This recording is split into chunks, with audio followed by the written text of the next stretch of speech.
Chapter 21. The Countess de Winter. As they rode along, the Duke endeavored to draw from D'Artagnan not all that had happened, but what D'Artagnan himself knew. By adding all that he heard from the mouth of the young man to his own remembrances, he was enabled to form a pretty exact idea of a position of the seriousness of which, for the rest, the Queen's letters, short but explicit, gave him the clue.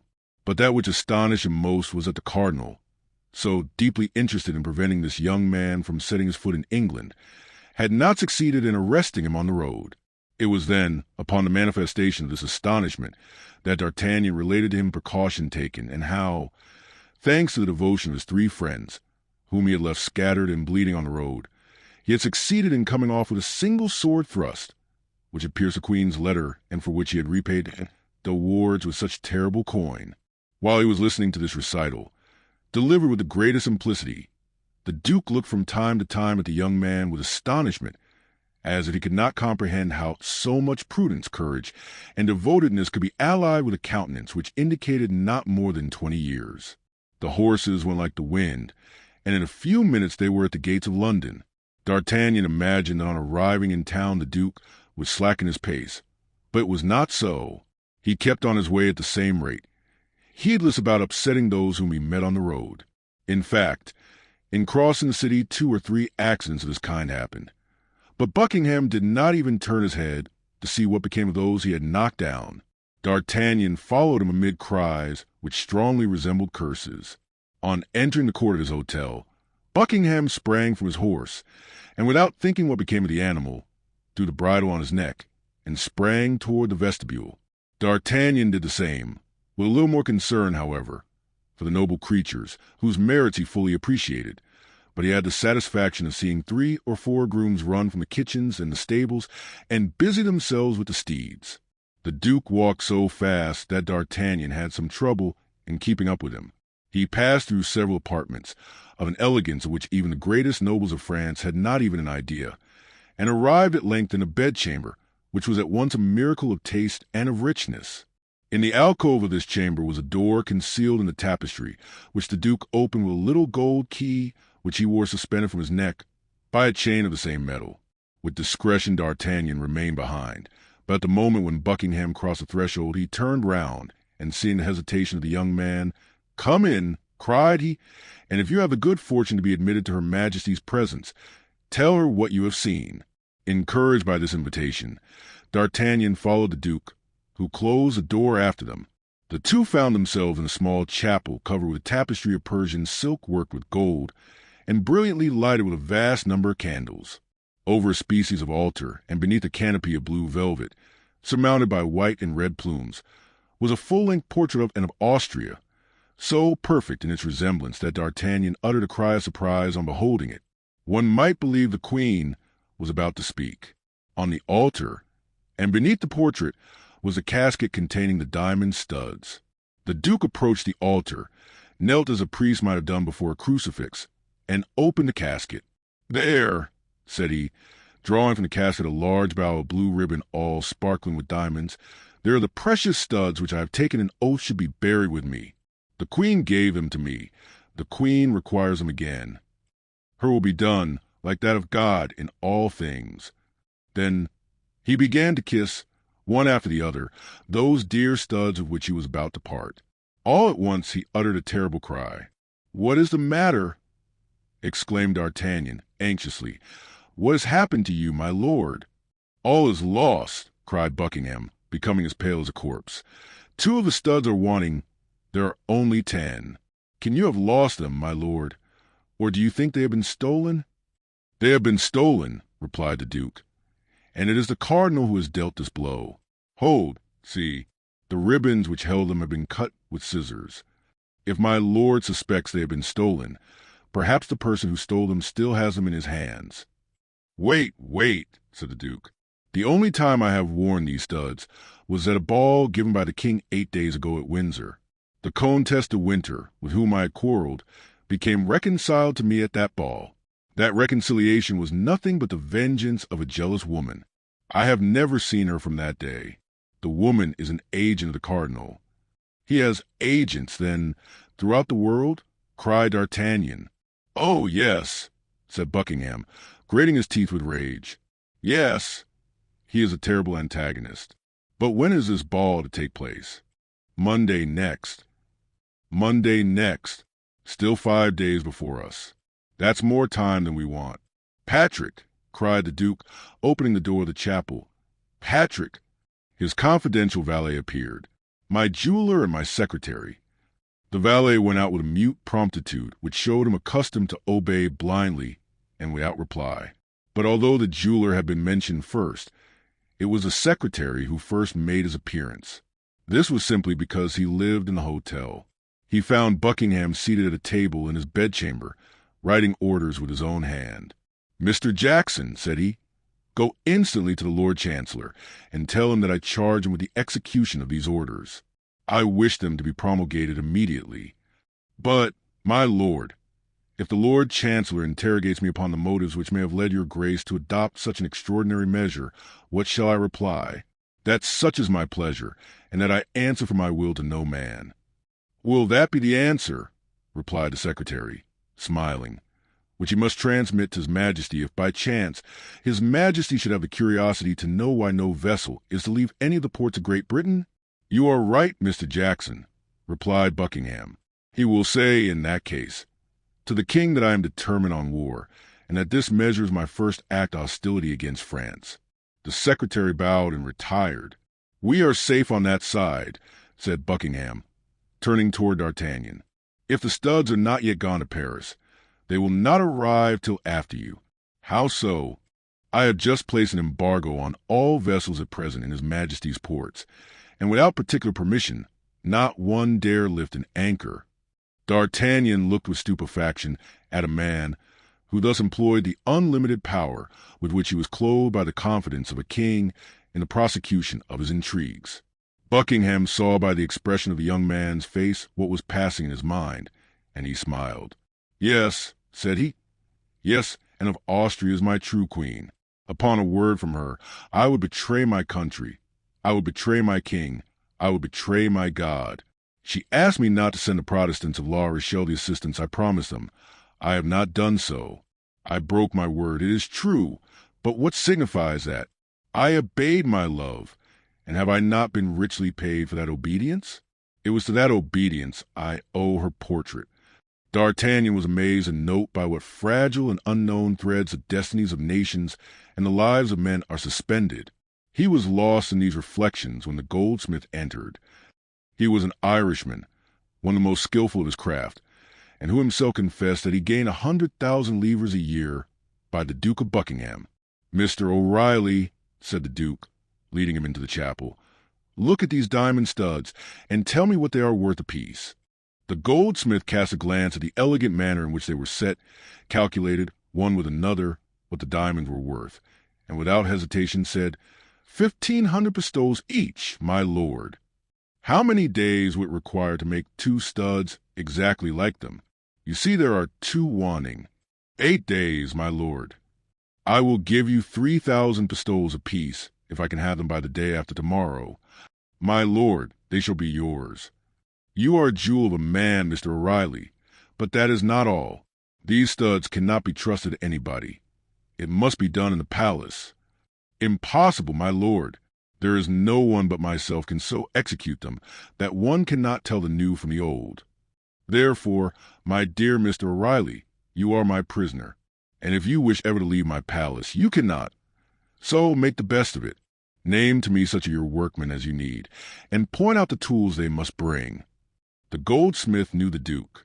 He knew all objection would be useless, and instantly determined how to act. May I be permitted to inform my wife, said he.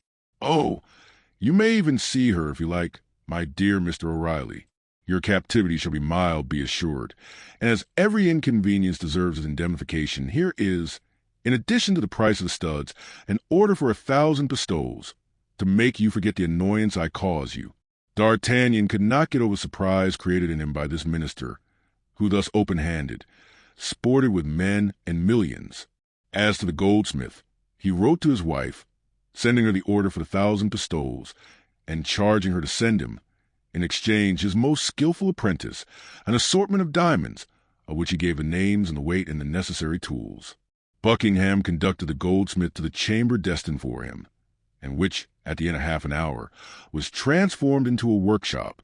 Then he placed a sentinel at each door, in order to admit nobody upon any pretense but his valet de chamber, Patrick. We need not add that the goldsmith, O'Reilly, and his assistant were prohibited from going out under any pretext. This point settled, the Duke turned to D'Artagnan. "Now, my young friend," said he, "England is all our own. What do you wish for? What do you desire?" "A bed, my lord," replied D'Artagnan. "At present, I confess, that is the thing I stand most in need of." Buckingham gave D'Artagnan a chamber adjoining his own. He wished to have the young man at hand, not that he at all mistrusted him, but for the sake of having someone to whom he could constantly talk of the Queen.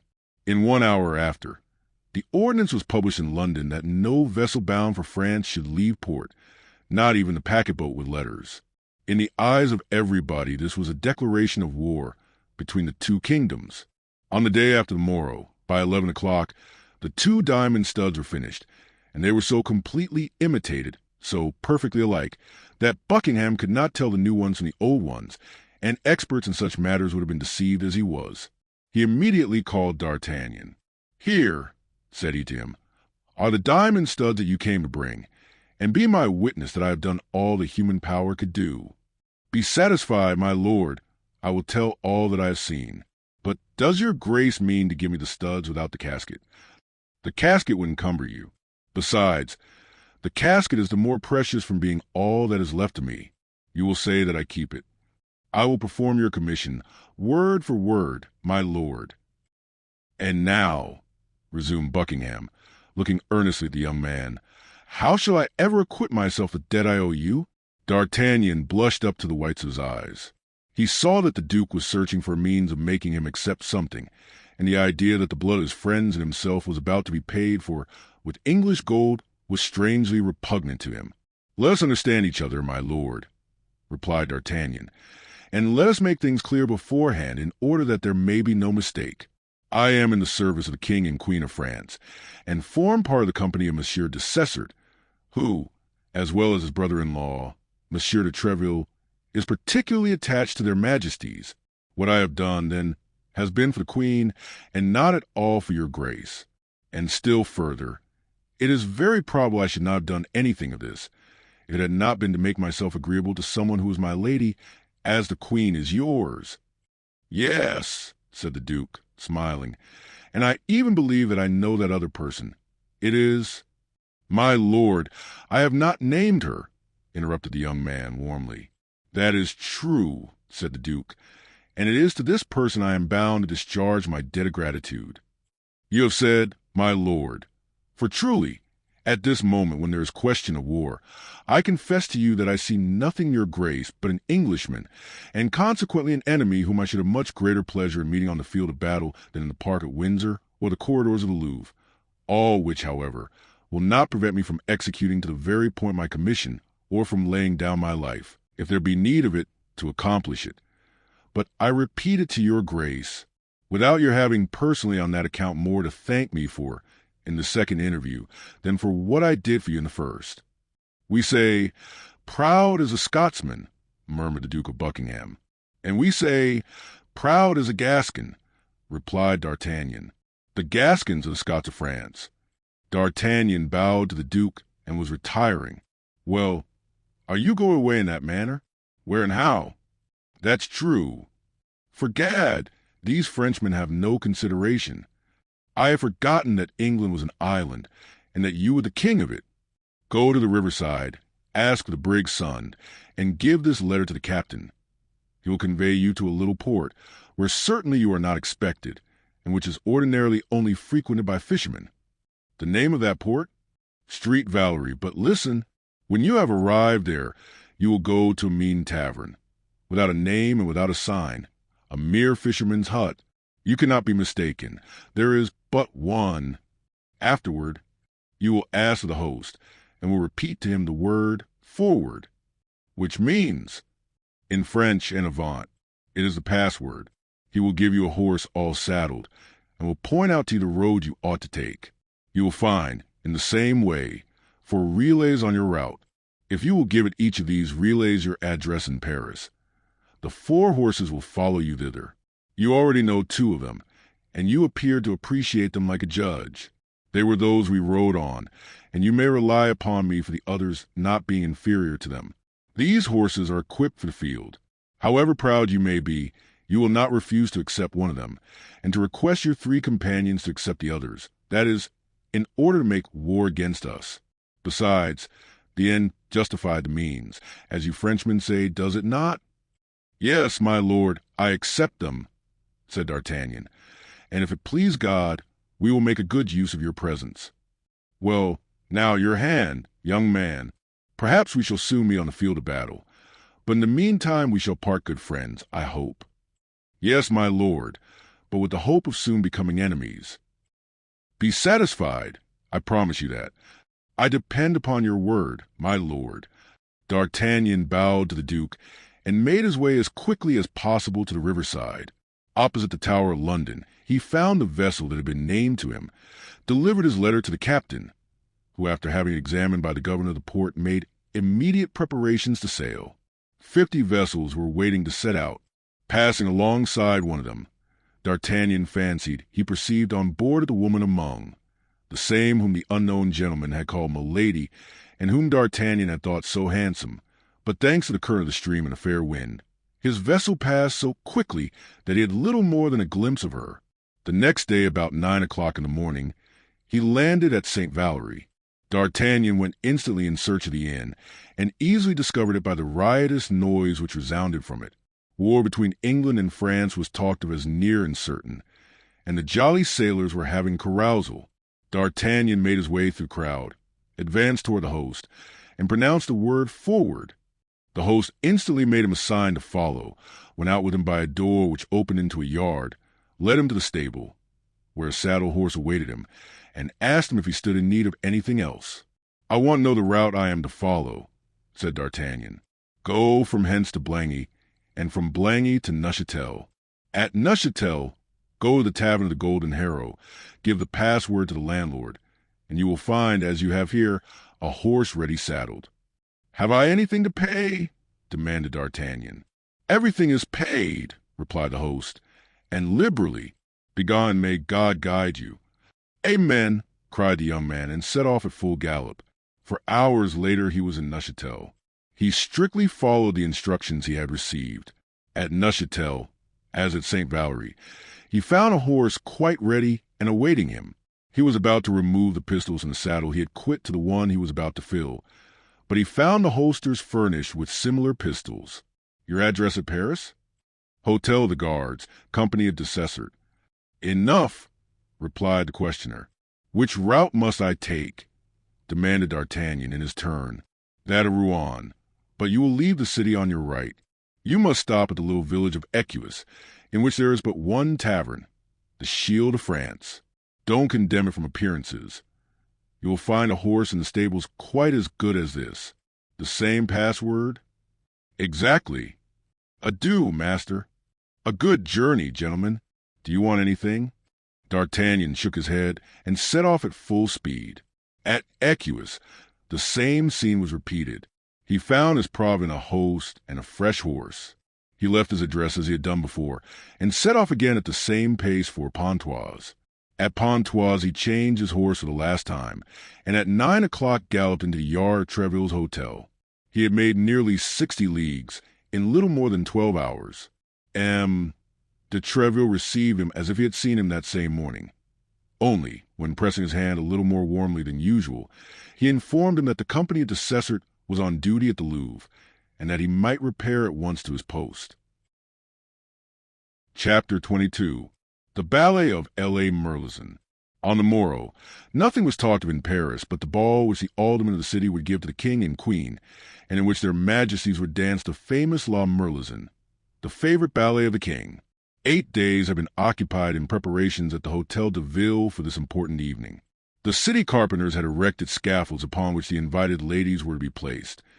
The city grocer had ornamented the chambers with 200 flambeaux of white wax, a piece of luxury unheard of at that period, and 20 violins were ordered, and the price of them fixed at double the usual rate, upon condition, said the report, that they should be played all night. At 10 o'clock in the morning, the Sieur de Lacoste, ensign in the king's guards, followed by 2 officers and several archers of that body, came to the city registrar, named Clement, and demanded of him all the keys of the rooms and offices of the hotel. These keys were given up to him instantly. Each of them had a ticket attached to it, by which it might be recognized, and from that moment the Sieur de Lacoste was charged with the care of all the doors and all the avenues. At 11 o'clock came in his turn de Hallier, captain of the guards, bringing with him 50 archers, who were distributed immediately through the Hotel de Ville, at the doors assigned them. At 3 o'clock came 2 companies of the guards, one French, the other Swiss. The company of French guards was composed of half of them de Hallier's men, and half of them de Cesart's men. At 6 in the evening the guests began to come. As fast as they entered, they were placed in the grand saloon, on the platforms prepared for them. At 9 o'clock, Madame la Première Presidente arrived. As next to the Queen, she was the most considerable personage of the fete. She was received by the city officials, and placed in a box opposite to that which the Queen was to occupy. At 10 o'clock, the king's collation, consisting of preserves and other delicacies, was prepared in the little room on the side of the church of St. Jean, in front of the silver buffet of the city, which was guarded by 4 archers. At midnight great cries and loud acclamations were heard. It was the king, who was passing through the streets which led from the Louvre to the Hotel de Ville, and which were all illuminated with colored lanterns. Immediately the aldermen, clothed in their cloth robes and preceded by 6 sergeants, each holding a flambeau in his hand, went to attend upon the king, whom they met on the steps, where the provost of the merchants made him the speech of welcome, a compliment to which his majesty replied with an apology for coming so late, laying the blame upon the cardinal, who had detained him till 11 o'clock, talking of affairs of state. His majesty, in full dress, was accompanied by his royal highness, M. Le Comte de Soissons, by the Grand Prior, by the Duc de Longueville, by the Duc de Boeuf, by the Comte de Harcourt, by the Comte de la Roche-Guyon, by M. de Liancourt, by M. de Baradas, by the Comte de Cramel, and by the Chevalier de Souvray. Everybody noticed that the king looked dull and preoccupied. A private room had been prepared for the king, and another for Monsieur. In each of these closets were placed masquerade dresses. The same had been done for the Queen and Madame the President. The nobles and ladies of their Majesties' suites were to dress, 2 by 2, in chambers prepared for the purpose. Before entering his closet, the king desired to be informed the moment the cardinal arrived. Half an hour after the entrance of the king, fresh acclamations were heard. These announced the arrival of the Queen. The aldermen did as they had done before, and preceded by their sergeants, advanced to receive their illustrious guest. The Queen entered the great hall, and it was remarked that, like the king, she looked dull and even weary. At the moment she entered, the curtain of a small gallery, which to that time had been closed, was drawn, and the pale face of the cardinal appeared, he being dressed as a Spanish cavalier. His eyes were fixed upon those of the Queen, and a smile of terrible joy passed over his lips. The Queen did not wear diamond studs. The Queen remained for a short time to receive the compliments of the city dignitaries, and to reply to the salutations of the ladies. All at once the king appeared with the cardinal at one of the doors of the hall. The cardinal was speaking to him in a low voice, and the king was very pale. The king made his way through the crowd without a mask, and the ribbons of his doublet scarcely tied. He went straight to the Queen, and in an altered voice said, "Why, madam, have you not thought proper to wear diamond studs, when you know it would give me so much gratification?" The Queen cast a glance around her, and saw the cardinal behind, with a diabolical smile on his countenance. "Sire," replied the Queen with a faltering voice, "because, in the midst of such a crowd as this, I feared some accident might happen to them. And you were wrong, madam. If I made you that present, it was that you might adorn yourself therewith. I tell you that you were wrong." The voice of the king was tremulous with anger. Everybody looked and listened with astonishment, comprehending nothing of what passed. "Sire," said the Queen, "I can send for them to the Louvre, where they are, and thus your Majesty's wishes will be complied with." "Do so, madam, do so, and that at once, for within an hour the ballet will commence." The Queen bent in token of submission, and followed the ladies who would conduct her to her room. On his part, the king returned to his apartment. There was a moment of trouble and confusion in the assembly. Everybody had remarked that something had passed between the king and queen, but both of them had spoken so low that everybody, out of respect, withdrew several steps so that nobody had heard anything. The violins began to sound with all their might, but nobody listened to them. The king came out first from his room. He was in a most elegant hunting costume, and Monsieur and the other nobles were dressed like him. This was the costume that best became the king. So dressed, he really appeared the first gentleman of his kingdom. The cardinal drew near to the king and placed in his hand a small casket. The king opened it and found in it 2 diamond studs. "What does this mean?" demanded he of the cardinal. "Nothing," replied the latter. "Only, if the queen has the studs, which I very much doubt, count them, sire, and if you only find 10, ask her majesty who can have stolen from her the 2 studs that are here." The king looked at the cardinal as if to interrogate him, but he had not time to address any question to him. A cry of admiration burst from every mouth. If the king appeared to be the first gentleman of his kingdom, the queen was without doubt the most beautiful woman in France. It is true that the habit of a huntress became her admirably. She wore a beaver hat with blue feathers, a surtout of gray pearl velvet, fastened with diamond clasps, and a petticoat of blue satin, embroidered with silver.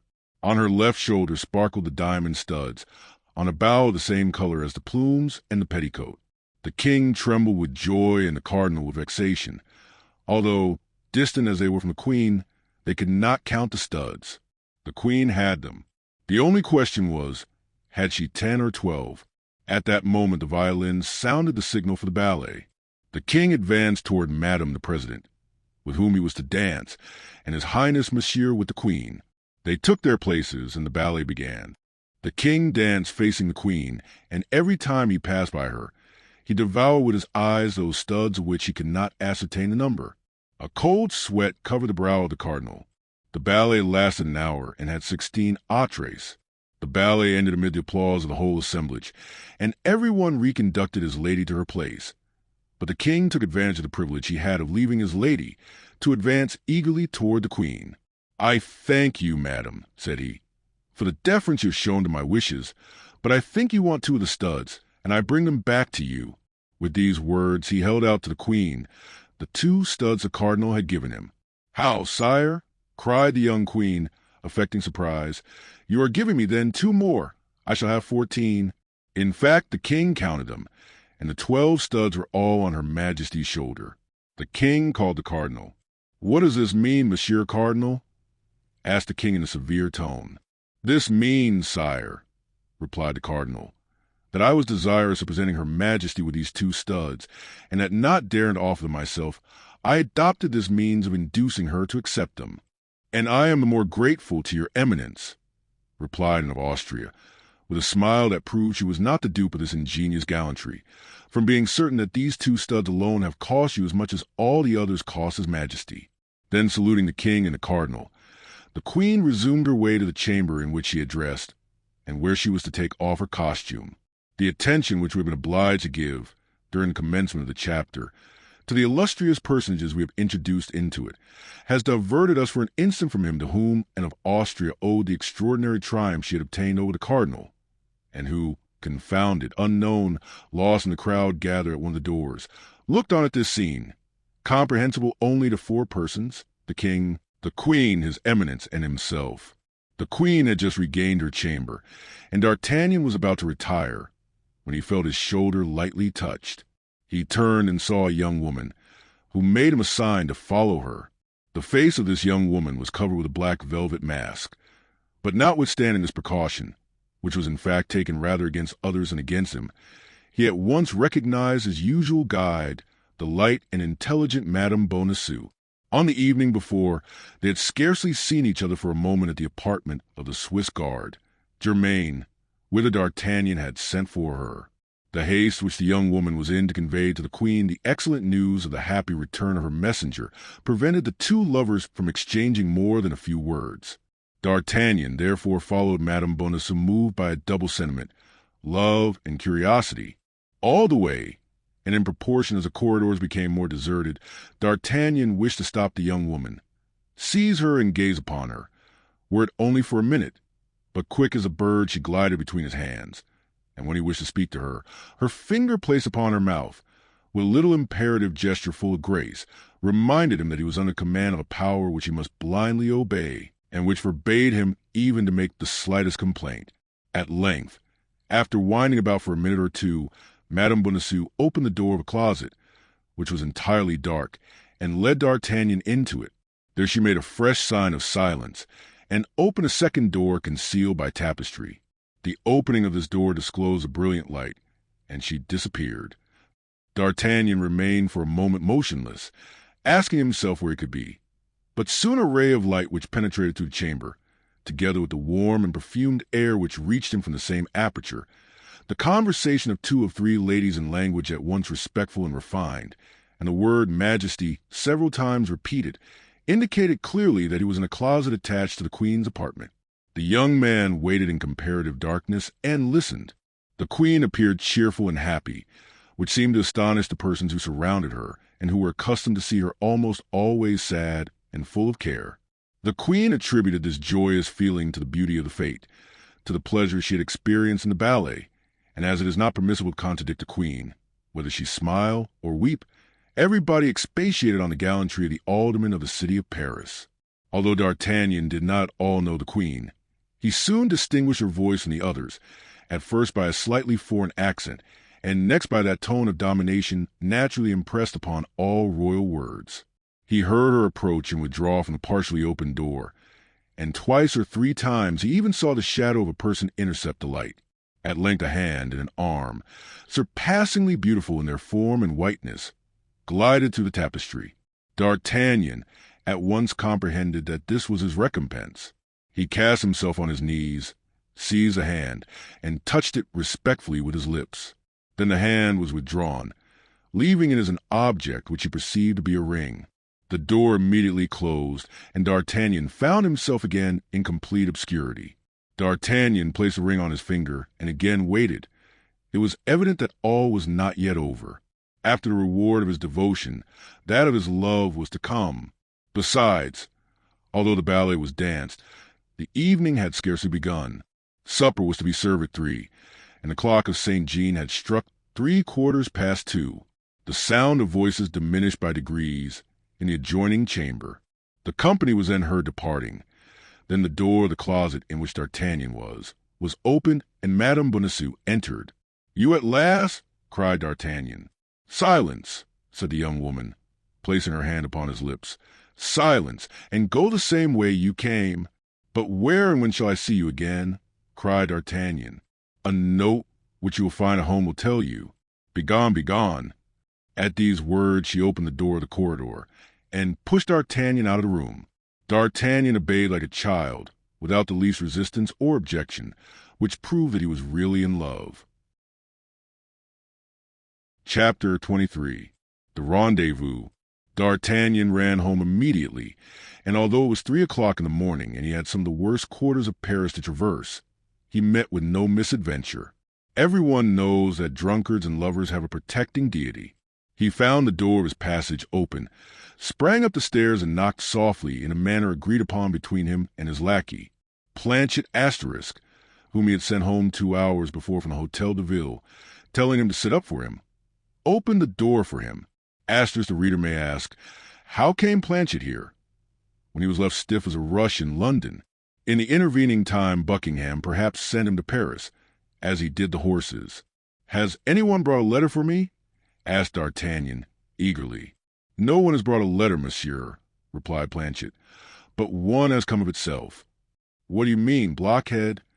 "I mean to say that when I came in, although I had the key of your apartment in my pocket, and that key had never quit me, I found a letter on the green table cover in your bedroom." "And where is that letter?" "I left it where I found it, monsieur. It is not natural for letters to enter people's houses in this manner. If the window had been open or even ajar, I should think nothing of it. But no, all was hermetically sealed. Beware, monsieur, there is certainly some magic underneath." Meanwhile, the young man had darted into his chamber and opened the letter.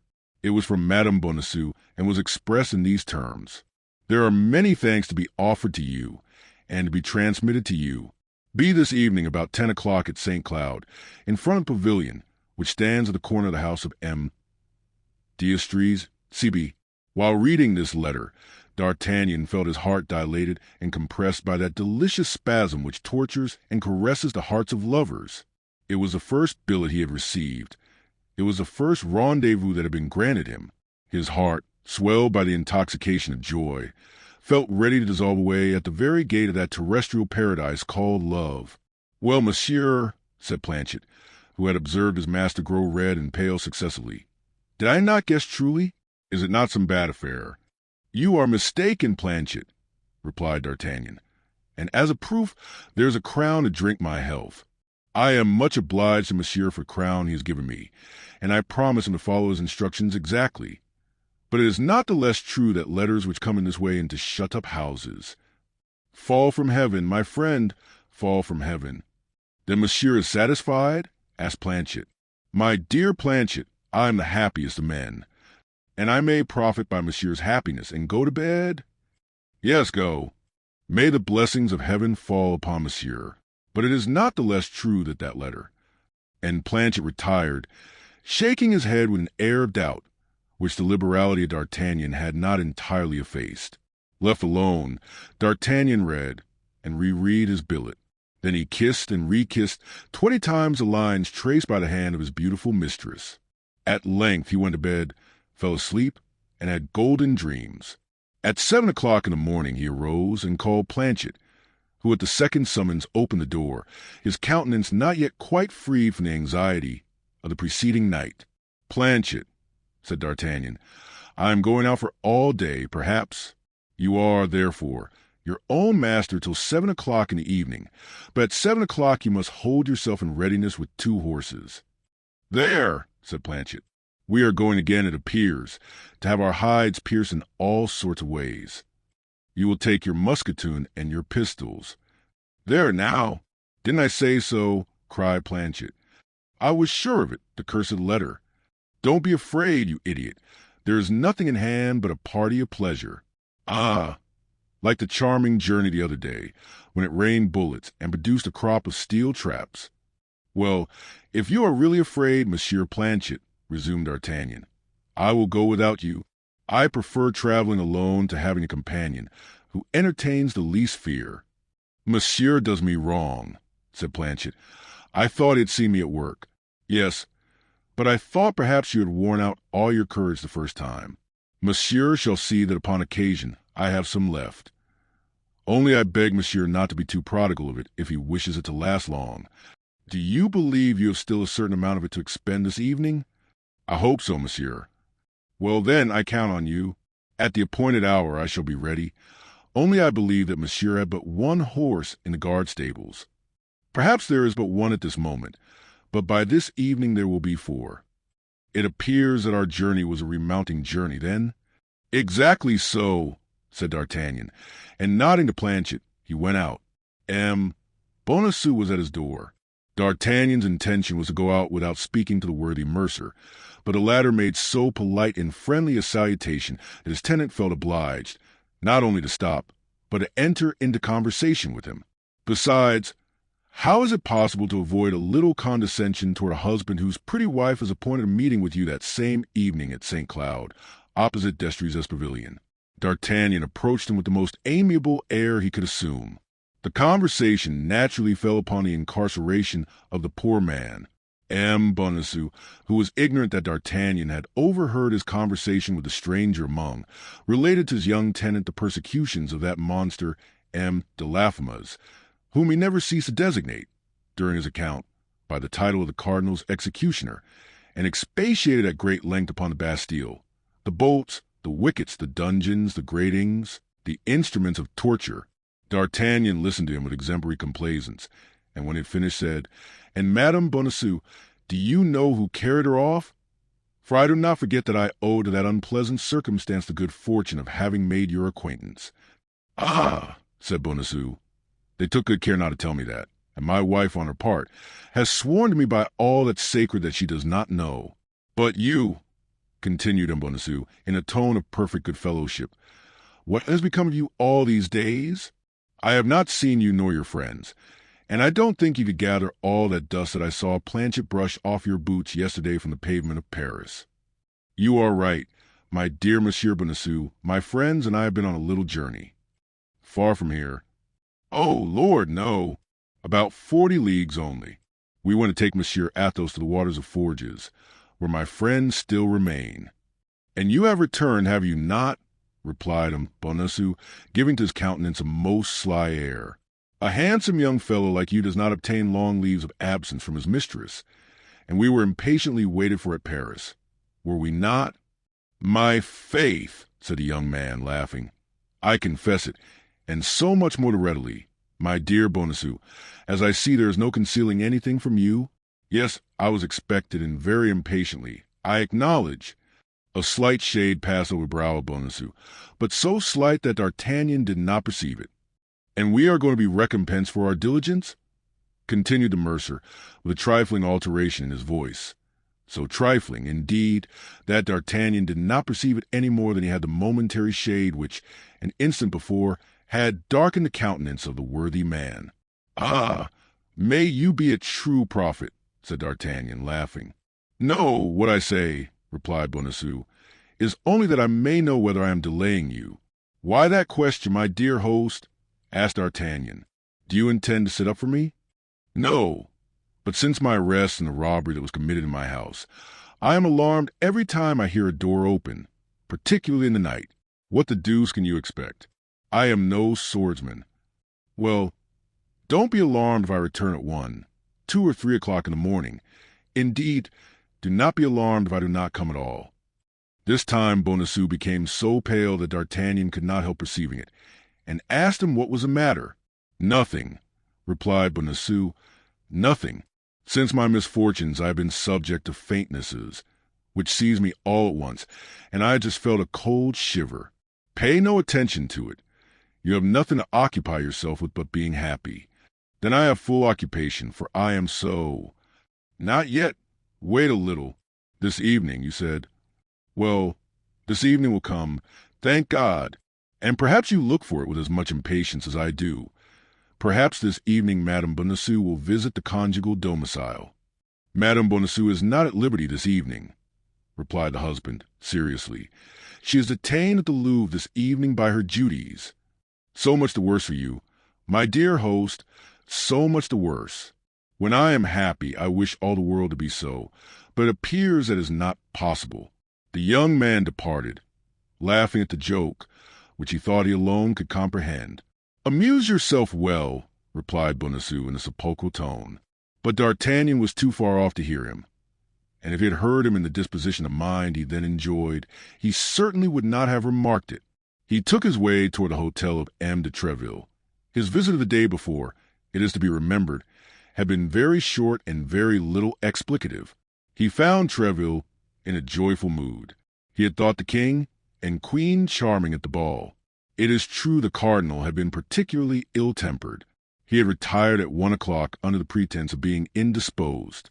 As to their majesties, they did not return to the Louvre till 6 o'clock in the morning.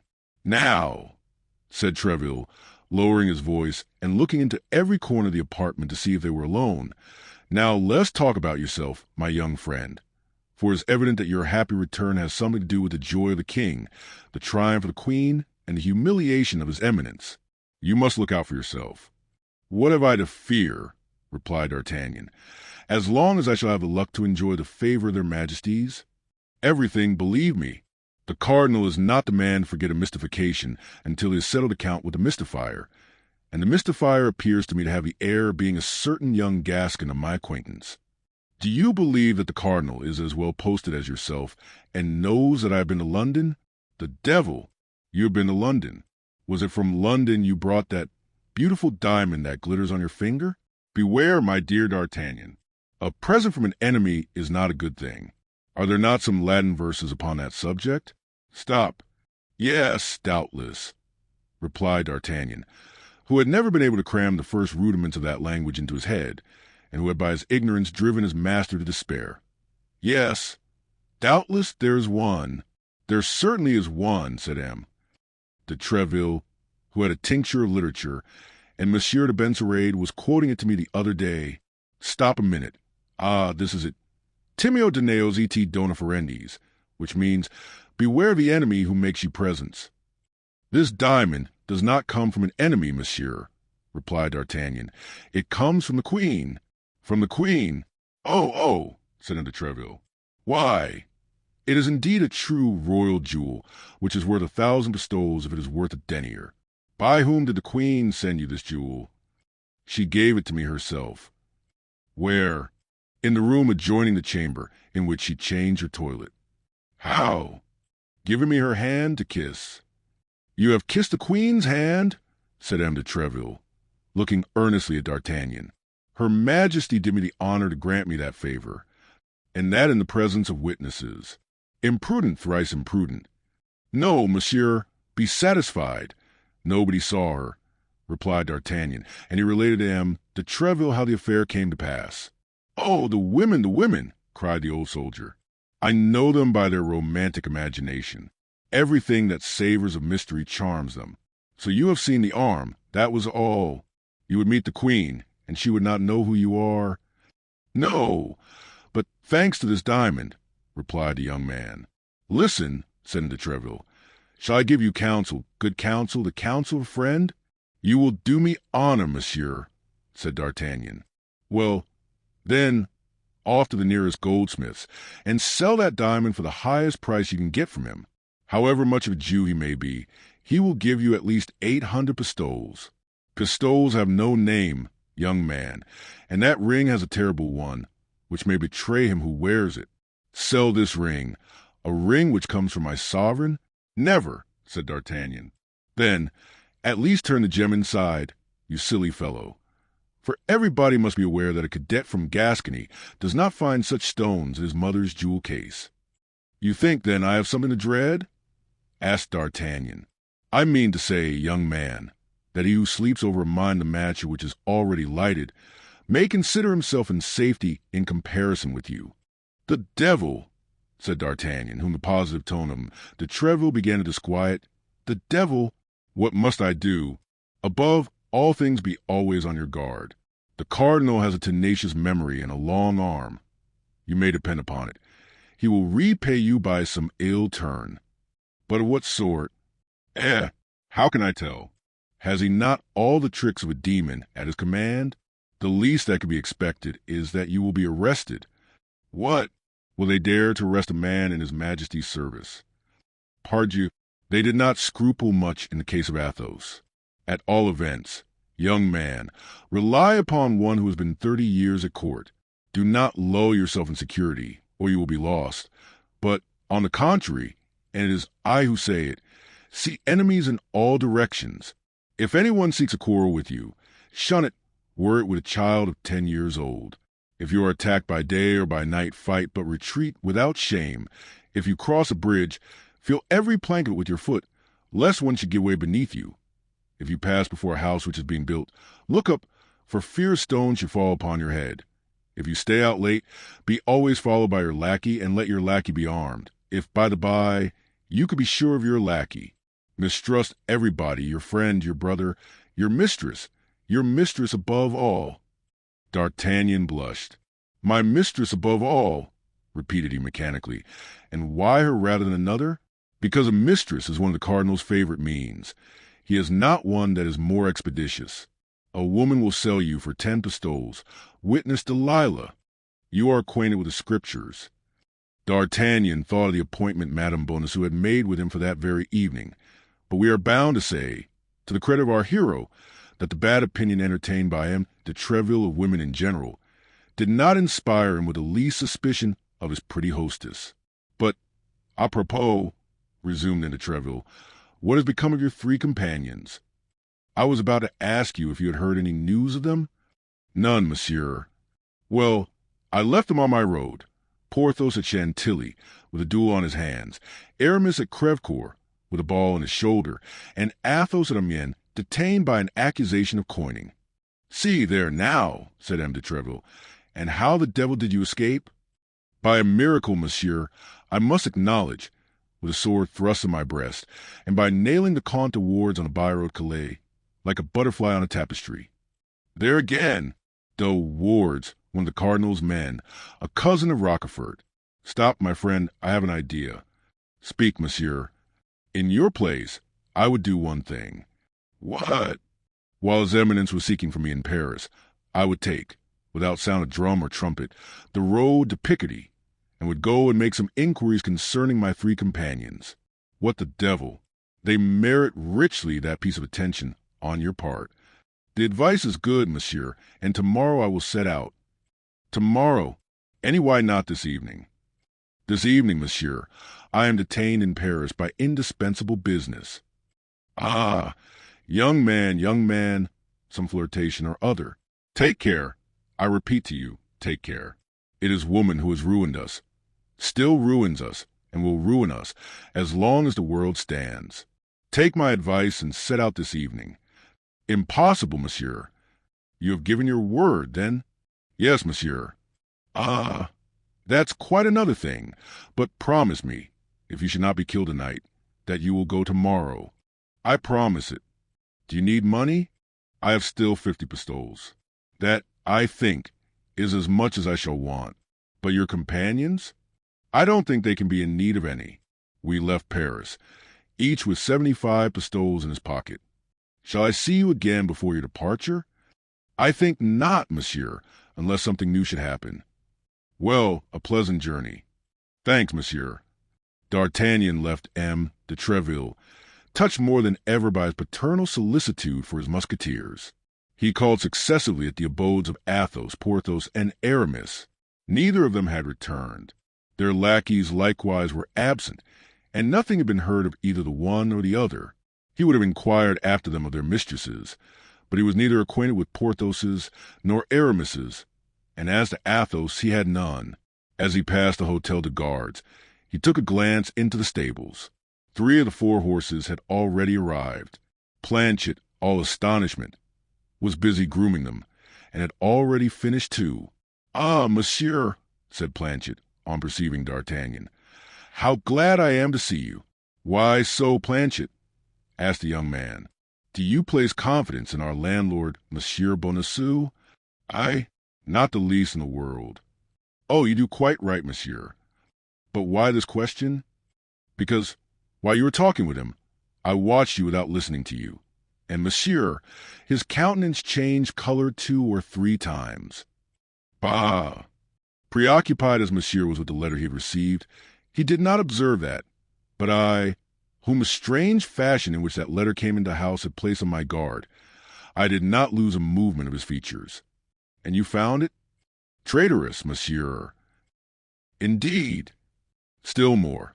As soon as monsieur had left and disappeared round the corner of the street, Monsieur Bonacieux took his hat, shut his door, and set off at a quick pace in an opposite direction. It seems you are right, Planchet. All this appears to be a little mysterious, and be assured that we will not pay him our rent until the matter shall be categorically explained to us. Monsieur jests, but monsieur will see. What would you have, Planchet? What must come is written. Monsieur does not then renounce his excursion for this evening? Quite the contrary, Planchet. The more ill will I have toward Monsieur Bonacieux, the more punctual I shall be in keeping the appointment made by that letter which makes you so uneasy. Then that is Monsieur's determination? Undeniably, my friend. At 9 o'clock. Then be ready here at the hotel. I will come and take you. Planchet, seeing there was no longer any hope of making his master renounce his project, heaved a profound sigh and set to work to groom the 3rd horse.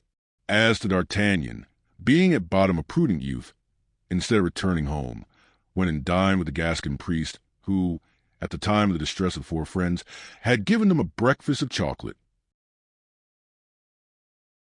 Chapter 24. The Pavilion. At 9 o'clock D'Artagnan was at the Hôtel de Gardes. He found Planchet all ready. The 4th horse had arrived. Planchet was armed with his musketoon and a pistol. D'Artagnan had his sword and placed 2 pistols in his belt. Then both mounted and departed quietly. It was quite dark, and no one saw them go out. Planchet took place behind his master, and kept at a distance of 10 paces from him. D'Artagnan crossed the quays, went out by the gate of La Conference, and followed the road, much more beautiful than it is now, which leads to St. Cloud. As long as he was in the city, Planchet kept at the respectful distance he had imposed upon himself, but as soon as the road began to be more lonely and dark, he drew softly nearer, so that when they entered the Bois de Boulogne, he found himself riding quite naturally side by side with his master.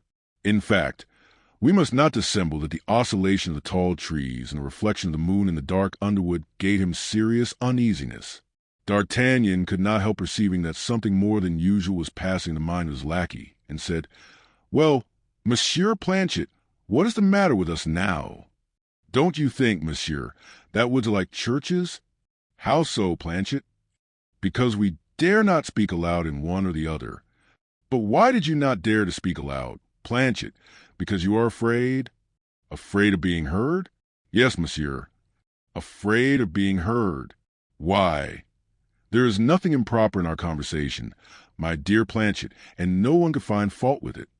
"Ah, monsieur," replied Planchet, recurring to his besetting idea, that Monsieur Bonacieux has something vicious in his eyebrows, and something very unpleasant in the play of his lips. "What the devil makes you think of Bonacieux?" "Monsieur, we think of what we can, and not of what we will." "Because you are a coward, Planchet." "Monsieur, we must not confound prudence with cowardice.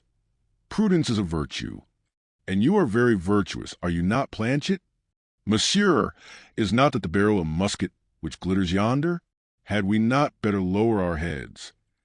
"In truth," murmured D'Artagnan, to whom M. de Treville's recommendation recurred, "this animal will end by making me afraid." And he put his horse into a trot. Planchet followed the movements of his master, as if he had been his shadow, and was soon trotting by his side. "Are we going to continue this pace all night?" asked Planchet. "No, you are at your journey's end." "How, monsieur? And you?" "I am going a few steps farther." "And monsieur leaves me here alone?" "You are afraid, Planchet?" "No, I only beg leave to observe to monsieur that the night will be very cold, that chills bring on rheumatism, and that a lackey who has the rheumatism makes but a poor servant, particularly to a master as active as monsieur." "Well, if you are cold, Planchet, you can go into one of those cabarets that you see yonder, and be in waiting for me at the door by 6 o'clock in the morning." "Monsieur, I have eaten and drunk respectfully the crown you gave me this morning, so that I have not a sou left in case I should be cold. Here's half a pistole. Tomorrow morning."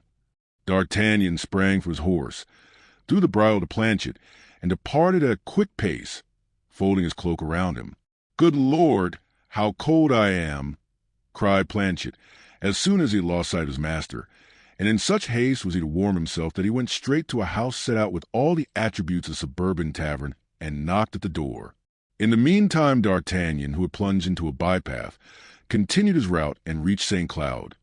But instead of following the main street, he turned behind the chateau, reached a sort of retired lane, and found himself soon in front of the pavilion named. It was situated in a very private spot. A high wall, at the angle of which was a pavilion, ran along one side of this lane, and on the other was a little garden connected with a poor cottage which was protected by a hedge from passers-by. He gained the place appointed, and as no signal had been given him by which to announce his presence, he waited.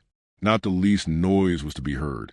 It might be imagined that he was 100 miles from the capital. D'Artagnan leaned against the hedge, after having cast a glance behind it. Beyond that hedge, that garden, and that cottage, a dark mist enveloped with its folds of immensity where Paris slept, a vast void from which glittered a few luminous points, the funeral stars of that hell. But for D'Artagnan all aspects were clothed happily, all ideas wore a smile, all shades were diaphanous. The appointed hour was about to strike. In fact, at the end of a few minutes the belfry of St. Cloud let fall slowly 10 strokes from its sonorous jaws.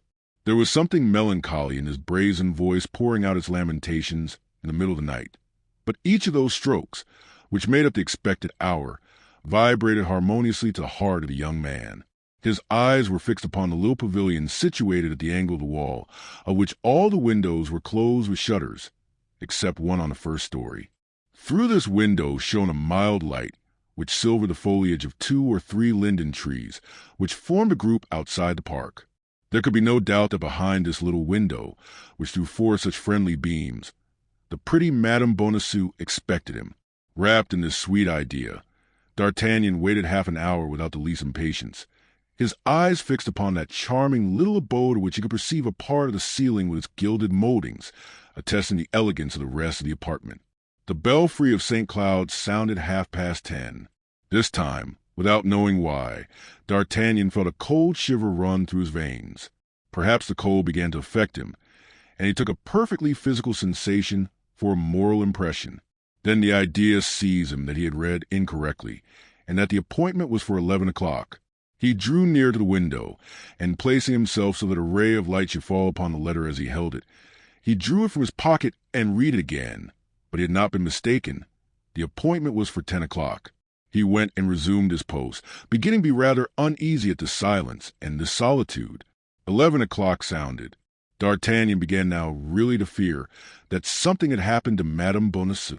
He clapped his hands 3 times, the ordinary signal of lovers, but nobody replied to him, not even an echo.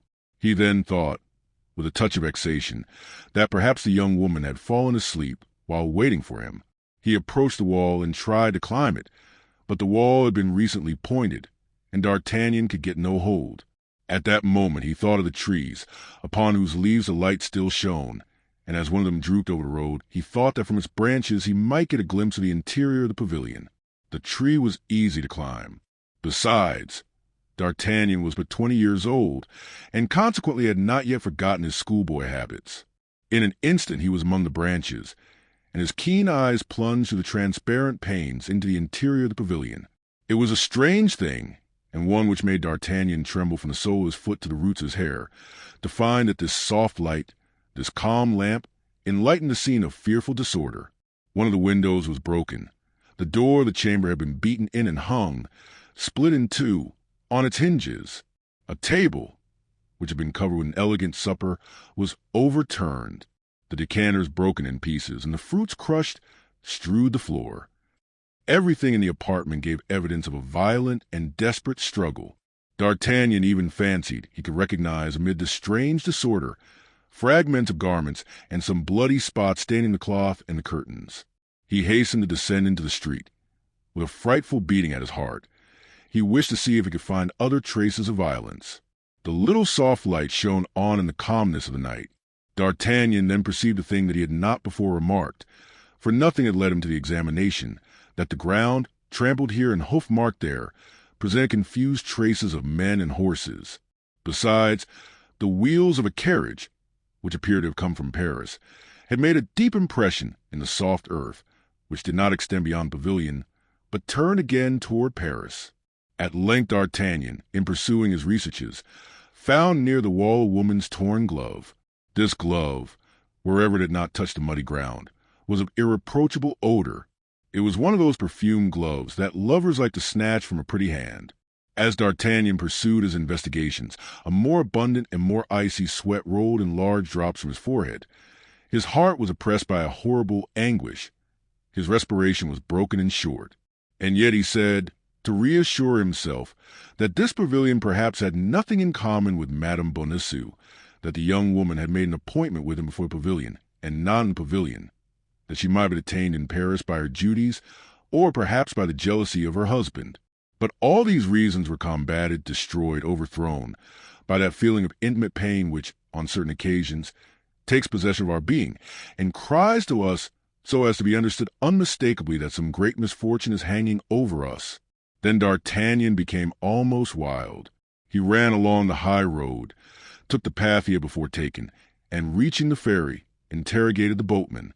About 7 o'clock in the evening, the boatman had taken over a young woman, wrapped in a black mantle, who appeared to be very anxious not to be recognized, but entirely on account of her precautions, the boatman had paid more attention to her and discovered that she was young and pretty. There were then, as now, a crowd of young and pretty women who came to St. Cloud, and who had reasons for not being seen, and yet D'Artagnan did not for an instant doubt that it was Madame Bonacieux whom the boatman had noticed.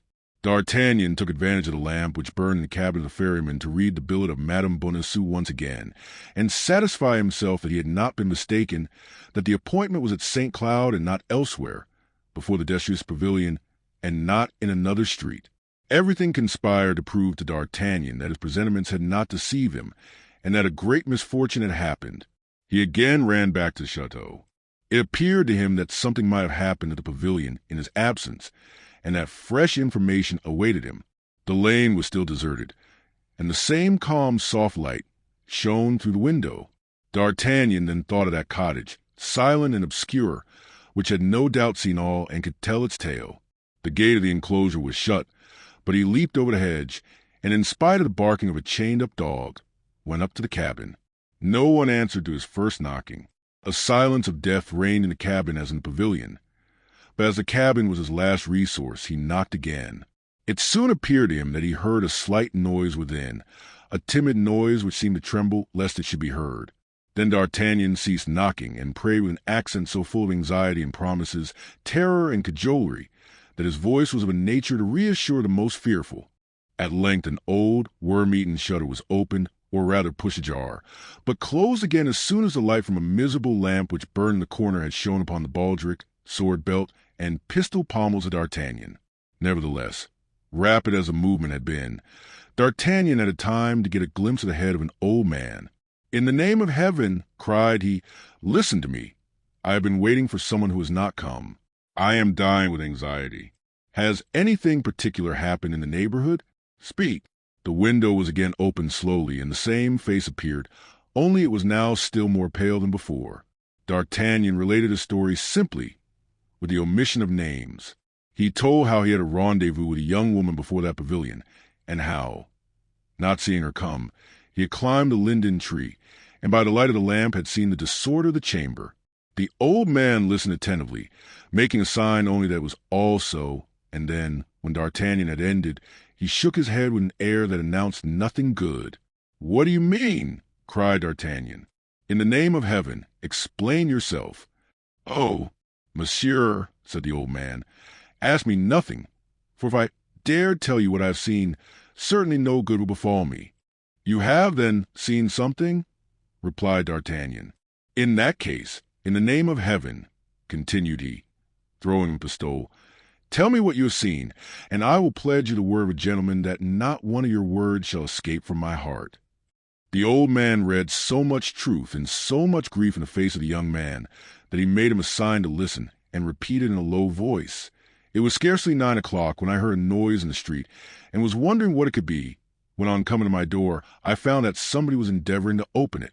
As I am very poor and am not afraid of being robbed, I went and opened the gate, and saw 3 men at a few paces from it.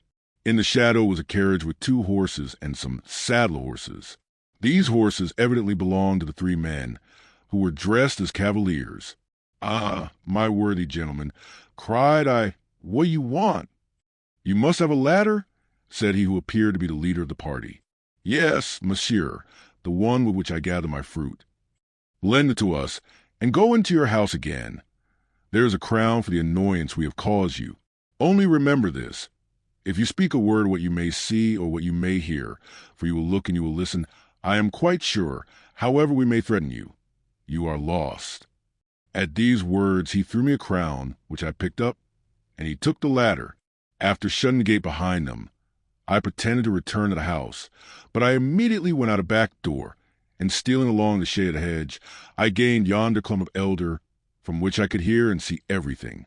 The 3 men brought the carriage up quietly, and took out a little man, stout, short, elderly, and commonly dressed in clothes of a dark color, who ascended the ladder very carefully, looked suspiciously in at the window of the pavilion, came down as quietly as he had gone up, and whispered, "It is she."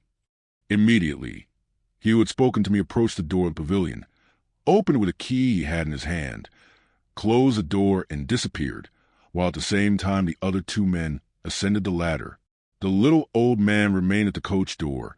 The coachman took care of his horses. The lackey held the saddle horses. All at once great cries resounded in the pavilion, and a woman came to a window and opened it, as if to throw herself out of it. But as soon as she perceived the other 2 men, she fell back, and they went into the chamber. Then I saw no more, but I heard the noise of breaking furniture. The woman screamed and cried for help, but her cries were soon stifled. 2 of the men appeared, bearing the woman in their arms, and carried her to the carriage, into which the little old man got after her. The leader closed the window. came out an instant after by the door, and satisfied himself that the woman was in the carriage. His two companions were already on horseback. He sprang into his saddle. The lackey took his place by the coachman. The carriage went off at a quick pace, escorted by the three horsemen, and all was over. From that moment, I have neither seen nor heard anything. D'Artagnan, entirely overcome by this terrible story, remained motionless and mute, while all the demons of anger and jealousy were howling in his heart. "But, my good gentlemen," resumed the old man, upon whom this mute despair certainly produced a greater effect than cries and tears would have done, "do not take on so. They did not kill her, and that's a comfort." "Can you guess," said D'Artagnan, "who was the man who headed this infernal expedition?" "I don't know him."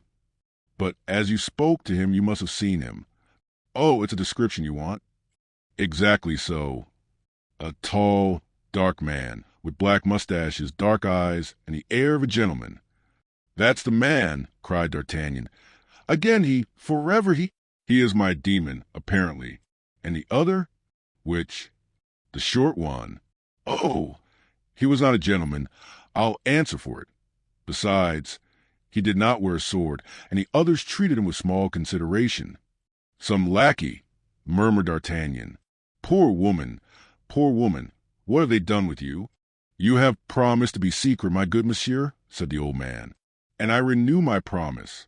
Be easy, I am a gentleman. A gentleman has but his word, and I have given you mine." With a heavy heart, D'Artagnan again bent his way toward the ferry. Sometimes he hoped it could not be Madame Bonacieux, and that he should find her next day at the Louvre. Sometimes he feared she had had an intrigue with another, who, in a jealous fit, had surprised her and carried her off. His mind was torn by doubt, grief, and despair. "Oh, if I had my three friends here," cried he, "I should have, at least, some hopes of finding her. But who knows what has become of them?" It was past midnight. The next thing was to find Planchet. D'Artagnan went successively into all the cabarets in which there was a light, but could not find Planchet in any of them. At the sixth he began to reflect that the search was rather dubious. D'Artagnan had appointed 6 o'clock in the morning for his lackey, and wherever he might be, he was right. Besides, it came into the young man's mind that by remaining in the environs of the spot on which the sad event had passed, he would, perhaps, have some light thrown upon the mysterious affair. At the sixth cabaret, then, as we said, D'Artagnan stopped, asked for a bottle of wine of the best quality, and placing himself in the darkest corner of the room, determined thus to wait till daylight. But this time again his hopes were disappointed, and although he listened with all his ears, he heard nothing amid the oaths, coarse jokes, and abuse which passed between the laborers, servants, and carters who comprised the honorable society of which he formed a part, which could put him upon the least track of her who had been stolen from him. He was compelled, then, after having swallowed the contents of his bottle, to pass the time as well as to evade suspicion, to fall into the easiest position in his corner, and to sleep, whether well or ill. D'Artagnan, be it remembered, was only 20 years old, and at that age sleep has its imprescriptible rights which it imperiously insists upon, even with the saddest hearts. Towards 6 o'clock D'Artagnan awoke, with that uncomfortable feeling which generally accompanies the break of day after a bad night. He was not long in making his toilet. He examined himself to see if advantage had been taken of his sleep, and having found his diamond ring on his finger, his purse in his pocket, and his pistols in his belt, he rose, paid for his bottle, and went out to try if he could have any better luck in his search after his lackey than it had the night before. The first thing he perceived through the damp gray mist was honest Planchet, who, with the 2 horses in hand, awaited him at the door of a little blind cabaret, before which D'Artagnan had passed without even a suspicion of its existence. Chapter 25. Porthos. Instead of returning directly home, D'Artagnan alighted at the door of de Treville and ran quickly up the stairs. This time he had decided to relate all that had passed. De Treville would doubtless give him good advice as to the whole affair. Besides, as de Treville saw the Queen almost daily, he might be able to draw from Her Majesty some intelligence of the poor young woman, whom they were doubtless making pay very dearly for her devotedness to her mistress. De Treville listened to the young man's account with a seriousness which proved that he saw something else in this adventure besides a love affair. When D'Artagnan had finished, he said, "Hum, all this savors of his eminence, a league off." "But what is to be done?" said D'Artagnan. "Nothing, absolutely nothing at present, but quitting Paris, as I told you, as soon as possible. I will see the queen. I will relate to her the details of the disappearance of this poor woman, of which she is no doubt ignorant. These details will guide her on her part, and on your return I shall perhaps have some good news to tell you. Rely on me." D'Artagnan knew that, although a Gascon de Treville was not in the habit of making promises, and that when by chance he did promise, he more than kept his word. He bowed to him, then, full of gratitude for the past and for the future, and the worthy captain, who on his side felt a lively interest in this young man, so brave and so resolute, pressed his hand kindly, wishing him a pleasant journey. Determined to put the advice of Anne de Treville in practice instantly, D'Artagnan directed his course toward the Rue de Fossoyeurs, in order to superintend the packing of his valise. On approaching the house, he perceived M. Bonacieux in mourning costume, standing at his threshold. All that the prudent Planchet had said to him the preceding evening about the sinister character of the old man recurred to the mind of D'Artagnan, who looked at him with more attention than he had done before. In fact, in addition to that yellow, sickly paleness which indicates the insinuation of the bile in the blood, and which might besides be accidental, D'Artagnan remarked something perfidiously significant in the play of the wrinkled features of his countenance. A rogue does not laugh in the same way that an honest man does. A hypocrite does not shed the tears of a man of good faith. All falsehood is a mask, and however well made the mask may be, with a little attention we may always succeed in distinguishing it from a true face. It appeared, then, to D'Artagnan that M. Bonacieux wore a mask, and likewise that mask was most disagreeable to look upon. In consequence of this feeling of repugnance, he was about to pass without speaking to him, but, as he had done the day before, M. Bonacieux accosted him. "Well, young man," said he, "we appear to pass rather gay nights. 7 o'clock in the morning. Peste, you seem to reverse ordinary customs, and come home at the hour when other people are going out. No one can reproach you for anything of the kind, Monsieur Bonacieux," said the young man. "You are a model for regular people. It is true that when a man possesses a young and pretty wife, he has no need to seek happiness elsewhere. Happiness comes to meet him, does it not, Monsieur Bonacieux?" Bonacieux became as pale as death, and grinned a ghastly smile.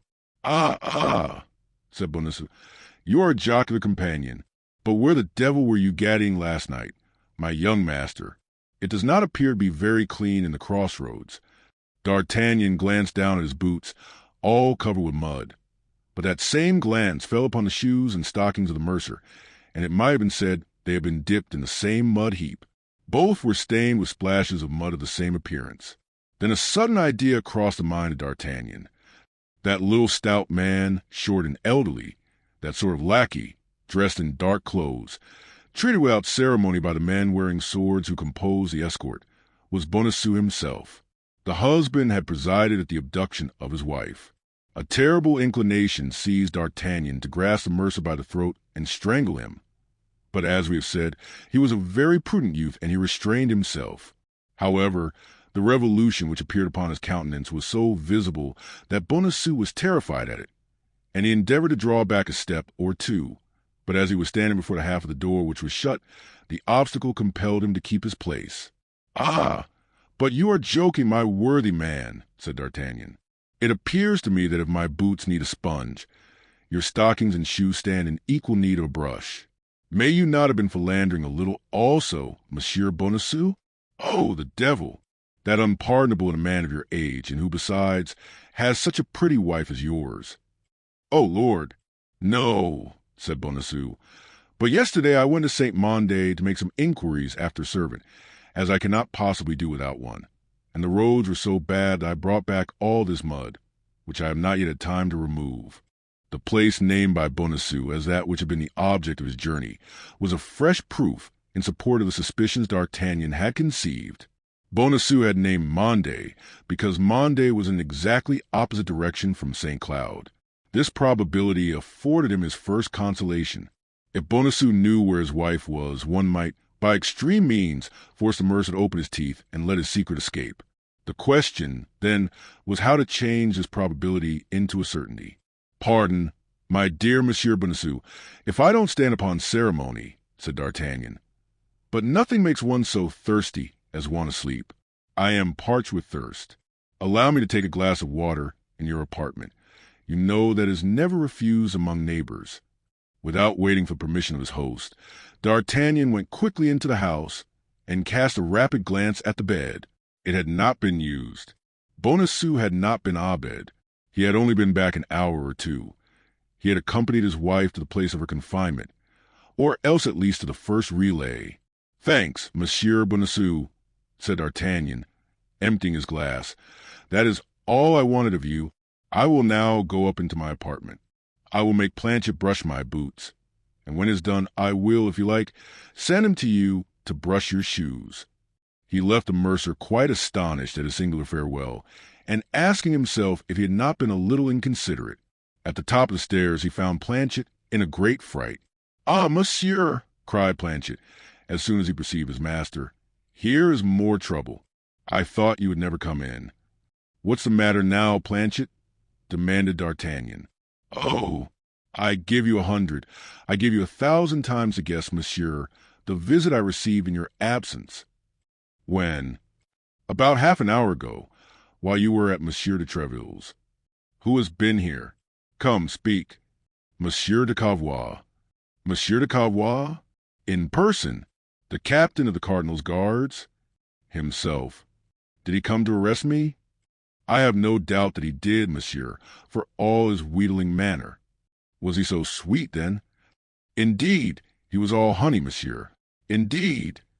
"He came," he said, "on the part of his eminence, who wish you well, and to beg you to follow him to the Palais Star at *, it was called the Palais Cardinal, before Richelieu gave it to the king."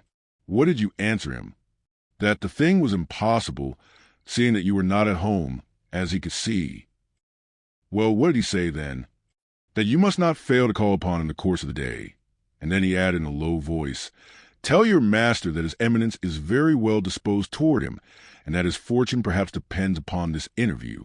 "The snare is rather maladroit for the cardinal," replied the young man, smiling. "Oh, I saw the snare, and I answered you would be quite in despair on your return." "Where has he gone?" asked Monsieur de Cavois. "To Troyes, in Champagne," I answered. "And when did he set out?" "Yesterday evening." "Planchet, my friend," interrupted D'Artagnan, "you are really a precious fellow. You will understand, monsieur. I thought there would be still time, if you wish, to see Monsieur de Cavois to contradict me by saying you were not yet gone. The falsehood would then lie at my door, and as I am not a gentleman, I may be allowed to lie. Be of good heart, Planchet. You shall preserve your reputation as a veracious man." In a quarter of an hour we set off. "That's the advice I was about to give, monsieur. And where are we going, may I ask, without being too curious?" "Pardieu, in the opposite direction to that which you said I was gone. Besides, are you not as anxious to learn news of Grimaud Mousqueton and Bazin as I am to know what has become of Athos, Porthos, and Aramis?" "Yes, monsieur," said Planchet, "and I will go as soon as you please. Indeed, I think provincial air will suit us much better just now than the air of Paris. So then, pack up our luggage, Planchet, and let us be off. On my part, I will go out with my hands in my pockets, that nothing may be suspected. You may join me at the Hôtel de Gardes. By the way, Planchet, I think you are right with respect to our host, and that he is decidedly a frightfully low wretch." "Ah, monsieur, you may take my word when I tell you anything. I am a physiognomist, I assure you." D'Artagnan went out first, as had been agreed upon. Then, in order that he might have nothing to reproach himself with, he directed his steps, for the last time, toward the residences of his three friends. No news had been received of them. Only a letter, all perfumed in an elegant writing in small characters, had come for Aramis. D'Artagnan took charge of it. 10 minutes afterward Planchet joined him at the stables of the Hôtel de Gardes. D'Artagnan, in order that there might be no time lost, had saddled his horse himself. "That's well," said he to Planchet, when the latter added the portmanteau to the equipment. "Now saddle the other 3 horses." "Do you think, then, monsieur, that we shall travel faster with 2 horses apiece?" said Planchet, with a shrewd air. "No, Monsieur Jester," replied D'Artagnan. "But with our 4 horses we may bring back our 3 friends, if we should have the good fortune to find them living." "Which is a great chance," replied Planchet. "But we must not despair of the mercy of God." "Amen," said D'Artagnan, getting into his saddle.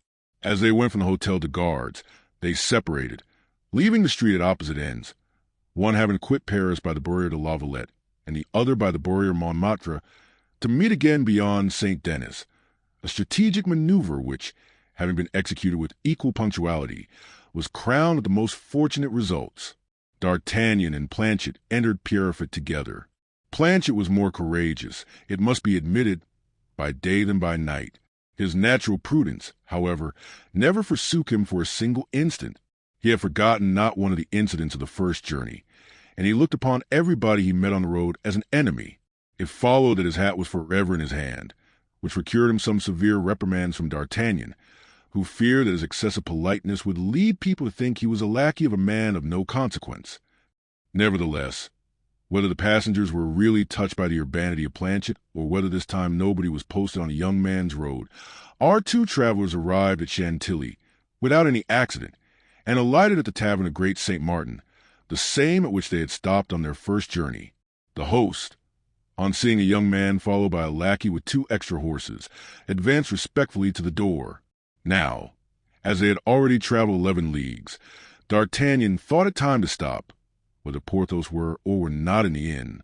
Perhaps it would not be prudent to ask at once what had become of the Musketeer. The result of these reflections was that D'Artagnan, without asking information of any kind, alighted, commended the horses to the care of his lackey, entered a small room destined to receive those who wished to be alone, and desired the host to bring him a bottle of his best wine, and as good a breakfast as possible, a desire which further corroborated the high opinion the innkeeper had formed of the traveler at first sight. D'Artagnan was therefore served with miraculous celerity. The regiment of the Guards was recruited among the first gentlemen of the kingdom, and D'Artagnan, followed by a lackey and traveling with 4 magnificent horses, despite the simplicity of his uniform, could not fail to make a sensation. The host desired himself to serve him, which D'Artagnan perceiving, ordered 2 glasses to be brought, and commenced the following conversation. "My faith, my good host," said D'Artagnan, filling the 2 glasses, "I ask for a bottle of your best wine, and if you have deceived me, you will be punished in what you have sinned. For seeing that I hate drinking by myself, you shall drink with me. Take your glass, then, and let us drink. But what shall we drink to, so as to avoid wounding any susceptibility? Let us drink to the prosperity of your establishment." "Your lordship does me much honor," said the host, "and I thank you sincerely for your kind wish." "But don't mistake," said D'Artagnan. "There is more selfishness in my toast than perhaps you may think, for it is only in prosperous establishments that one is well received. In hotels that do not flourish, everything is in confusion, and the traveler is a victim to the embarrassments of his host. Now, I travel a great deal, particularly on this road, and I wish to see all innkeepers making a fortune." "It seems to me," said the host, "that this is not the first time I have had the honor of seeing monsieur." "Bah! I have passed perhaps 10 times through Chantilly, and out of the 10 times I have stopped 3 or 4 times at your house at least. Why, I was here only 10 or 12 days ago.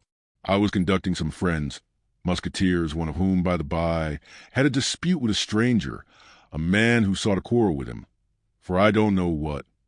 "Exactly so," said the host. "I remember it perfectly.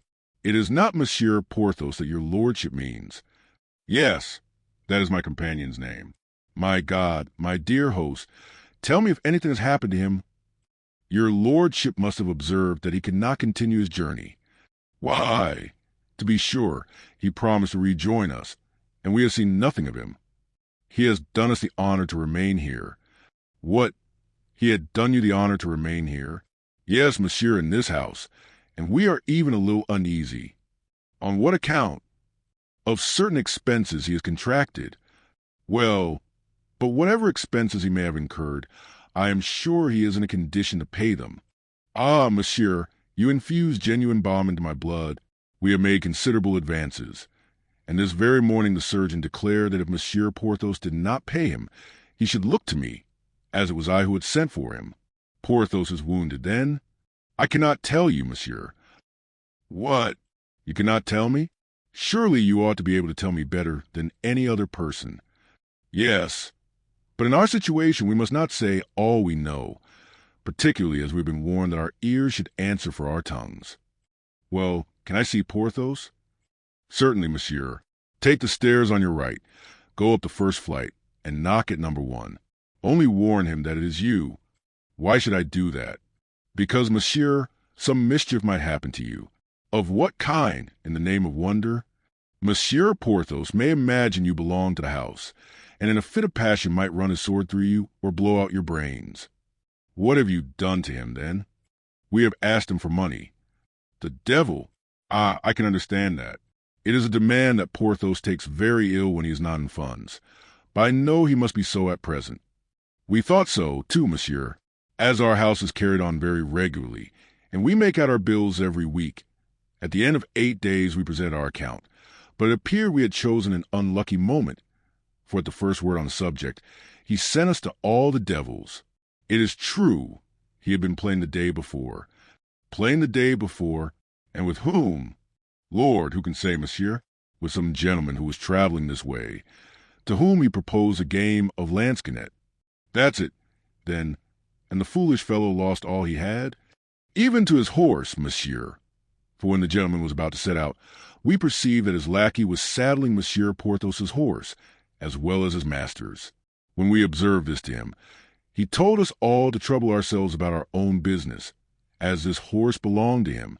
We also informed Monsieur Porthos of what was going on, but he told us we were scoundrels to doubt a gentleman's word, and that as he had said the horse was his, it must be so. That's Porthos all over, murmured D'Artagnan. Then, continued the host, I replied that as from the moment we seemed not likely to come to a good understanding with respect to payment, I hoped that he would have at least the kindness to grant a favor as custom to my brother host of the Golden Eagle. But Monsieur Porthos replied that, my house being the best, he should remain where he was. This reply was too flattering to allow me to insist on his departure. I confined myself then to begging him to give up his chamber, which is the handsomest in a hotel, and to be satisfied with a pretty little room on the 3rd floor.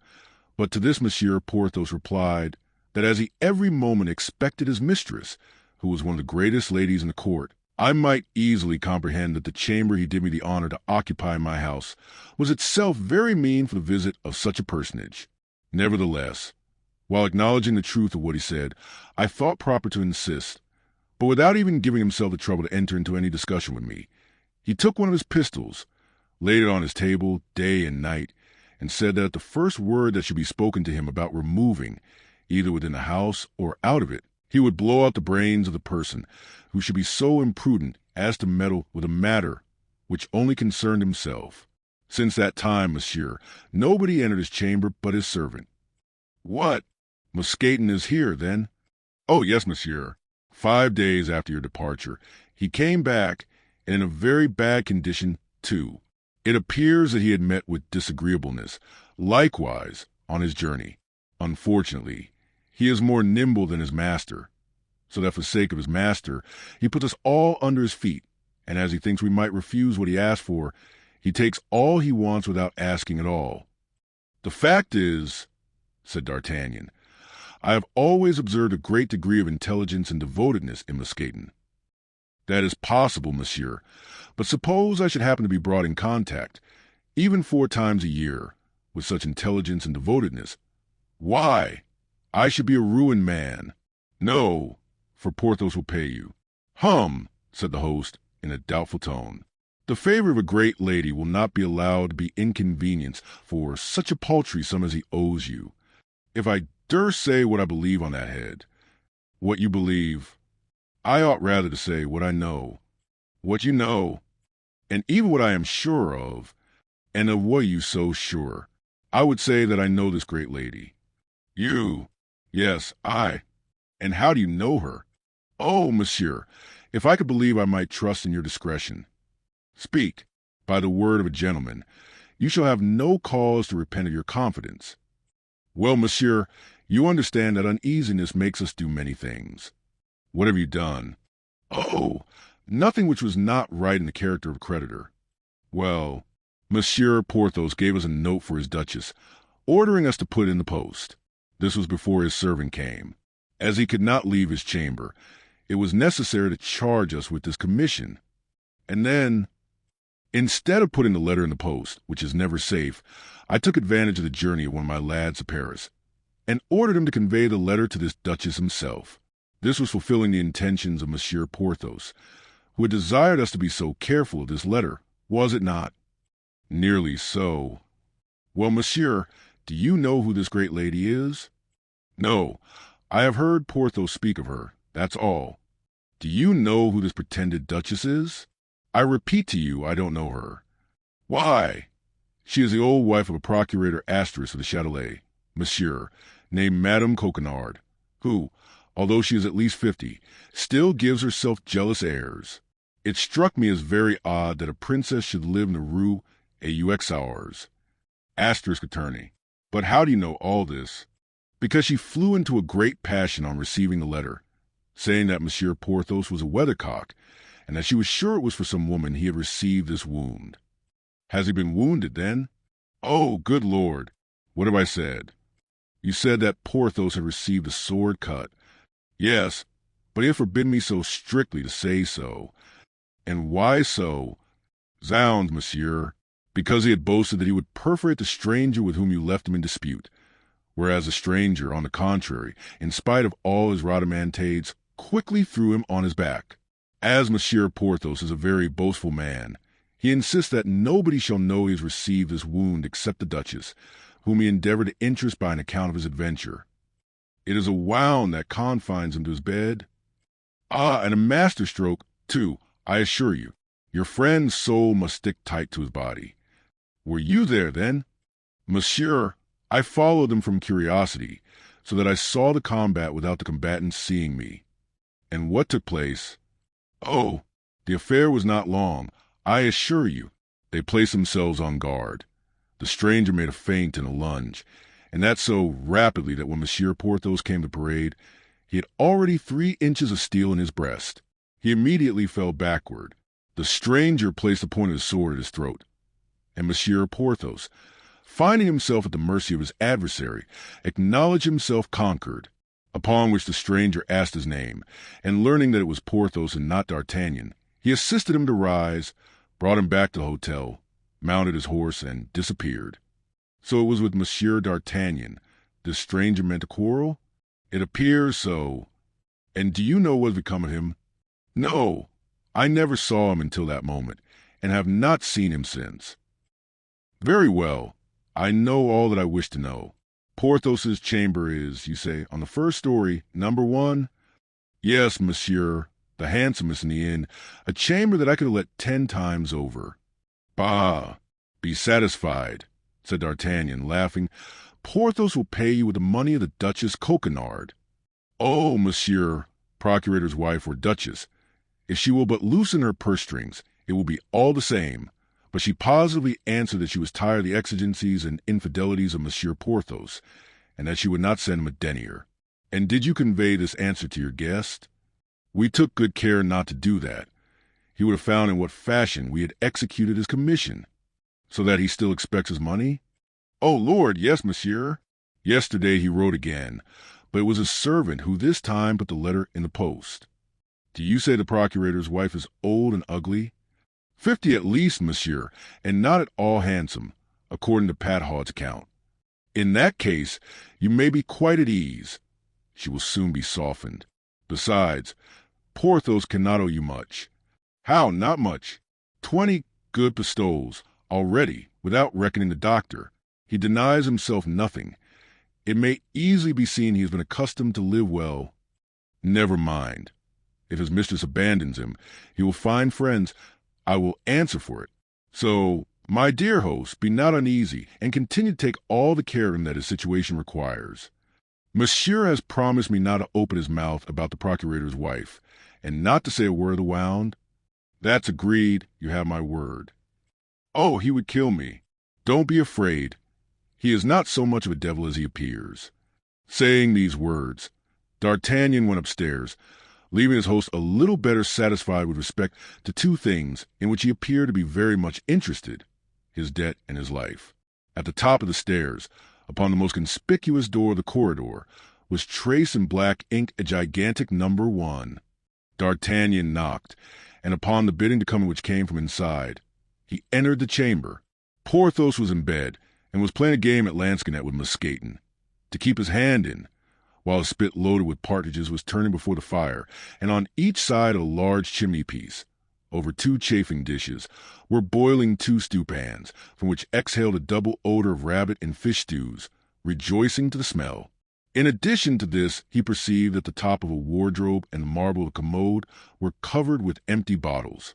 At the sight of his friend, Porthos uttered a loud cry of joy, and Mousqueton, rising respectfully, yielded his place to him, and went to give an eye to the 2 stewpans, of which he appeared to have particular inspection. "Ah, pardieu, is that you?" said Porthos to D'Artagnan. "You are right welcome.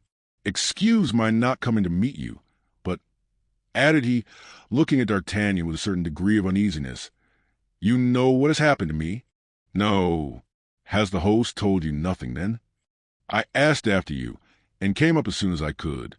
Porthos seemed to breathe more freely. "And what has happened to you, my dear Porthos?" continued D'Artagnan.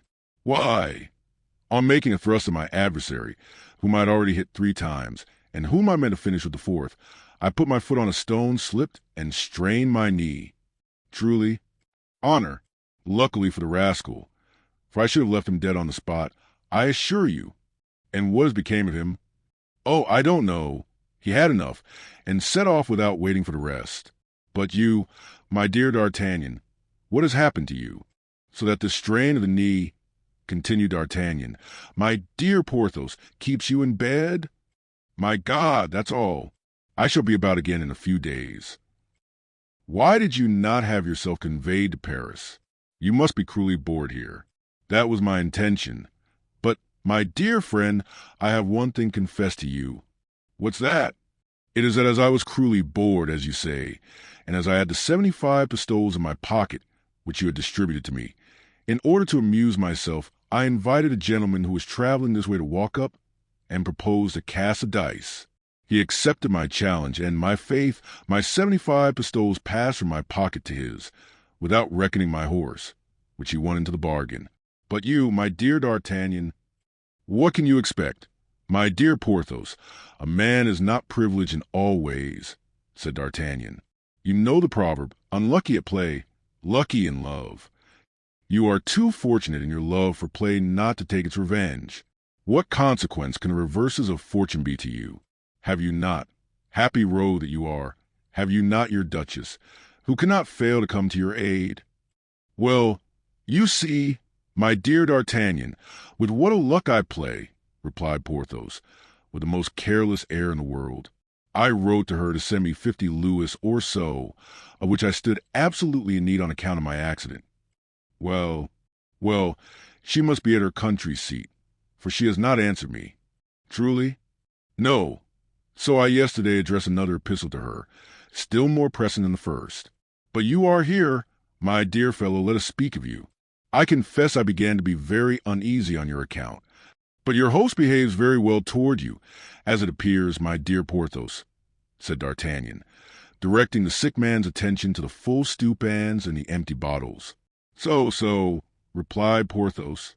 "Only 3 or 4 days ago the impertinent jackanapes gave me his bill, and I was forced to turn both him and his bill out of the door, so that I am here something in the fashion of a conqueror, holding my position, as it were, my conquest. So you see, being in constant fear of being forced from that position, I am armed to the teeth. And yet," said D'Artagnan, laughing, "it appears to me that from time to time you must make sorties." And he again pointed to the bottles and the stewpans. "Not I, unfortunately," said Porthos. "This miserable strain confines me to my bed, but Mousqueton forages, and brings in provisions. Friend Mousqueton, you see that we have a reinforcement, and we must have an increase of supplies." "Mousqueton," said D'Artagnan, "you must render me a service." "What, monsieur?" "You must give your recipe to Planchet." I may be besieged in my turn, and I shall not be sorry for him to be able to let me enjoy the same advantages with which you gratify your master.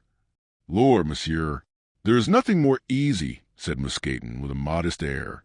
One only needs to be sharp, that's all. I was brought up in the country, and my father in his leisure time was something of a poacher.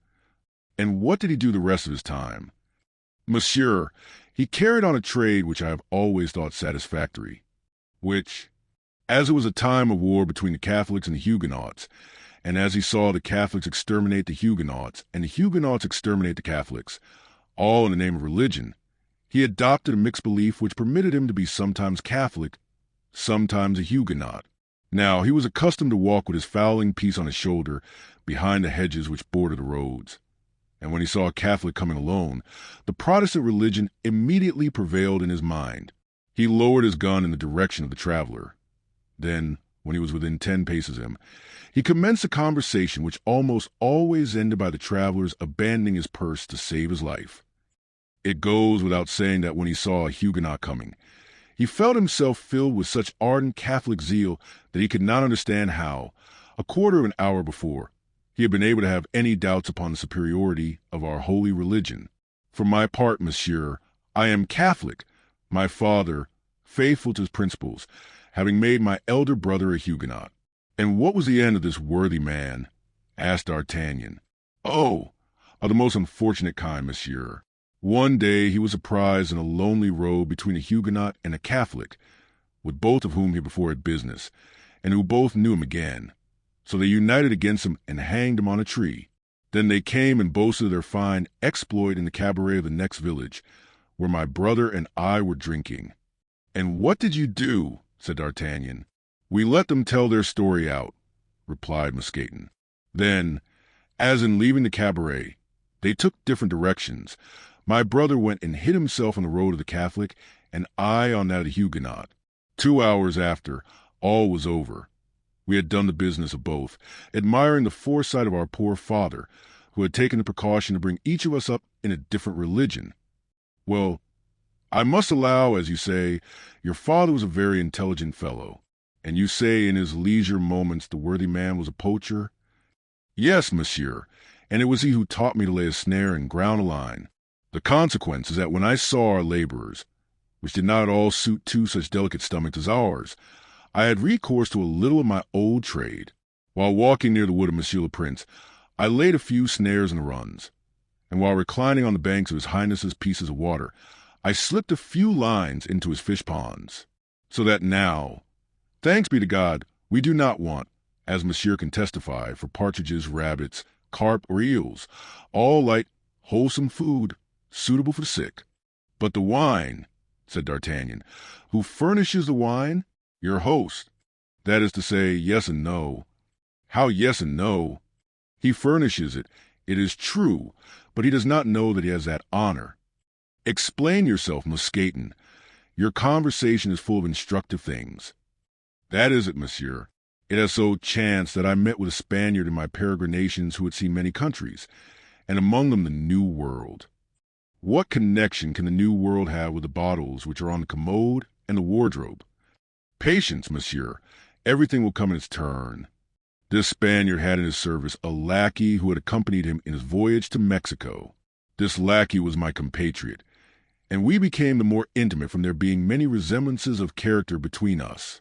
We loved sporting of all kinds better than anything, so that he related to me how in the plains of the Pampas the natives hunt the tiger and the wild bull with simple running nooses, which they throw to a distance of 20 or 30 paces the end of a cord with such nicety.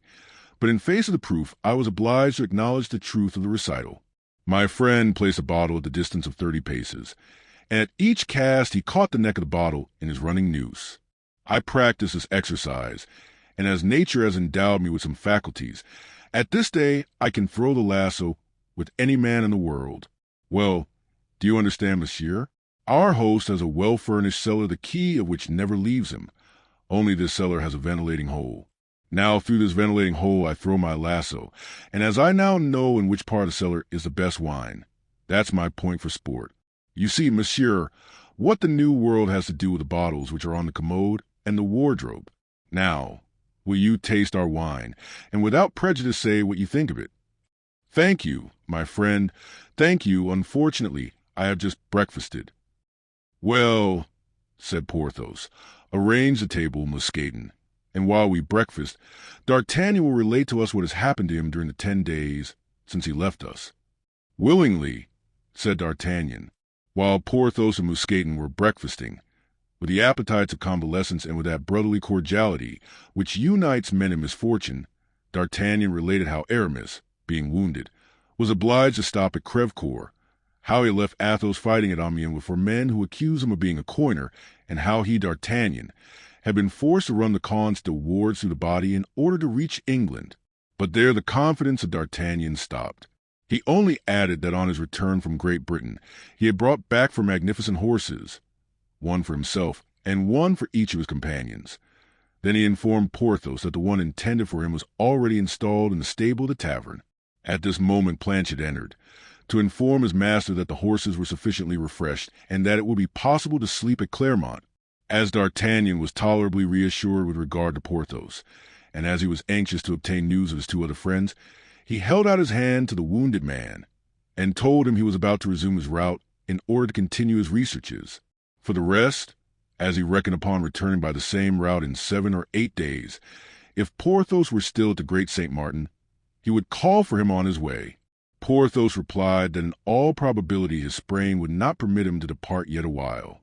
Besides, it was necessary he should stay at Chantilly to wait for the answer from his duchess. D'Artagnan wished that answer might be prompt and favorable, and having again recommended Porthos to the care of Mousqueton, and paid his bill to the host, he resumed his route with Planchet, already relieved of one of his led horses. Chapter 26. Aramis and his thesis. D'Artagnan had said nothing to Porthos of his wound or of his procurator's wife. Our Béarnais was a prudent lad, however young he might be. Consequently, he had appeared to believe all that the vainglorious Musketeer had told him, convinced that no friendship will hold out against a surprised secret. Besides, we feel always a sort of mental superiority over those whose lives we know better than they suppose. In his projects of intrigue for future, and determined as he was to make his 3 friends the instruments of his fortune, D'Artagnan was not sorry at getting into his grasp beforehand the invisible strings by which he reckoned upon moving them. And yet, as he journeyed along, a profound sadness weighed upon his heart. He thought of that young and pretty Madame Bonacieux who was to have paid him the price of his devotedness. But let us hasten to say that this sadness possessed the young man less from the regret of the happiness he had missed than from the fear he entertained that some serious misfortune had befallen the poor woman. For himself, he had no doubt she was a victim of the cardinal's vengeance, and, as was well known, the vengeance of his eminence was terrible. How he had found grace in the eyes of the minister, he did not know, but without doubt Lecoq would have revealed this to him if the captain of the guards had found him a home.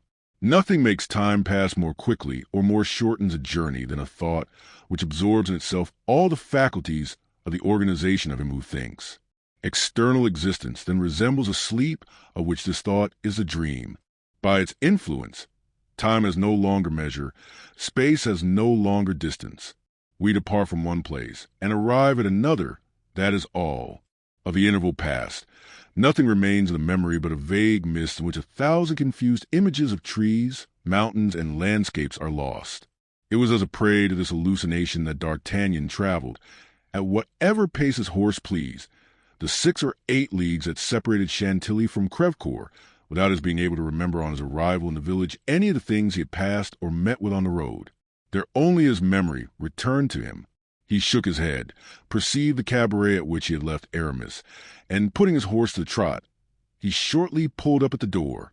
This time it was not a host, but a hostess who received him. D'Artagnan was a physiognomist. His eye took in at a glance the plump, cheerful countenance of the mistress of the place, and he at once perceived there was no occasion for dissembling with her, or of fearing anything from one blessed with such a joyous physiognomy. "My good dame," asked D'Artagnan, "can you tell me what has become of one of my friends, whom we were obliged to leave here about a dozen days ago? A handsome young man, 3 or 24 years old, mild, amiable, and well made. That is he, wounded in the shoulder." "Just so. Well, monsieur, he is still here." "Ah, pardieu, "My dear dame," said D'Artagnan, springing from his horse and throwing the bridle to Planchet, "you restore me to life. Where is this dear Aramis? Let me embrace him. I am in a hurry to see him again. Pardon, monsieur, but I doubt whether he can see you at this moment." "Why so? Has he a lady with him?" "Jesus, what do you mean by that? Poor lad." "No, monsieur, he has not a lady with him." "With whom is he, then?" "With the curate of Montdidier and the superior of the Jesuits of Amiens." "Good heavens!" cried D'Artagnan. "Is the poor fellow worse, then?" "No, monsieur, quite the contrary. But after his illness grace touched him, and he determined to take orders." "That's it," said D'Artagnan. "I had forgotten that he was only a musketeer for a time.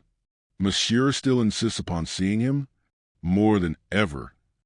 "Well, monsieur has only to take the right-hand staircase in the courtyard and knock at number 5 on the second floor." D'Artagnan walked quickly in the direction indicated and found one of those exterior staircases that are still to be seen in the yards of our old-fashioned taverns. But there was no getting at the place of sojourn of the future abbé. The defile of the chamber of Aramis were as well guarded as the gardens of Armida. Bazin was stationed in the corridor, and barred his passage with a more intrepidity that, after many years of trial, Bazin found himself near a result of which he had ever been ambitious. In fact, the dream of poor Bazin had always been to serve a churchman, and he awaited with impatience the moment, always in the future, when Aramis would throw aside the uniform and assume the cassock. The daily renewed promise of the young man that the moment would not long be delayed had alone kept him in the service of a musketeer, a service in which, he said, his soul was in constant jeopardy. Bazin was then at the height of joy. In all probability, this time his master would not retract. The union of physical pain with moral uneasiness had produced the effect so long desired. Aramis, suffering at once in body and mind, had at length fixed his eyes and his thoughts upon religion, and he had considered as a warning from heaven the double accident which had happened to him, that is to say, the sudden disappearance of his mistress and the wound in his shoulder. It may be easily understood that in the present disposition of his master nothing could be more disagreeable to Bazin than the arrival of D'Artagnan, which might cast his master back again into that vortex of mundane affairs which had so long carried him away. He resolved, then, to defend the door bravely, and as, betrayed by the mistress of the inn, he could not say that Aramis was absent, he endeavored to prove to the newcomer that it would be the height of indiscretion to disturb his master in his pious conference, which had commenced with the morning, and would not, as Bazin said, terminate before night. But D'Artagnan took very little heed of the eloquent discourse of M. Bazin, and as he had no desire to support a polemic discussion with his friend's valet, he simply moved him out of the way with one hand, and with the other turned the handle of the door of number 5. The door opened, and D'Artagnan went into the chamber. Aramis, in a black gown, his head enveloped in a sort of round flat cap, not much unlike a calotte, was seated before an oblong table, covered with rolls of paper and enormous volumes in folio. At his right hand was placed the superior of the Jesuits, and on his left the curate of Montdidier. The curtains were half drawn, and only admitted the mysterious light calculated for beatific reveries. All the mundane objects that generally strike the eye on entering the room of a young man, particularly when that young man is a musketeer, had disappeared as if by enchantment, and for fear, no doubt, that the sight of them might bring his master back to ideas of this world, Bazin had laid his hands upon sword, pistols, plumed hat, and embroideries and laces of all kinds and sorts. In their stead, D'Artagnan thought he perceived in an obscure corner a disciplined cord suspended from a nail in the wall. At the noise made by D'Artagnan in entering, Aramis lifted up his head and beheld his friend. But to the great astonishment of the young man, the sight of him did not produce much effect upon the musketeer, so completely was his mind detached from the things of this world. "Good day, dear D'Artagnan," said Aramis. "Believe me, I am glad to see you." "So am I delighted to see you," said D'Artagnan, "although I am not yet sure that it is Aramis I am speaking to." "To himself, my friend, to himself. But what makes you doubt it?" "I was afraid I had made a mistake in the chamber, and that I had found my way into the apartment of some churchman. Then another error seized me on seeing you in company with these gentlemen. I was afraid you were dangerously ill." The two men in black, who guessed D'Artagnan's meaning, darted at him a glance which might have been thought threatening, But D'Artagnan took no heed of it. "I disturb you, perhaps, my dear Aramis," continued D'Artagnan, "for by what I see, I am led to believe that you are confessing to these gentlemen." Aramis colored imperceptibly. "You disturb me? Oh, quite the contrary. Dear friend, I swear, and as a proof of what I say, permit me to declare I am rejoiced to see you safe and sound." "Ah, he'll come round," thought D'Artagnan. "That's not bad. This gentleman, who is my friend, has just escaped from a serious danger," continued Aramis, with unction, pointing at D'Artagnan with his hand, and addressing the two ecclesiastics. "Praise God, monsieur," replied they, bowing together. "I have not failed to do so, your reverences," replied the young man, returning their salutation. "You arrive in good time, dear D'Artagnan," said Aramis, "and by taking part in our discussion may assist us with your intelligence. Monsieur the Principal of Amiens, Monsieur the Curate of Montdidier, and I are arguing certain theological questions in which we've been much interested. I shall be delighted to have your opinion." "The opinion of a swordsman can have very little weight," replied D'Artagnan, who began to be uneasy at the turn things were taking, "and you had better be satisfied, believe me, with the knowledge of these gentlemen."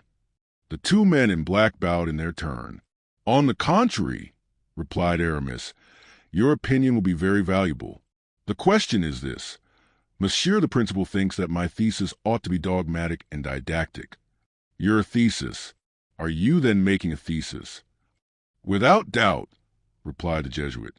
"In the examination which precedes ordination, a thesis is always a requisite."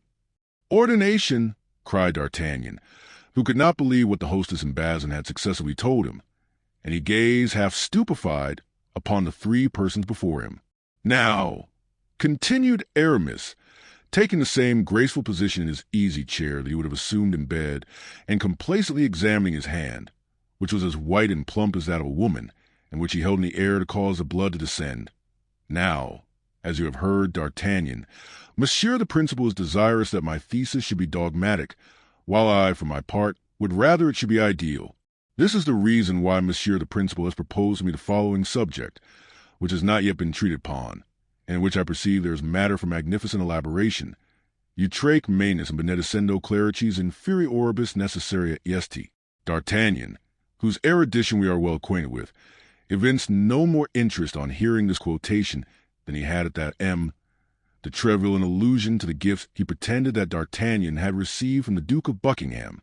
"Which means," resumed Aramis, that he might perfectly understand, "the two hands are indispensable for priests of the inferior orders when they bestow the benediction." "An admirable subject," cried the Jesuit. "Admirable and dogmatic," repeated the curate, who, about as strong as D'Artagnan with respect to Latin, carefully watched the Jesuit in order to keep step with him, and repeated his words like an echo. As to D'Artagnan, he remained perfectly insensible to the enthusiasm of the two men in black. "Yes, admirable, prorsus admirabile," continued Aramis, "but which requires a profound study of both the Scriptures and the Fathers. Now, I have confessed to these learned ecclesiastics, and that in all humility, that the duties of mounting guard in the service of the king have caused me to neglect study a little. I should find myself, therefore, more at my ease, facilius natans, in a subject of my own choice, which would be to these hard theological questions what morals are metaphysics in philosophy." D'Artagnan began to be tired, and so did the curate. "See, what an exordium!" cried the Jesuit. "Exordium," repeated the curate, for the sake of saying something. "Quamadmatum inter celerum immensitatum."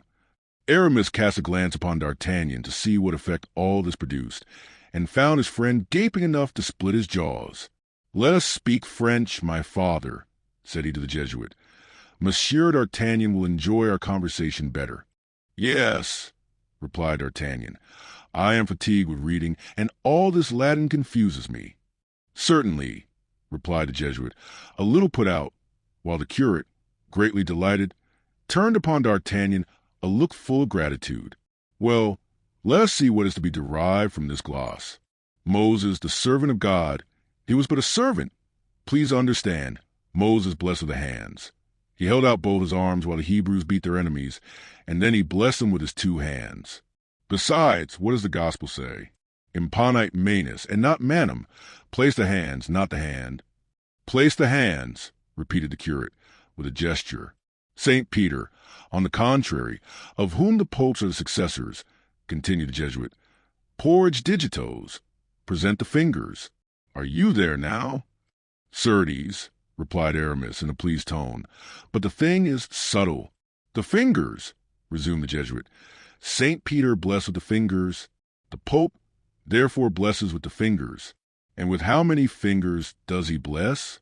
With 3 fingers, to be sure, one for the Father, one for the Son, and one for the Holy Ghost. All crossed themselves. D'Artagnan thought it was proper to follow this example. The Pope is a successor of St. Peter and represents the 3 divine powers.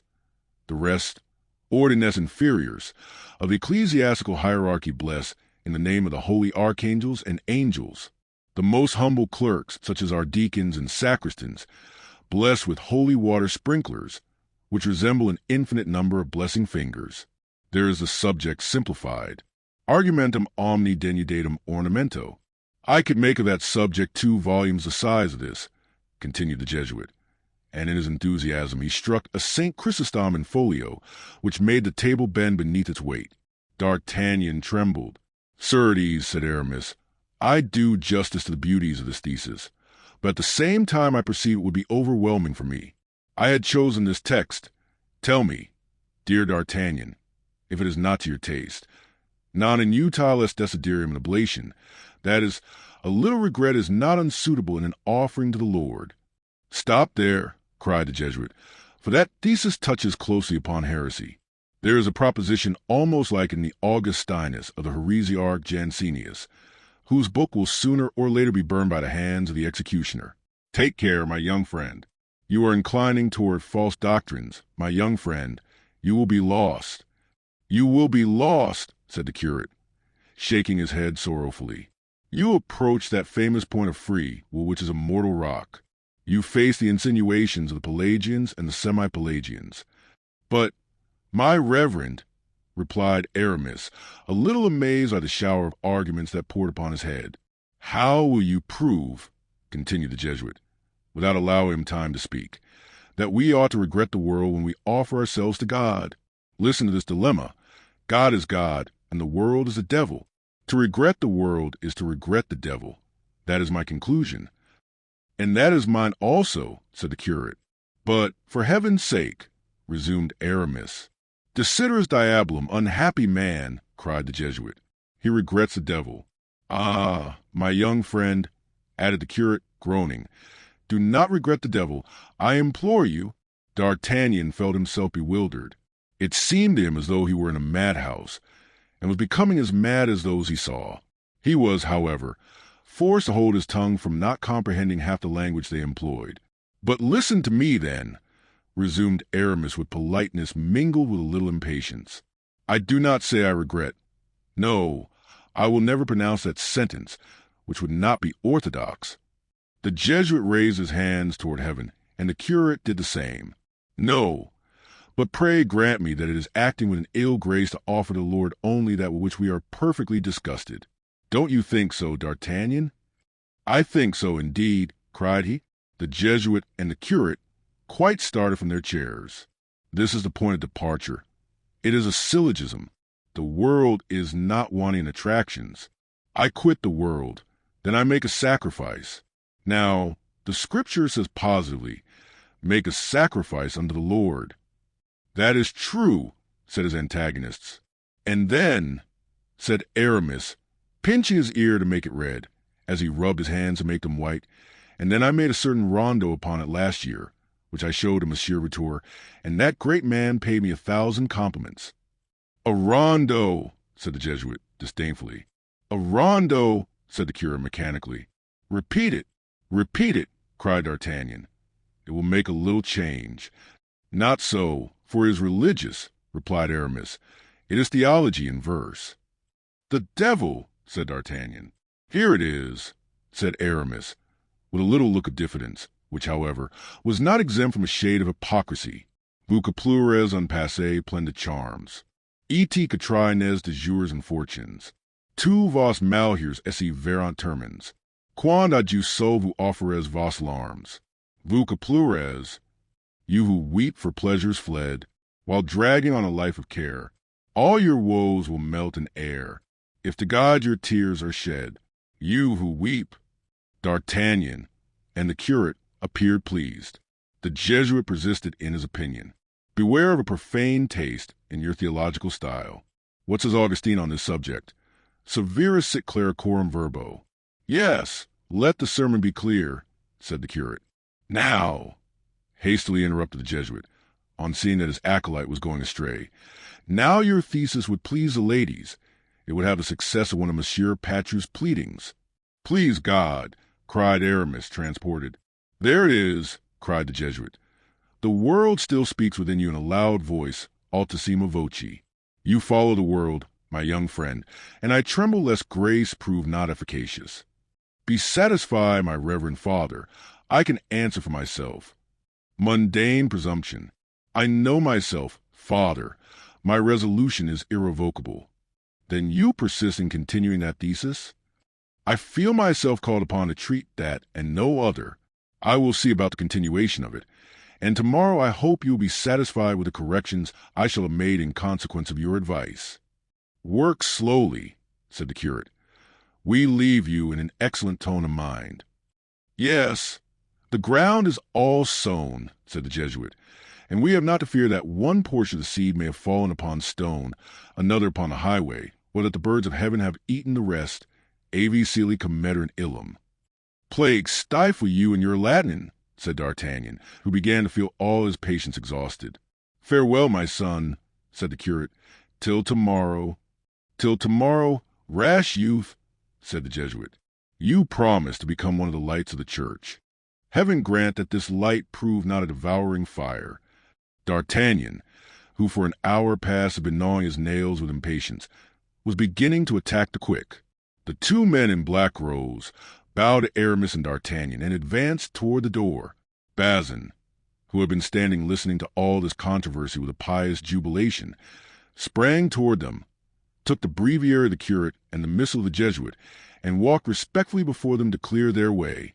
Aramis conducted them to the foot of the stairs, and then immediately came up again to D'Artagnan, whose senses were still in a state of confusion. When left alone, the two friends at first kept an embarrassed silence.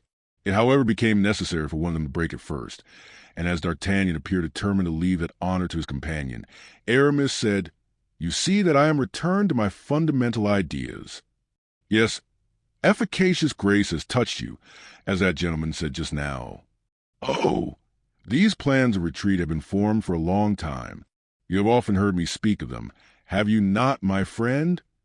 Yes, but I confess I always thought you jested. With such things. Oh, D'Artagnan, the devil! Why, people jest with death. And people are wrong, D'Artagnan, for death is the door which leads to perdition or to salvation. Granted, but if you please, let us not theologize, Aramis. You must have had enough for today. As for me, I have almost forgotten the little Latin I have ever known. Then I confess to you that I have eaten nothing since 10 o'clock this morning, and I am devilish hungry. We will dine directly, my friend. Only you must please to remember that this is Friday. Now, on such a day I can neither eat flesh nor see it eaten. If you can be satisfied with my dinner, it consists of cooked tetragones and fruits. What do you mean by tetragones? Asked D'Artagnan, uneasily. I mean spinach, replied Aramis. But on your account I will add some eggs, and that is a serious infraction to rule, for eggs are meat, since they engender chickens. This feast is not very succulent. But never mind, I will put up with it for the sake of remaining with you. I am grateful to you for the sacrifice, said Aramis, but if your body be not greatly benefited by it, be assured your soul will. And so, Aramis, you are decidedly going to the church? What will our two friends say? What will Monsieur de Treville say? They will treat you as a deserter. I warn you. I do not enter the church. I re-enter it. I deserted the church for the world. For you know that I forced myself when I became a musketeer. I know nothing about it. You don't know I quit the seminary? Not at all. This is my story, then. Besides, the scriptures say, Confess yourselves to one another, and I confess to you, D'Artagnan, and I give you absolution beforehand. You see, I am a good sort of man. Do not jest about holy things, my friend. Go on, then, I listen. I had been at the seminary from 9 years old. In 3 days I should have been 20. I was about to become an abbé, and all was arranged. One evening I went, according to custom, to a house which I frequented with much pleasure. When one is young, what could be expected? One is weak. An officer who saw me, with a jealous eye, reading the lives of the saints to the mistress of the house, entered suddenly and without being announced. That evening I had translated an episode of Judith, and had just communicated my verses to the lady, who gave me all sorts of compliments, and leaning on my shoulder, was reading them a second time with me. Her pose, which I must admit was rather free, wounded this officer. He said nothing, but when I went out he followed, and quickly came up with me. "Monsieur the Abbé," said he, "do you like blows with a cane?" "I cannot say, monsieur," answered I. "No one has ever dared to give me any." "Well, listen to me, then, Monsieur the Abbé.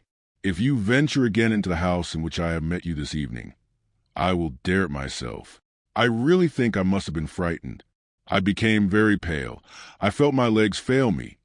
I sought for a reply, but could find none. I was silent. The officer waited for his reply, and seeing it so long coming, he burst into a laugh, turned upon his heel, and re-entered the house. I returned to the seminary. I am a gentleman born, and my blood is warm, as you may have remarked, my dear D'Artagnan. The insult was terrible, and although unknown to the rest of the world, I felt it live and fester at the bottom of my heart. I informed my superiors that I did not feel myself sufficiently prepared for ordination, and at my request the ceremony was postponed for a year. I sought out the best fencing master in Paris. I made an agreement with him to take a lesson every day, and every day for a year I took that lesson. Then, on the anniversary of the day on which I had been insulted, I hung my cassock on a peg, assumed the costume of a cavalier, and went to a ball given by a lady friend of mine, and to which I knew my man was invited. It was in the Rue de France Bourgeois, close to La Force. As I expected, my officer was there. I went up to him as he was singing a love ditty and looking tenderly at a lady, and interrupted him exactly in the middle of the second couplet. "Monsieur," said I, "does it still displease you that I should frequent a certain house of La Rue Payenne? And would you still cane me if I took it into my head to disobey you?" The officer looked at me with astonishment, and then said, "What is your business with me, monsieur? I do not know you." "I am," said I, "the little abbé who reads Lives of the Saints, and translates Judith into verse." I recollect now," said the officer in a jeering tone. "Well, what do you want with me?" "I want you to spare time to take a walk with me. Tomorrow morning, if you like, with the greatest pleasure." "No, not tomorrow morning, if you please, but immediately. If you absolutely insist." "I do insist upon it." "Come, then, ladies," said the officer, "do not disturb yourselves. Allow me time just to kill this gentleman, and I will return and finish the last couplet." We went out. I took him to the Rue Payenne, to exactly the same spot where, a year before at the very same hour, he had paid me the compliment I have related to you. It was a superb moonlight night. We immediately drew, and at the first pass I laid him stark dead. "The devil!" cried D'Artagnan. "Now," continued Aramis, as the ladies did not see the singer come back, and as he was found in the Rue Payenne with a great sword wound through his body, it was supposed that I had accommodated him thus, and the matter created some scandal which obliged me to renounce the cassock for a time. Athos, whose acquaintance I made about that period, and Porthos, who had in addition to my lessons taught me some effective tricks of fence, prevailed upon me to solicit the uniform of a musketeer. The king entertained great regard for my father, who had fallen at the siege of Arras, and the uniform was granted. You may understand that the moment has come for me to re-enter the bosom of the church. And why today, rather than yesterday or tomorrow? What has happened to you today to raise all these melancholy ideas? This wound, my dear D'Artagnan, has been a warning to me from heaven. This wound? Bah! It is now nearly healed, and I am sure it is not that which gives you the most pain. "What then?" said Aramis, blushing. "You have won a heart, Aramis, one deeper and more painful, a wound made by a woman. The eye of Aramis kindled in spite of himself. "Ah," said he, dissembling his emotion under feigned carelessness. "Do not talk of such things and suffer love pains? Vanitas vanitatum, according to your idea. Then my brain is turned. And for whom? For some grisette, some chambermaid with whom I have trifled in some garrison? Fie! Pardon, my dear Aramis, but I thought you carried your eyes higher." "Higher? And who am I to nourish such ambition? A poor musketeer, a beggar, an unknown, who hates slavery, and finds himself ill-placed in the world." "Aramis, Aramis!" cried D'Artagnan, looking at his friend with an air of doubt. "Dust I am, and to dust I return. Life is full of humiliations and sorrows," continued he, becoming still more melancholy. "All the ties which attach him to life break in the hand of man, particularly the golden ties." "Oh, my dear D'Artagnan," resumed Aramis, giving his voice a slight tone of bitterness, "trust me. Conceal your wounds when you have any. Silence is the last joy of the unhappy. Beware of giving anyone a clue to your griefs. The curious suck our tears, as flies suck the blood of a wounded heart." "Alas, my dear Aramis," said D'Artagnan, in his turn heaving a profound sigh, "that is my story you are relating." "How?" "Yes, a woman whom I love, whom I adore, has just been torn from me by force. I do not know where she is, or whither they have conducted her. She is perhaps a prisoner. She is perhaps dead. Yes, but you have at least this consolation, that you can say to yourself she has not quit you voluntarily, that if you learn no news of her, it is because all communication with you is interdicted, while well, nothing," replied Aramis, "nothing. So you renounce the world, then, forever. That is a settled thing, a resolution registered. Forever. You are my friend today. Tomorrow you will be no more to me than a shadow, or rather, even, you will no longer exist. As for the world, it is a sepulchre and nothing else. The devil! All this is very sad which you tell me. What will you? My vocation commands me. It carries me away." D'Artagnan smiled, but made no answer. Aramis continued, "And yet, while I do belong to the earth, I wish to speak of you, of our friends."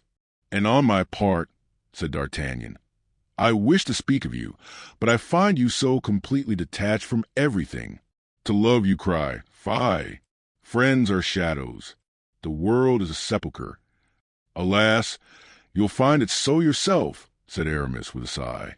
"Well, then, let us say no more about it," said D'Artagnan, "and let us burn this letter, which, no doubt, announces to you some fresh infidelity of your grisette or your chambermaid." "What letter?" cried Aramis eagerly. "A letter which was sent to your abode in your absence, and which was given to me for you." "But from whom is that letter?" "Oh, from some heartbroken waiting woman, some desponding grisette, from Madame de Chevreuse' chambermaid, perhaps, who was obliged to return to Tours with her mistress, and who, in order to appear smart and attractive, stole some perfumed paper and sealed her letter with a duchess's coronet. What do you say?" "Hold, I must have lost it," said the young man maliciously, pretending to search for it. "But fortunately the world is a sepulchre. The men, and consequently the women, are but shadows, and love is a sentiment to which you cry, fie, fie!" "D'Artagnan, D'Artagnan," cried Aramis, "you are killing me." "Well, here it is at last," said D'Artagnan, as he drew the letter from his pocket. Aramis made a bound, seized the letter, read it, or rather devoured it, his countenance radiant. "This same waiting maid seems to have an agreeable style," said the messenger, carelessly. "Thanks, D'Artagnan, thanks," cried Aramis, almost in a state of delirium.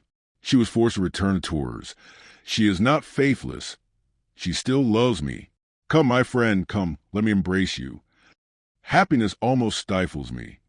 The two friends began to dance around the venerable St. Chrysostom, kicking about famously the sheets of the thesis, which had fallen on the floor. At that moment Bazin entered with the spinach and the omelette. "Be off, you wretch!" cried Aramis, throwing his skullcap in his face. "Return whence you came. Take back those horrible vegetables, And that poor kickshaw.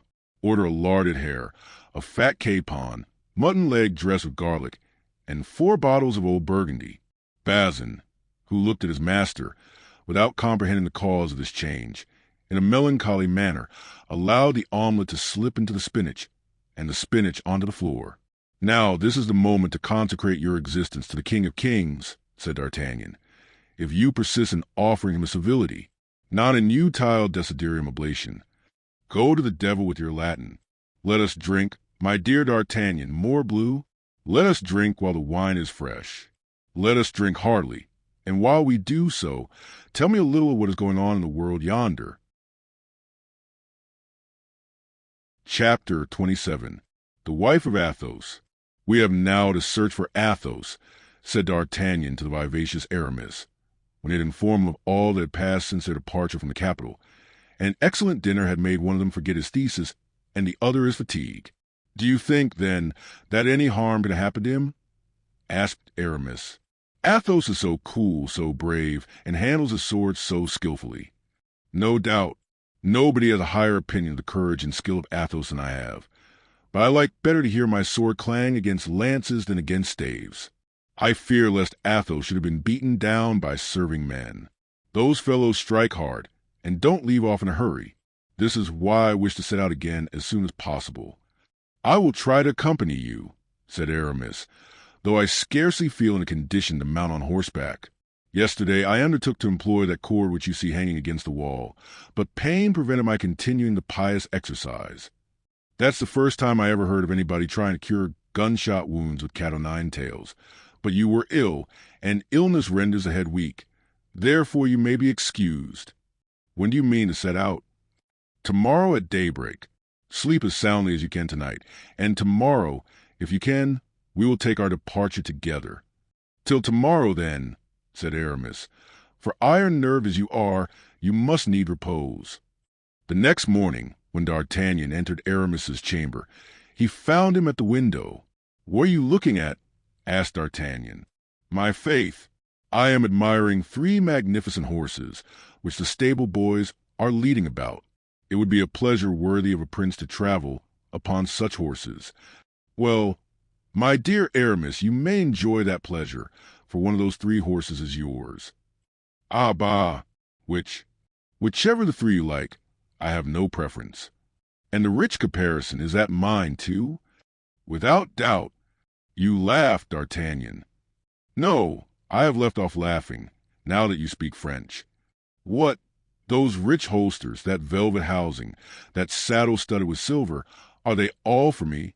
"For you and nobody else, as the horse which paws the ground is mine, and the other horse, which is caracoling, belongs to Athos." "Peste, they are 3 superb animals." "I am glad they please you." "Why, it must have been the king who made you such a present." "Certainly it was not the cardinal. But don't trouble yourself whence they come. Think only that one of 3 is your property. I choose that which the red-headed boy is leading." "It is yours." "Good heaven! That is enough to drive away all my pains. I could mount him with 30 balls in my body, on my sole handsome stirrups. Hola, Bazin, come here this minute." Bazin appeared on the threshold, dull and spiritless.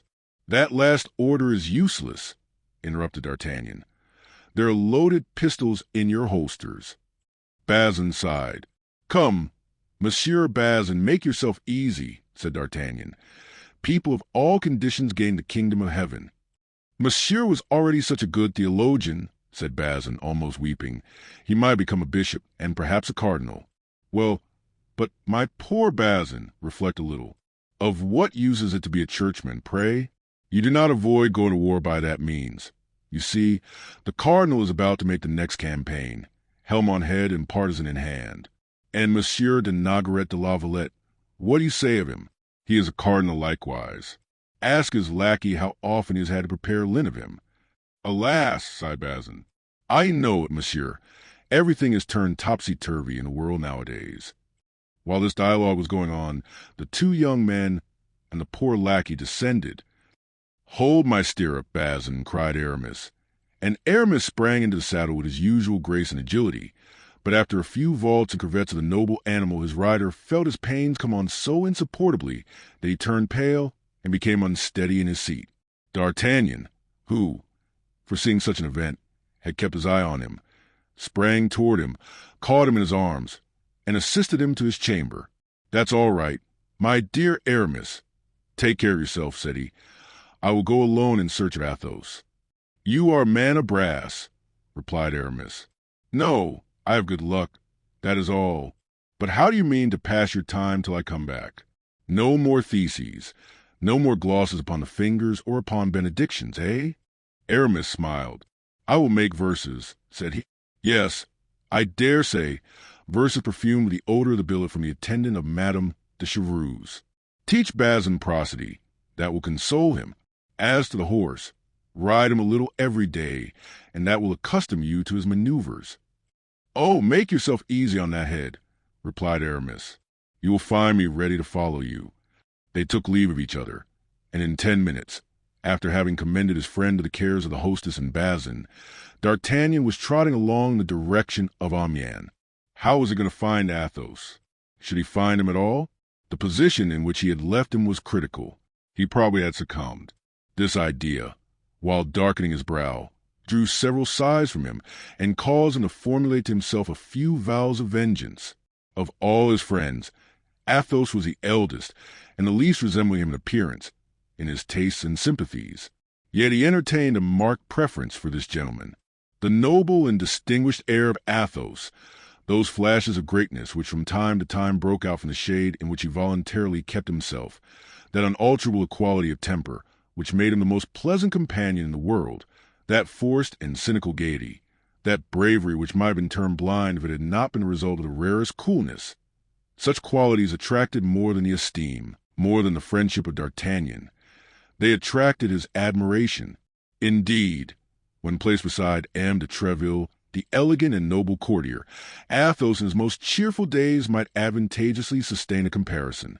He was of middle height, but his person was so admirably shaped and so well proportioned that more than once in his struggles with Porthos he had overcome the giant whose physical strength was proverbial among the musketeers.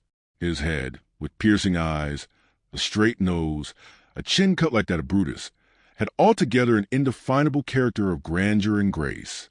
His hands, of which he took little care, were the despair of Aramis, who cultivated his with almond paste and perfumed oil. The sound of his voice was at once penetrating and melodious, and then that which was inconceivable in Athos, who was always retiring, was that delicate knowledge of the world and of the usages of the most brilliant society, those manners a high degree which appeared, as if unconsciously to himself, in his least actions. If a repast were on foot, Athos presided over it better than any other, placing every guest exactly in the rank which his ancestors had earned for him, or that he had made for himself. If a question in heraldry were started, Athos knew all the noble families of the kingdom, their genealogy, their alliances, their coats of arms, and the origin of them. Etiquette had no minutiae unknown to him. He knew what were the rights of the great landowners. He was profoundly versed in hunting and falconry, and had one day when conversing on this great art astonished even Louis XIII. himself, who took a pride in being considered a past master therein. Like all the great nobles of that period, Athos rode and fenced to perfection. But still further, his education had been so little neglected, even with respect to scholastic studies, so rare at this time among gentlemen, that he smiled at the scraps of Latin which Aramis sported and which Porthos pretended to understand. 2 or 3 times, even, to the great astonishment of his friends, he had, when Aramis allowed some rudimental error to escape him, replace a verb in its right tense and a noun in its case. Besides, his probity was irreproachable. In an age in which soldiers compromise so easily with their religion and their consciences, lovers with the rigorous delicacy of our era, and the poor with God's 7th commandment, this Athos, then, was a very extraordinary man.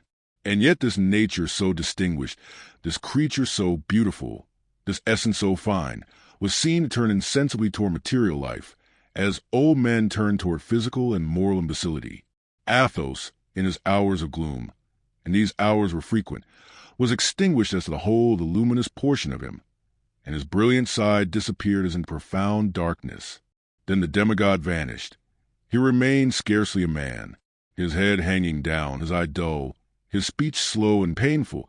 Athos would look for hours together at his bottle, his glass, or at Grimaud, who, accustomed to obey him by signs, read in the faint glance of his master his least desire, and satisfied it immediately.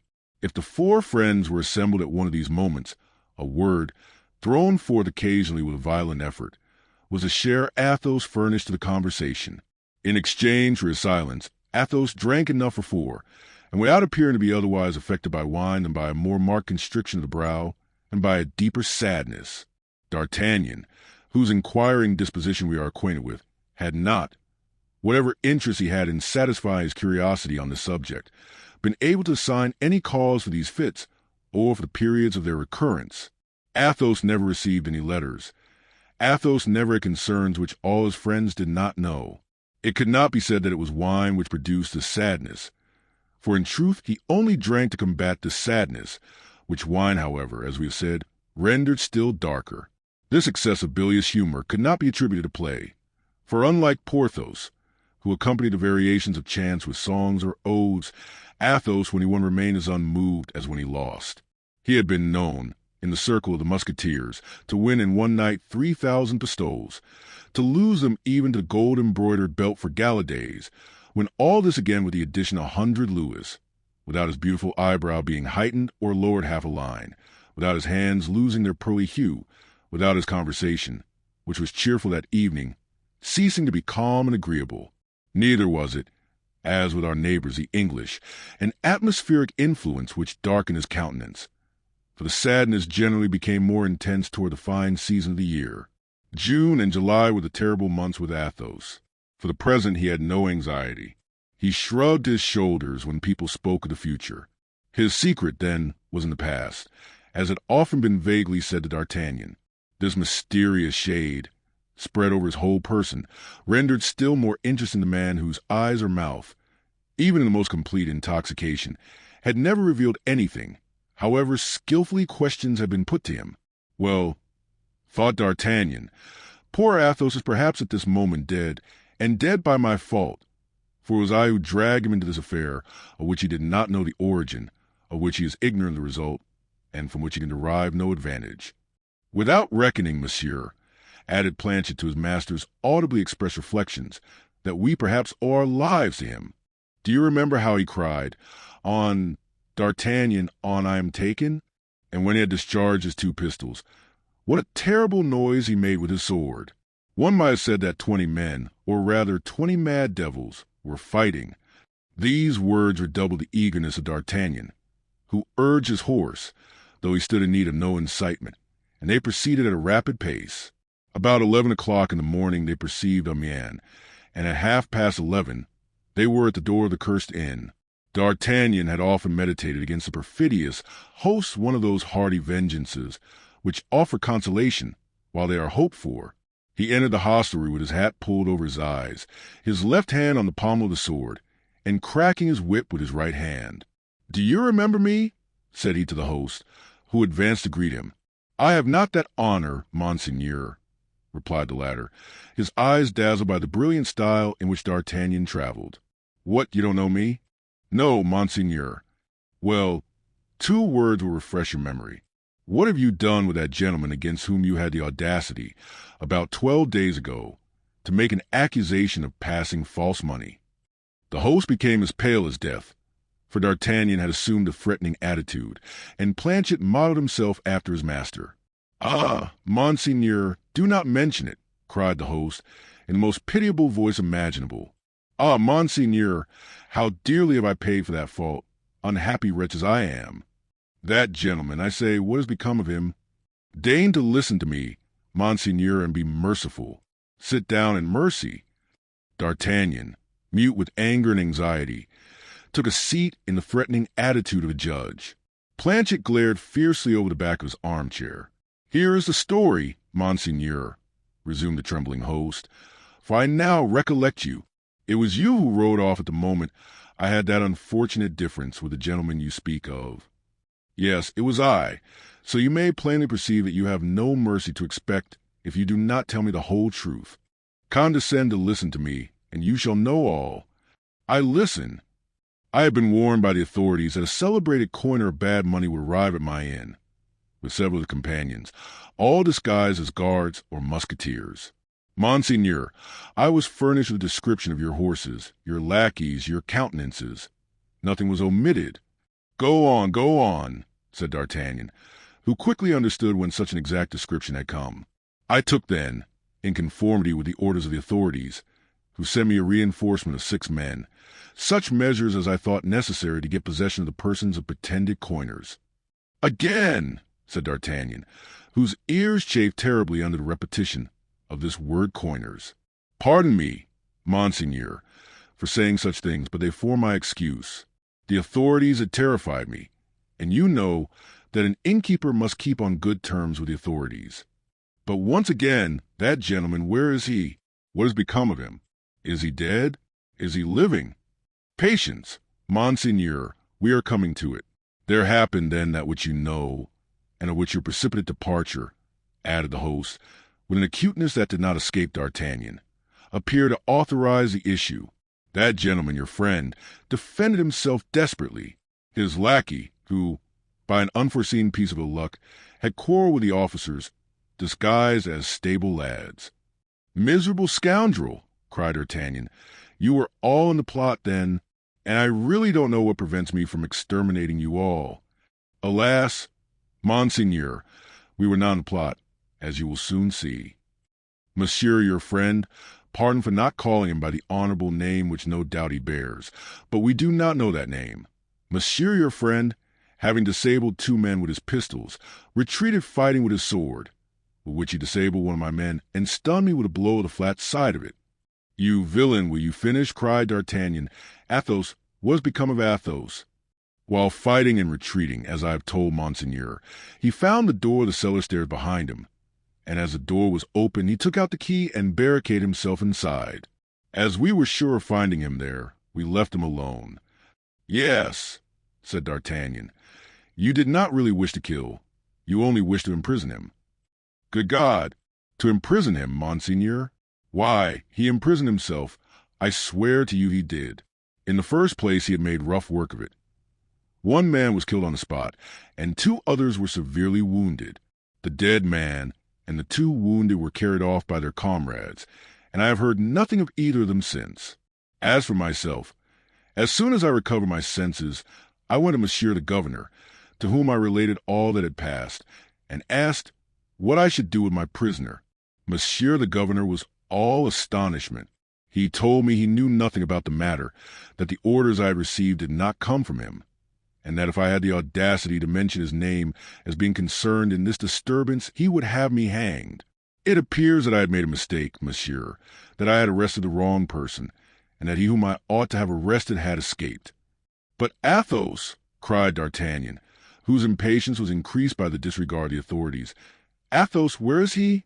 As I was anxious to repair the wrongs I had done the prisoner, resumed the innkeeper, I took my way straight to the cellar in order to set him at liberty. Ah, monsieur, he was no longer a man, he was a devil, to my offer of liberty. He replied that it was nothing but a snare, and that before he came out he intended to impose his own conditions. I told him very humbly, for I could not conceal from myself the scrape I had got into by laying hands on one of His Majesty's musketeers. I told him I was quite ready to submit to his conditions.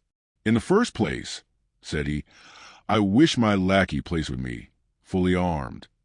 We hastened to obey this order, for you will please understand, monsieur, we were disposed to do everything your friend could desire. Monsieur Grimaud, he told us his name, although he does not talk much. Monsieur Grimaud then went down to the cellar, wounded as he was. Then his master, having admitted him, barricaded the door fresh, and ordered us to remain quietly in our own bar. But where's Athos now? Cried D'Artagnan. Where's Athos? In the cellar, monsieur.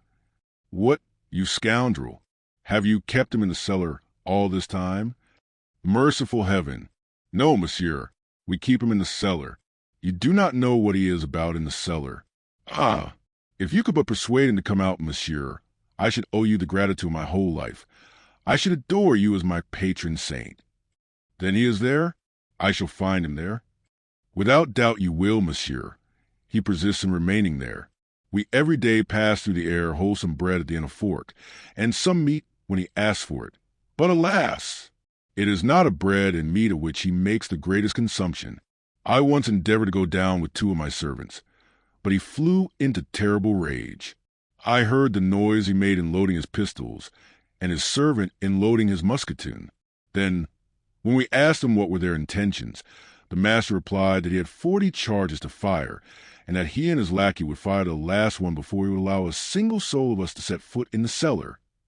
Upon this, I went and complained to the governor, who replied that I only had what I deserved, and that it would teach me to insult honorable gentlemen who took up their abode in my house. So that since that time, replied D'Artagnan, totally unable to refrain from laughing at the pitiable face of the host. So from that time, monsieur, continued the latter, we have led the most miserable life imaginable. For you must know, monsieur, that all our provisions are in the cellar. There's our wine in bottles, and our wine in casks, the beer, the oil and the spices, the bacon and sausages. And as we are prevented from going down there, we are forced to refuse food and drink to the travelers who come to the house, so that our hostelry is daily going to ruin. If your friend remains another week in my cellar, I shall be a ruined man. And not more than justice, either, you ass. Could you not perceive by our appearance that we were people of quality, and not coiners, say? Yes, monsieur, you are right, said the host. But hark, hark, there he is. Somebody has disturbed him, without doubt, said D'Artagnan. But he must be disturbed, cried the host. Here are 2 English gentlemen just arrived. Well, the English like good wine, as you may know, monsieur. These have asked for the best. My wife has perhaps requested permission of Monsieur Athos to go into the cellar to satisfy these gentlemen, and he, as usual, has refused. Ah, good heaven! There is a hullabaloo louder than ever. D'Artagnan, in fact, heard a great noise on the side next the cellar. He rose, and preceded by the host wringing his hands, and followed by Planchet with his musketoon ready for use, he approached the scene of action. The 2 gentlemen were exasperated. They had had a long ride, and were dying with hunger and thirst. But this is tyranny, cried one of them, in very good French, though with a foreign accent, that this madman will not allow these good people access to their own wine. Nonsense! Let us break open the door, and if he is too far gone in his madness, well, we will kill him. Softly, gentlemen, said D'Artagnan, drawing his pistols from his belt. You will kill nobody, if you please. Good, good, cried the calm voice of Athos from the other side of the door. Let them just come in, these devourers of little children, and we shall see. Brave as they appeared to be, the 2 English gentlemen looked at each other hesitatingly. One might have thought there was in that cellar one of those famished ogres, the gigantic heroes of popular legends, into whose cavern nobody could force their way with impunity. There was a moment of silence, but at length the 2 Englishmen felt ashamed to draw back, and the angrier one descended the 5 or 6 steps which led to the cellar, and gave a kick against the door enough to split a wall. Planchet, said D'Artagnan, cocking his pistols, I will take charge of the one at the top. You look to the one below. Ah, gentlemen, you want battle, and you shall have it. Good God! Cried the hollow voice of Athos. I can hear D'Artagnan, I think. Yes, cried D'Artagnan, raising his voice in turn. I am here, my friend. Ah, good, then, replied Athos. We will teach them, these door-breakers. The gentlemen had drawn their swords, but they found themselves taken between 2 fires. They still hesitated an instant, but, as before, pride prevailed, and a second kick split the door from bottom to top. Stand on one side, D'Artagnan. Stand on one side, cried Athos. I am going to fire. Gentlemen, exclaimed D'Artagnan, whom reflection never abandoned, gentlemen, think of what you are about. Patience, Athos. You are running your heads into a very silly affair. You will be riddled. My lackey and I will have 3 shots at you, and you will get as many from the cellar. You will then have our swords, with which, I can assure you, my friend and I can play tolerably well. Let me conduct your business, and my own. You shall soon have something to drink. I give you my word. If there's any left, grumbled the jeering voice of Athos. The host felt a cold sweat creep down his back. How? "If there is any left," murmured he. "What the devil? There must be plenty left," replied D'Artagnan. "Be satisfied of that. These two cannot have drunk all the cellar. Gentlemen, return your swords to their scabbards. Well, provided you replace your pistols in your belt." "Willingly." And D'Artagnan set the example. Then, turning toward Planchet, he made him a sign to uncock his musketoon. The Englishmen, convinced of these peaceful proceedings, sheathed their swords grumblingly. The history of Athos's imprisonment was then related to them, and as they were really gentlemen, they pronounced the host in the wrong. "Now, gentlemen," said D'Artagnan, "go up to your room again, and in 10 minutes I will answer for it. You shall have all you desire." The Englishman bowed and went upstairs. "Now I am alone, my dear Athos," said D'Artagnan. "Open the door, I beg of you." "Instantly," said Athos. Then was heard a great noise of faggots being removed and of the groaning of posts. These were the counterscarps and bastions of Athos, which the besieged himself demolished. An instant after, the broken door was removed, and the pale face of Athos appeared, who with a rapid glance took a survey of the surroundings. D'Artagnan threw himself on his neck and embraced him tenderly. He then tried to draw him from his moist abode, but to his surprise he perceived that Athos staggered. "You are wounded," said he. Not at all. I am dead drunk, that's all, and never did a man more strongly set about getting so. By the Lord, my good host, I must at least have drunk for my part 150 bottles. "Mercy!" cried the host. "If the lackey has drunk only half as much as the master, I am a ruined man. Grimaud is a well-bred lackey. He would never think of faring in the same manner as his master. He only drank from a cask. Hark! I don't think he put the faucet in again. Do you hear it? It is running now." D'Artagnan burst into a laugh which changed the shiver of the host into a burning fever. In the meantime, Grimaud appeared in his turn behind his master, with the musketoon on his shoulder and his head shaking, like one of those drunken satyrs in the pictures of Rubens. He was moistened before and behind with a greasy liquid which the host recognized as his best olive oil. The four crossed the public room and proceeded to take possession of the best apartment in the house, which D'Artagnan occupied with authority. In the meantime, the host and his wife hurried down with lamps into the cellar, which had so long been interdicted to them, and where a frightful spectacle awaited them, beyond the fortifications to which Athos had made a breach in order to get out, and which were composed of faggots, planks, and empty casks, heaped up according to all the rules of the strategic art. They found, swimming in puddles of oil and wine, the bones and fragments of all the hams they had eaten, while a heap of broken bottles filled the whole left-hand corner of the cellar, and a tun, the cock of which was left running, was yielding, by this means, the last drop of its blood. The image of devastation and death, as the ancient poet says, reigned as over a field of battle. Of 50 large sausages, suspended from the joists, scarcely 10 remained. Then the lamentations of the host and hostess pierced the vault of the cellar. D'Artagnan himself was moved by them. Athos did not even turn his head. To grief succeeded rage. The host armed himself with a spit and rushed into the chamber occupied by the two friends. "Some wine," said Athos, on perceiving the host. "Some wine," cried the stupefied host. "Some wine?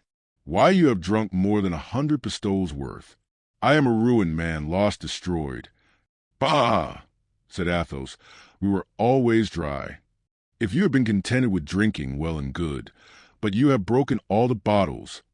You pushed me upon a heap which rolled down. That was your fault. All my oil is lost. Oil is a sovereign balm for wounds, and my poor Grimaud here was obliged to dress those you had inflicted on him.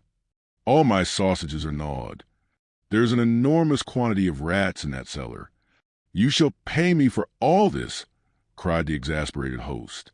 "Triple ass," said Athos, rising, but he sank down again immediately. He had tried his strength to the utmost.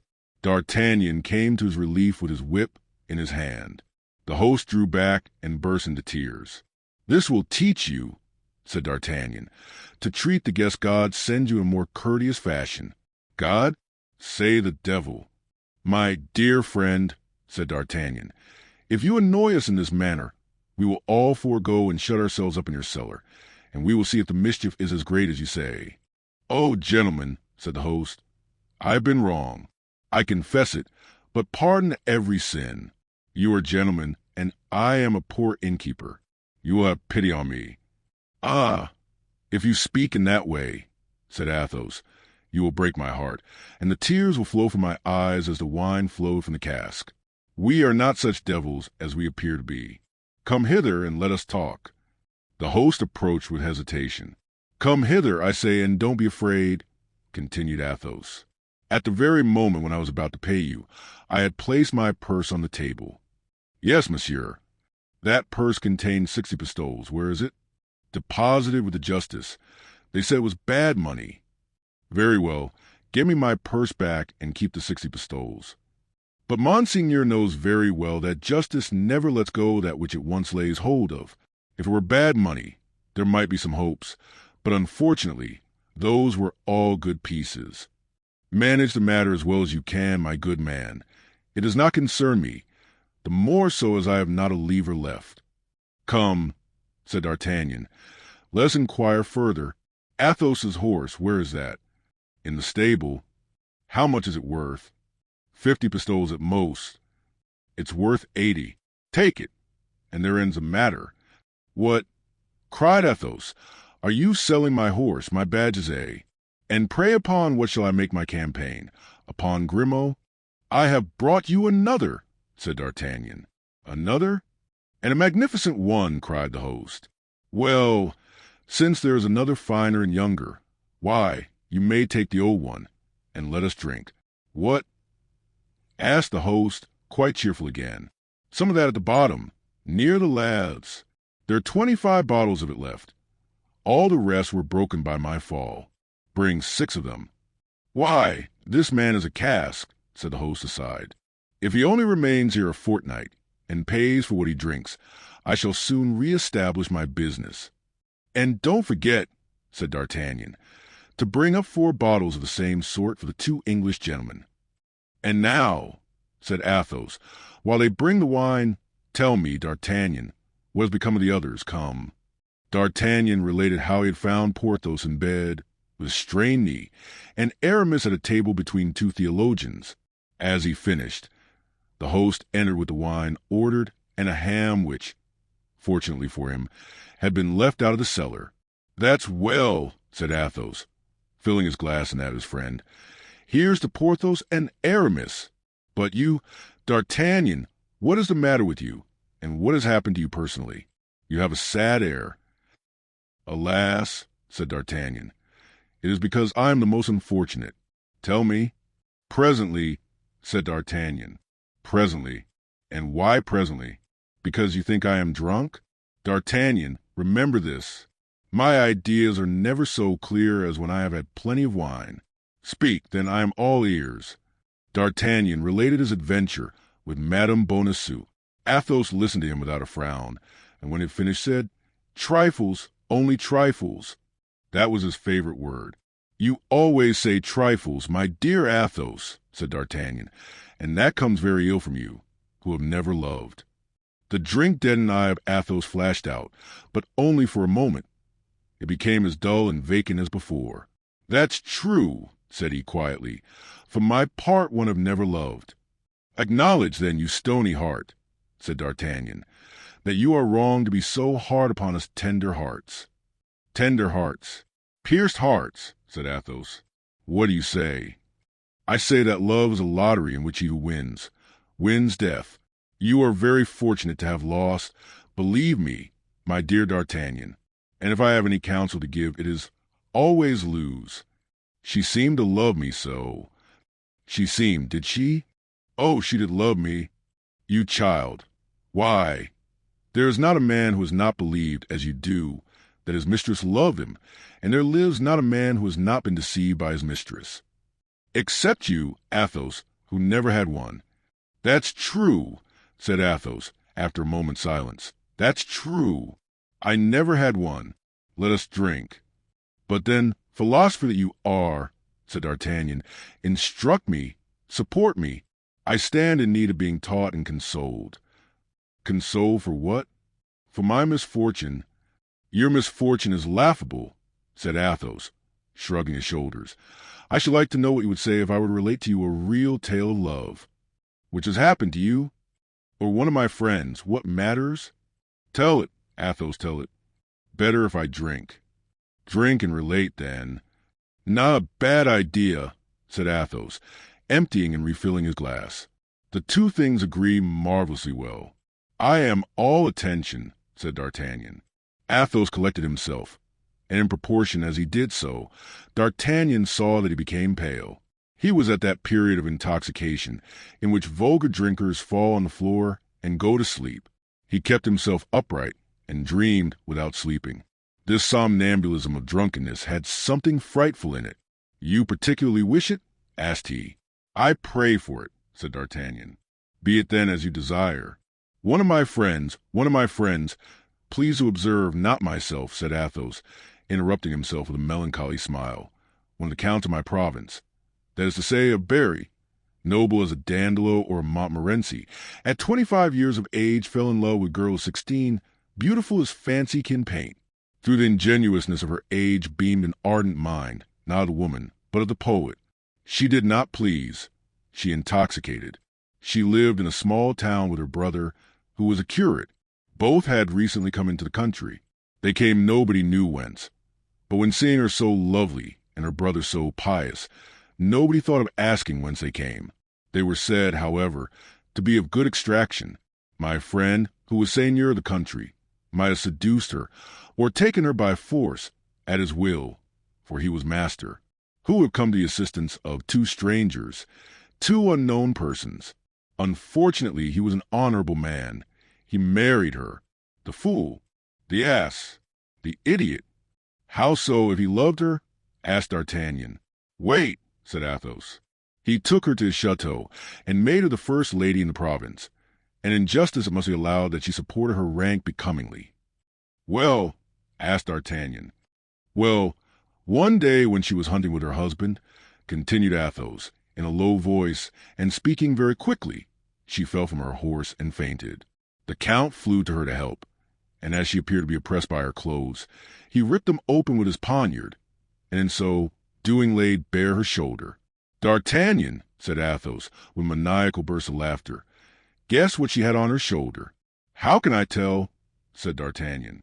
A fleur-de-lis, said Athos. She was branded. Athos emptied at a single draught the glass he held in his hand. Horror! Cried D'Artagnan. What do you tell me? Truth, my friend. The angel was a demon. The poor young girl had stolen the sacred vessels from a church. And what did the Count do? The Count was of the highest nobility. He had on his estates the rights of high and low tribunals. He tore the dress of the Countess to pieces. He tied her hands behind her and hanged her on a tree. Heavens, Athos, murder? Cried D'Artagnan. No less, said Athos, as pale as a corpse. But methinks I need wine. And he seized by the neck the last bottle that was left, put it to his mouth, and emptied it at a single draught, as he would have emptied an ordinary glass. Then he let his head sink upon his two hands, while D'Artagnan stood before him, stupefied. That has cured me of beautiful, poetical, and loving women, said Athos, after a considerable pause, raising his head, and forgetting to continue the fiction of the Count. God grant you as much. Let us drink. Then she is dead, stammered D'Artagnan. Parbleu, said Athos. But hold out your glass. Some ham, my boy, or we can't drink. And her brother? Added D'Artagnan, timidly. Her brother? Replied Athos. Yes, the priest. Oh, I inquired after him for the purpose of hanging him likewise, but he was beforehand with me. He had quit the curacy the night before. Was it ever known who this miserable fellow was? He was doubtless the first lover and accomplice of the fair lady, a worthy man who had pretended to be a curate for the purpose of getting his mistress married, and securing her position. He has been hanged and quartered, I hope. My God, cried D'Artagnan, quite stunned by the relation of this horrible adventure. Taste some of this ham, D'Artagnan. It is exquisite, said Athos, cutting a slice, which he placed on a young man's plate. What a pity it is there were only 4 like this in the cellar. I could have drunk 50 bottles more. D'Artagnan could no longer endure this conversation, which had made him bewildered, allowing his head to sink upon his two hands. He pretended to sleep. "These young fellows can none of them drink," said Athos, looking at him with pity, "and yet this is one of the best." Chapter 28. The Return. D'Artagnan was astounded by the terrible confidence of Athos, yet many things appeared very obscure to him in this half-revelation. In the first place, it had been made by a man quite drunk to one who was half-drunk, and yet, in spite of the uncertainty which the vapor of 3 or 4 bottles of Burgundy carries with its brain, D'Artagnan, when awaking on the following morning, had all the words of Athos as present to his memory as they then fell from his mouth. They had been so impressed upon his mind. All this doubt only gave rise to a more lively desire of arriving at certainty, and he went into his friend's chamber with a fixed determination of renewing the conversation of the preceding evening. But he found Athos quite himself again, that is to say, the most shrewd and impenetrable of men. Besides which, the Musketeer, after having exchanged a hearty shake of the hand with him, broached the matter first. "I was pretty drunk yesterday, D'Artagnan," said he. "I can tell that by my tongue, which was swollen and hot this morning, and by my pulse, which was very tremulous. I wager that I uttered 1,000 extravagances." While saying this, he looked at his friend with an earnestness that embarrassed him. "No," replied D'Artagnan. "If I recollect well what you said, it was nothing out of the common way." "Ah, you surprise me. I thought I had told you a most lamentable story." And he looked at the young man as if he would read the bottom of his heart. "My faith," said D'Artagnan, "it appears that I was more drunk than you, since I remember nothing of the kind." Athos did not trust this reply, and he resumed, "You cannot have failed to remark, my dear friend, that everyone has a particular kind of drunkenness, sad or gay. My drunkenness is always sad, and when I am thoroughly drunk my mania is to relate all the lugubrious stories which my foolish nurse inculcated into my brain. That is my failing, a capital failing, I admit, but with that exception, I am a good drinker." Athos spoke this in so natural a manner that D'Artagnan was shaken in his conviction. "It is that, then," replied the young man, anxious to find out the truth. "It is that, then, I remember as we remember a dream. We were speaking of hanging." "Ah, you see how it is," said Athos, becoming still paler, but yet attempting to laugh. "I was sure it was so. The hanging of people is my nightmare." "Yes, yes," replied D'Artagnan. "I remember now. Yes, it was about— Stop a minute. Yes, it was about a woman." "That's it," replied Athos, becoming almost livid. "That is my grand story of the fair lady, and when I relate that, I must be very drunk." "Yes, that was it," said D'Artagnan. "The story of a tall, fair lady with blue eyes." "Yes, who was hanged." "By her husband, who was a nobleman of your acquaintance," continued D'Artagnan, looking intently at Athos. "Well, you see how a man may compromise himself when he does not know what he says," replied Athos, shrugging his shoulders as if he thought himself an object of pity. "I certainly never will get drunk again, D'Artagnan. It is too bad a habit." D'Artagnan remained silent, and then, changing conversation all at once, Athos said, "By the by, I thank you for the horse you brought me." "Is it to your mind?" asked D'Artagnan. "Yes, but it is not a horse for hard work." "You are mistaken. I rode him nearly 10 leagues in less than an hour and a half, and he appeared no more distressed than if he had only made the tour of the place St. Sulpice." "Ah, you begin to awaken my regret." "Regret?" "Yes, I have parted with him." "How? Why?" "Here is the simple fact. This morning I awoke at 6 o'clock. You were still fast asleep, and I did not know what to do with myself. I was still stupid from our yesterday's debauch. As I came into the public room, I saw one of our Englishmen bargaining with a dealer for a horse, his own having died yesterday from bleeding. I drew near, and found he was bidding 100 pistoles for a chestnut nag. "Pardieu," said I, "my good gentleman, I have a horse to sell, too. Aye, and a very fine one. I saw him yesterday. Your friend's lackey was leading him. Do you think he is worth 100 pistoles?" "Yes." "Will you sell him to me for that sum?" "No, but I will play for him." "What? At dice?" No sooner said than done, and I lost the horse. But pleased to observe I won back the equipage, cried Athos. D'Artagnan looked much disconcerted. This vexes you, said Athos. Well, I must confess it does, replied D'Artagnan. That horse was to have identified us in the day of battle. It was a pledge, a remembrance. Athos, you have done wrong. But, my dear friend, put yourself in my place, replied the Musketeer. I was hipped to death, and still further, upon my honor, I don't like English horses. If it is only to be recognized, why the saddle will suffice for that. It is quite remarkable enough. As to the horse, we can easily find some excuse for its disappearance. Why the devil? A horse is mortal. Suppose mine had had the glanders or the farcy. D'Artagnan did not smile. It vexes me greatly, continued Athos, that you attach so much importance to these animals, for I am not yet at the end of my story. What else have you done?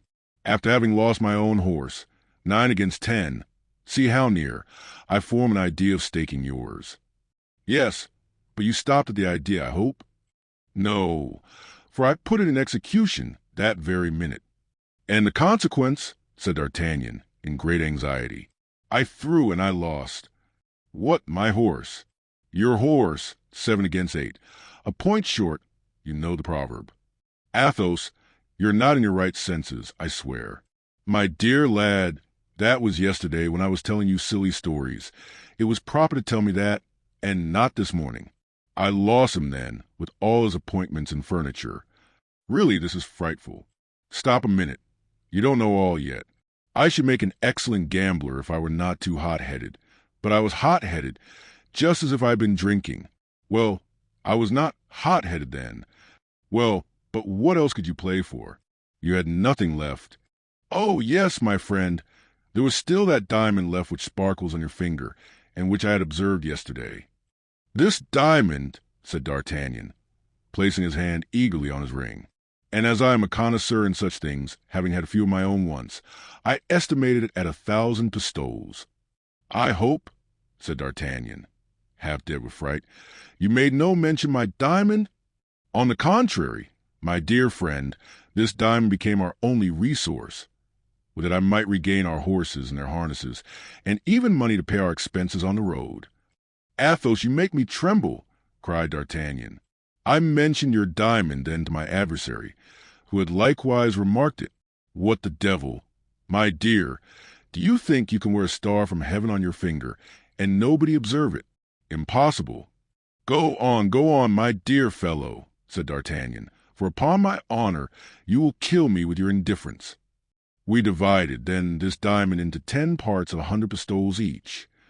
You are laughing at me and want to try me, said D'Artagnan, whom anger began to take by the hair, as Minerva takes Achilles in the Iliad. No, I did not jest, mordieu. I should like to have seen you in my place. I had been 15 days without seeing a human face, and had been left to brutalize myself in the company of bottles. That was no reason for staking my diamond, replied D'Artagnan, closing his hand with a nervous spasm. Hear the end. 10 parts 100 pistoles each in 10 throws, without revenge. In 13 throws I had lost all, in 13 throws. The number 13 was always fatal to me. It was on the 13th of July that... Ventre bleu, cried D'Artagnan, rising from the table, the story of the present day making him forget that of the preceding one. Patience, said Athos. I had a plan. The Englishman was an original. I had seen him conversing that morning with Grimaud, and Grimaud had told me that he had made him proposals to enter into his service. I staked Grimaud, the silent Grimaud, divided into 10 portions. Well, what next? Said D'Artagnan, laughing in spite of himself. Grimaud himself, understand, and with the 10 parts of Grimaud, which are not worth a ducatoon, I regain the diamond. Tell me now if persistence is not a virtue. My faith, but this is droll, cried D'Artagnan, consoled, and holding his side with laughter. You may guess, finding the luck turned, that I again staked the diamond. The devil, said D'Artagnan, becoming angry again. I won back your harness, then your horse, then my harness, then my horse, and then I lost again. In brief, I regained your harness and then mine. That's where we are. That was a superb throw. So I left off there.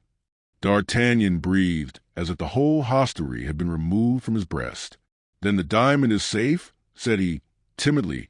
Intact, my dear friend, beside the harness of your Bucephalus and mine. But what is the use of harnesses without horses? I have an idea about them. Athos, you make me shudder. Listen to me. You have not played for a long time, D'Artagnan, and I have no inclination to play. Swear to nothing. You have not played for a long time, I said.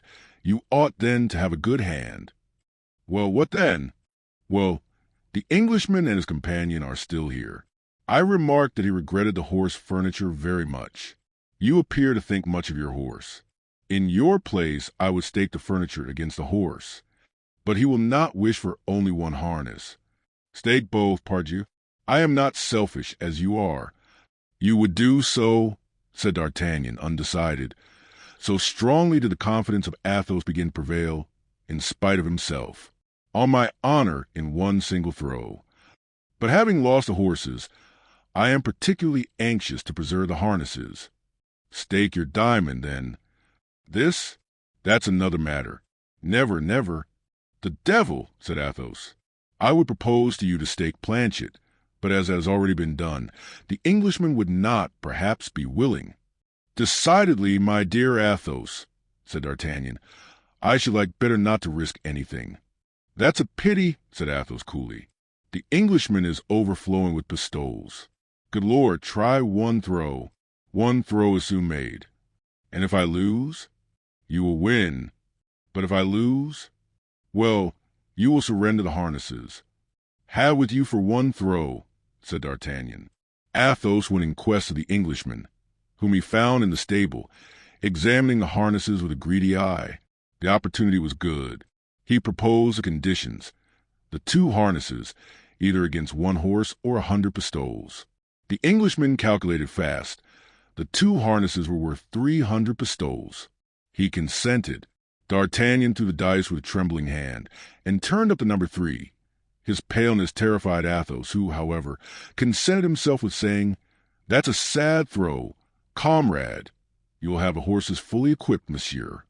The Englishman, quite triumphant, did not even give himself the trouble to shake the dice. He threw them on the table without looking at them. So sure was he of victory. D'Artagnan turned aside to conceal his ill humor. Hold! Hold! Said Athos with his quiet tone. That throw of the dice is extraordinary. I have not seen such a one 4 times in my life. 2 aces. The Englishman looked and was seized with astonishment. D'Artagnan looked and was seized with pleasure. Yes, continued Athos, for times only. Once at the house of Monsieur Crequy, another time at my own house in the country, in my chateau when I had a chateau, a 3rd time at Monsieur de Treville's where it surprised us all, and the 4th time at Cabaret, where it fell my lot, and where I lost 100 louis and a supper on it. Then Monsieur takes his horse back again, said the Englishman. Certainly, said D'Artagnan. Then there is no revenge. Our conditions said, no revenge, you will please to recollect. That is true. The horse shall be restored to your lackey, monsieur. A moment, said Athos. With your permission, monsieur, I wish to speak a word with my friend. Say on. Athos drew D'Artagnan aside. Well, tempter, what more do you want with me? Said D'Artagnan. You want me to throw again, do you not? No, I would wish you to reflect. On what? You mean to take your horse? Without doubt. You are wrong. Then I would take the 100 pistoles. You know you have staked the harnesses against the horse, or 100 pistoles, at your choice. Yes. Well, then, I repeat, you are wrong. What is the use of one horse for us 2? I could not ride behind. We should look like the 2 sons of Ammon, who had lost their brother. You cannot think of humiliating me by prancing along by my side on that magnificent charger. For my part, I should not hesitate a moment. I should take the 100 pistoles. We want money for our return to Paris. I am much attached to that horse, Athos. And there again you are wrong. A horse slips and injures a joint. A horse stumbles and breaks his knees to the bone. A horse eats out of a manger in which a glander horse is eaten. There is a horse, while on the contrary, the 100 pistoles feed their master. But how shall we get back? Upon our lackeys' horses, pardieu, anybody may see by our bearing that we are people of condition. Pretty figures we shall cut on ponies, while Aramis and Porthos caracole on their steeds. Aramis! Porthos! Cried Athos and laughed aloud. What is it? Asked D'Artagnan, who did not at all comprehend the hilarity of his friend. Nothing, nothing. Go on. Your advice, then? To take the 100 pistoles, D'Artagnan. With the 100 pistoles we can live well to the end of the month. We have undergone a great deal of fatigue, remember, and a little rest will do no harm. I rest? Oh, no, Athos. Once in Paris, I shall prosecute my search for that unfortunate woman. Well, you may be assured that your horse will not be half so serviceable to you for that purpose as good Golden Louis. Take the 100 pistoles, my friend. Take the 100 pistoles. D'Artagnan only required one reason to be satisfied. This last reason appeared convincing. Besides, he feared that by resisting longer he should appear selfish in the eyes of Athos. He acquiesced, therefore, and chose 100 pistoles, which the Englishman paid down on the spot. They then determined to depart. Peace with the landlord, in addition to Athos's old horse, cost 6 pistoles. D'Artagnan and Athos took the nags of Planchet and Grimaud, and the 2 lackeys started on foot, carrying the saddles on their heads. However ill our 2 friends were mounted, they were soon far in advance of their servants, and arrived at Crèvecoeur. From a distance they perceived Aramis, seated in a melancholy manner at his window, looking out, like Sister Anne at the dust in the horizon. Hola, Aramis! What the devil are you doing there? Cried the 2 friends. Ah! Is that you, D'Artagnan, and you, Athos? Said the young man. I was reflecting upon the rapidity with which the blessings of this world leave us. My English horse, which has just disappeared amid a cloud of dust, has furnished me with a living image of the fragility of the things of the earth. Life itself may be resolved into 3 words, erat est fuit, which means, said D'Artagnan, who began to suspect the truth, which means that I have just been duped. 60 louis for a horse which, by the manner of his gait, can do at least 5 leagues an hour. D'Artagnan and Athos laughed aloud. My dear D'Artagnan, said Aramis, don't be too angry with me, I beg. Necessity has no law. Besides, I am the person punished, as that rascally horse-dealer has robbed me of 50 louis, at least. Ah, you fellows are good managers. You ride on our lackeys' horses, and have your own gallant steeds led along carefully by hand, at short stages. At the same instant a market cart, which some minutes before it appeared upon the Amiens road, pulled up at the inn, and Planchet and Grimaud came out of it with the saddles on their heads. The cart was returning empty to Paris, and the 2 lackeys had agreed, for their transport, to slake the wagoner's thirst along the route. What is this? Said Aramis, on seeing them arrive. Nothing but saddles? Now do you understand? Said Athos. My friends, that's exactly like me. I retain my harness by instinct. Hola, Bazin, bring my new saddle, and carry it along with those of these gentlemen. And what have you done with your ecclesiastics? Asked D'Artagnan. My dear fellow, I invited them to a dinner the next day, replied Aramis. They have some capital wine here. Please to observe that in passing, I did my best to make them drunk. Then the curate forbade me to quit my uniform, and the Jesuit entreated me to get him made a musketeer. Without a thesis? Cried D'Artagnan. Without a thesis? I demand the suppression of the thesis. Since then, continued Aramis, I have lived very agreeably. I have begun a poem in verses of 1 syllable that is rather difficult, but the merit in all things consists in the difficulty. The matter is gallant. I will read you the first canto. It has 400 lines and lasts a minute. My faith, my dear Aramis, said D'Artagnan, who detested verses almost as much as he did Latin, add to the merit of the difficulty that of the brevity, and you are sure that your poem will at least have 2 merits. You will see, continued Aramis, that it breeds a reproachable passion. And so, my friends, we return to Paris? Bravo! I am ready. We're going to rejoin that good fellow, Porthos. So much the better. You can't think how I have missed him, the great simpleton. To see him so self-satisfied reconciles me with myself. He would not sell his horse, not for a kingdom. I think I can see him now, mounted upon a superb animal and seated in his handsome saddle. I am sure he will look like the great mogul. They made a halt for an hour to refresh their horses. Aramis discharged his bill, placed Basil in the cart with his comrades, and they set forward to join Porthos. They found him up, less pale than when D'Artagnan left him after his first visit, and seated at a table on which, though he was alone, was spread enough for 4 persons. This dinner consisted of meats nicely dressed, choice wines, and superb fruit. "Ah, pardieu," said he, rising. "You come in the nick of time, gentlemen. I was just beginning the soup, and you will dine with me." "Oh," said D'Artagnan. "Mousqueton has not caught these bottles with his lasso. Besides, here is a piquant fricandeau and a fillet of beef." "I am recruiting myself," said Porthos. "I am recruiting myself. Nothing weakens a man more than these devilish strains. Did you ever suffer from a strain, Athos?" "Never, though I remember, in our affair de Rouffaut, I received a sword wound which at the end of 15 or 18 days produced the same effect." "But this dinner was not intended for you alone, Porthos?" said Aramis. "No," said Porthos. "I expected some gentlemen of the neighborhood, who have just sent me word they could not come. You will take their places, and I shall not lose by the exchange. Hola, Mousqueton, seats, and order double the bottles." "Do you know what we are eating here?" said Athos, at the end of 10 minutes. "Pardieu," replied D'Artagnan. "For my part, I am eating veal garnished with shrimps and vegetables." "And I some lamb chops," said Porthos. "And I a plain chicken," said Aramis. "You are all mistaken, gentlemen," answered Athos gravely. "You are eating horse." "Eating what?" said D'Artagnan. "Horse," said Aramis, with a grimace of disgust.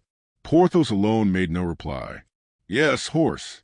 Are we not eating a horse, Porthos? And perhaps his saddle therewith." "No, gentlemen, I have kept the harness," said Porthos. "My faith," said Aramis, "we are all alike. One would think we had tipped the wink." "What could I do?" said Porthos. "This horse made my visitors ashamed of theirs, and I don't like to humiliate people." "Then your duchess is still the waters?" asked D'Artagnan. "Still," replied Porthos. "And, my faith, the governor of the province, one of the gentlemen I expected today, seemed to have such a wish for him that I gave him to him." "Gave him?" cried D'Artagnan. "My God, yes, gave. That is the word," said Porthos. "For the animal was worth at least 150 louis, and the stingy fellow would only give me 80. "Without the saddle?" said Aramis. "Yes, without the saddle." "You will observe, gentlemen," said Athos, "that Porthos has made the best bargain of any of us."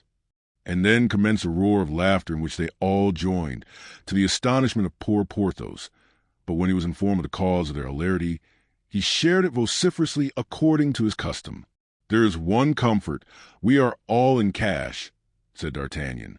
"Well, for my part," said Athos, "I found Aramis's Spanish wine so good that I sent on a hamper of 60 bottles of it in the wagon with the lackeys.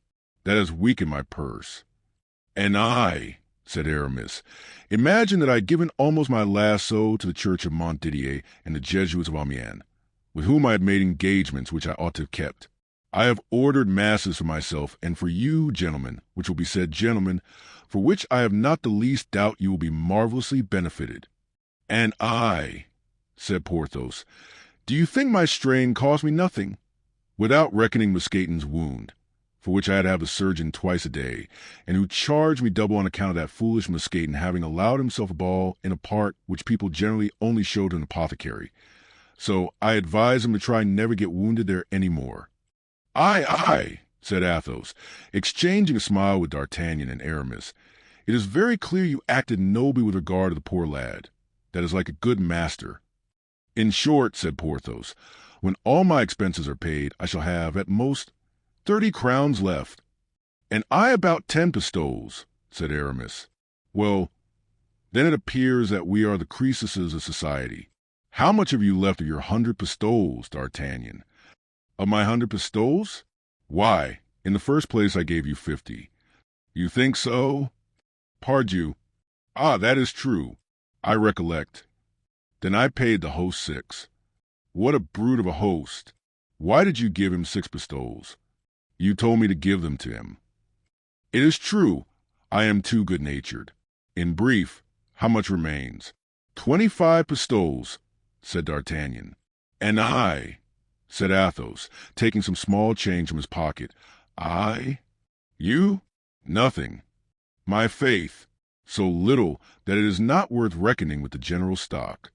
Now then, let us calculate how much we posses in all. Porthos, 30 crowns. Aramis, 10 pistoles. And you, D'Artagnan? 25.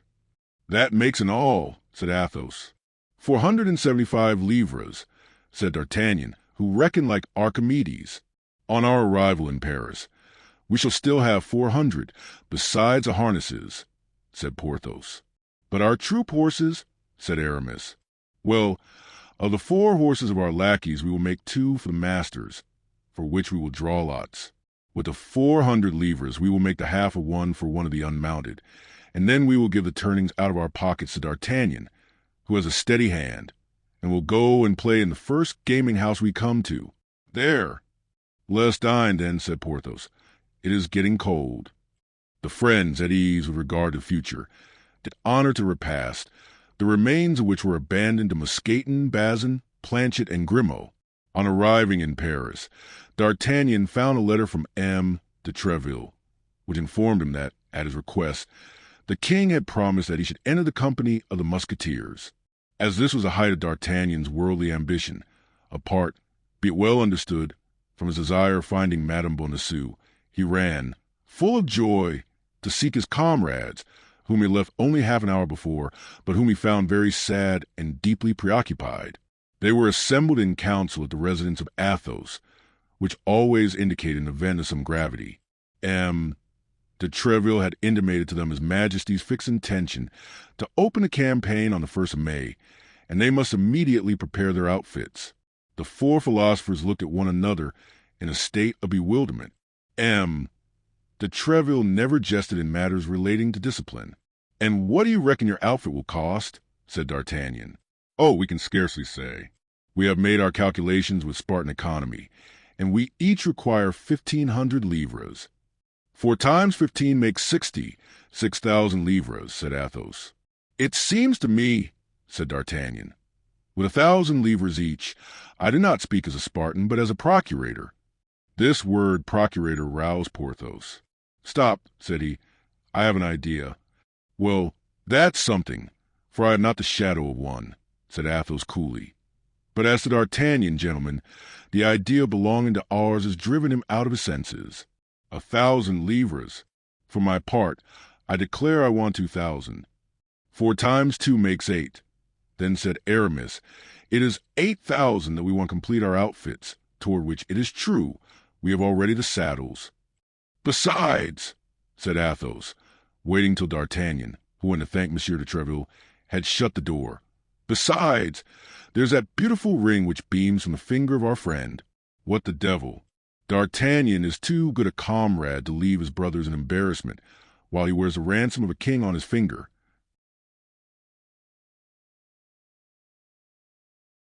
Chapter 29. Hunting for the equipments. The most preoccupied of the 4 friends was certainly D'Artagnan, although he, in his quality of guardsman, would be much more easily equipped than Messrs. the Musketeers, who were all of high rank.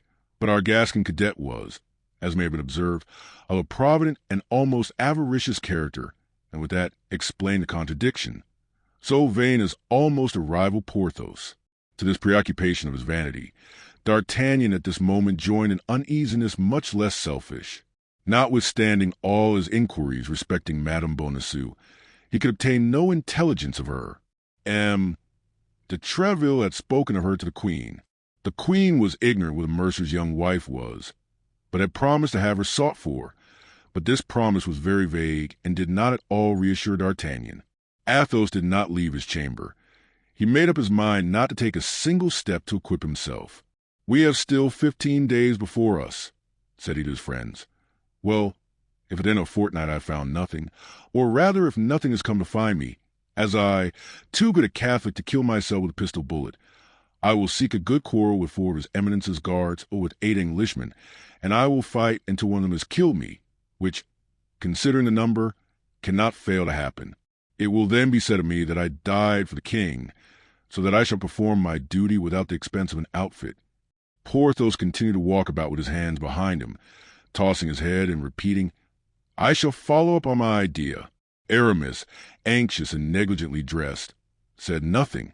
It may be seen by these disastrous details that desolation reigned in the community. The lackeys, on their part, like the coursers of Hippolytus, shared the sadness of their masters. Mousqueton collected a store of crusts. Bazin, who had always been inclined to devotion, never quit the churches. Planchet watched the flight of flies, and Grimaud, whom the general distress could not induce to break the silence imposed by his master, heaved sighs enough to soften the stones. The 3 friends, for, as we have said, Athos had sworn not to stir a foot to equip himself, went out early in the morning and returned late at night.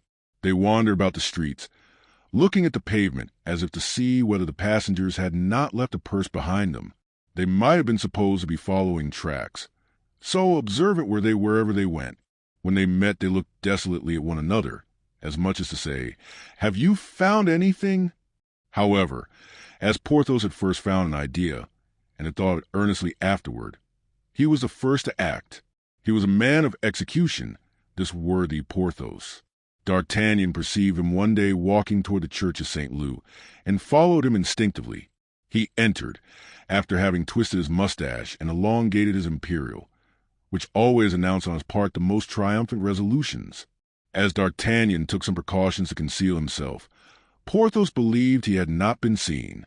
D'Artagnan entered behind him. Porthos went and leaned against the side of a pillar. D'Artagnan, still unperceived, supported himself against the other side. There happened to be a sermon, which made the church very full of people. Porthos took advantage of this circumstance to ogle the women.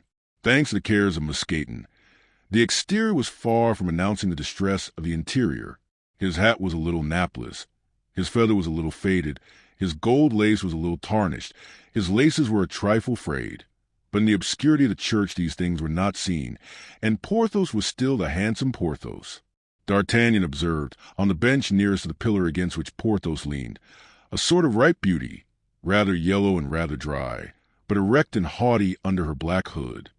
The eyes of Porthos were furtively cast upon this lady, and then rove about at large of a knave. On her side the lady, who from time to time blushed, darted with the rapidity of lightning a glance toward the inconstant Porthos, and then immediately the eyes of Porthos wandered anxiously. It was plain that this mode of proceeding piqued the lady in the black hood, for she bit her lips till they bled, scratched the end of her nose, and could not sit still in her seat. Porthos, seeing this, retwisted his mustache, elongated his imperial a second time, and began to make signals to a beautiful lady who was near the choir, and who not only was a beautiful lady, but still further, no doubt, a great lady, for she had behind her a Negro boy who had brought the cushion on which she knelt, and a female servant who held the emblazoned bag in which was placed the book from which she read the Mass. The lady with the black had followed through all their wanderings the looks of Porthos, and perceived that they rested upon the lady with the velvet cushion, the little Negro, and the maid-servant. During this time Porthos played close. It was almost imperceptible motions of his eyes, fingers placed upon the lips, little assassinating smiles, which really did assassinate the disdained beauty. Then she cried, "Ahem!" under cover of the mea culpa, striking her breast so vigorously that everybody, even the lady with the red cushion, turned round toward her. Porthos paid no attention. Nevertheless, he understood it all, but was deaf. The lady with the red cushion produced a great effect, for she was very handsome, upon the lady with the black hood, who saw in her arrival really to be dreaded, a great effect upon Porthos, who thought her much prettier than the lady with the black hood, a great effect upon D'Artagnan, who recognized in her the lady of Calais, and of Dover, whom his persecutor, the man with the scar, had saluted by the name of Milady. D'Artagnan, without losing sight of the lady of the red cushion, continued to watch the proceedings of Porthos, which amused him greatly. He guessed that the Lady of the Black Hood was the procurator's wife of the Rue Aux, which was more probable from the Church of St. Lou being not far from that locality.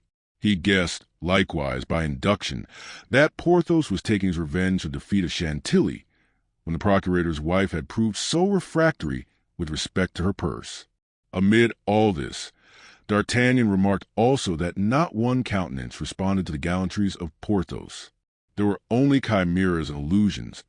But for real love, for true jealousy, is there any reality except illusions and chimeras? The sermon over, the procurator's wife advanced toward the holy font. Porthos went before her, and instead of finger, dipped his whole hand in. The procurator's wife smiled, thinking that it was for her Porthos had put himself to this trouble, but she was cruelly and promptly undeceived. When she was only about 3 steps from him, he turned his head round, fixing his eyes steadfastly upon the lady with the red cushion, who had risen and was approaching, followed by her black boy and her woman. When the lady of the red cushion came close to Porthos, Porthos drew his dripping hand from the font. The fair worshipper touched the great hand of Porthos with her delicate fingers, smiled, made the sign of the cross, and left the church. This was too much of the procurator's wife. She doubted not there was an intrigue between this lady and Porthos. If she had been a great lady, she would have fainted. But as she was only a procurator's wife, she contented herself saying to the musketeer with concentrated fury, Monsieur Porthos, you don't offer me any holy water? Porthos, at the sound of that voice, started like a man awakened from a sleep of 100 years. Madame, cried he, is that you? How is your husband, our dear Monsieur Coquenard? Is he still as stingy as ever? Where can my eyes have been not to have seen you during the 2 hours of the sermon? I was within 2 paces of you, monsieur, replied the procurator's wife. But you did not perceive me, because you had no eyes but for the pretty lady to whom you just now gave the holy water.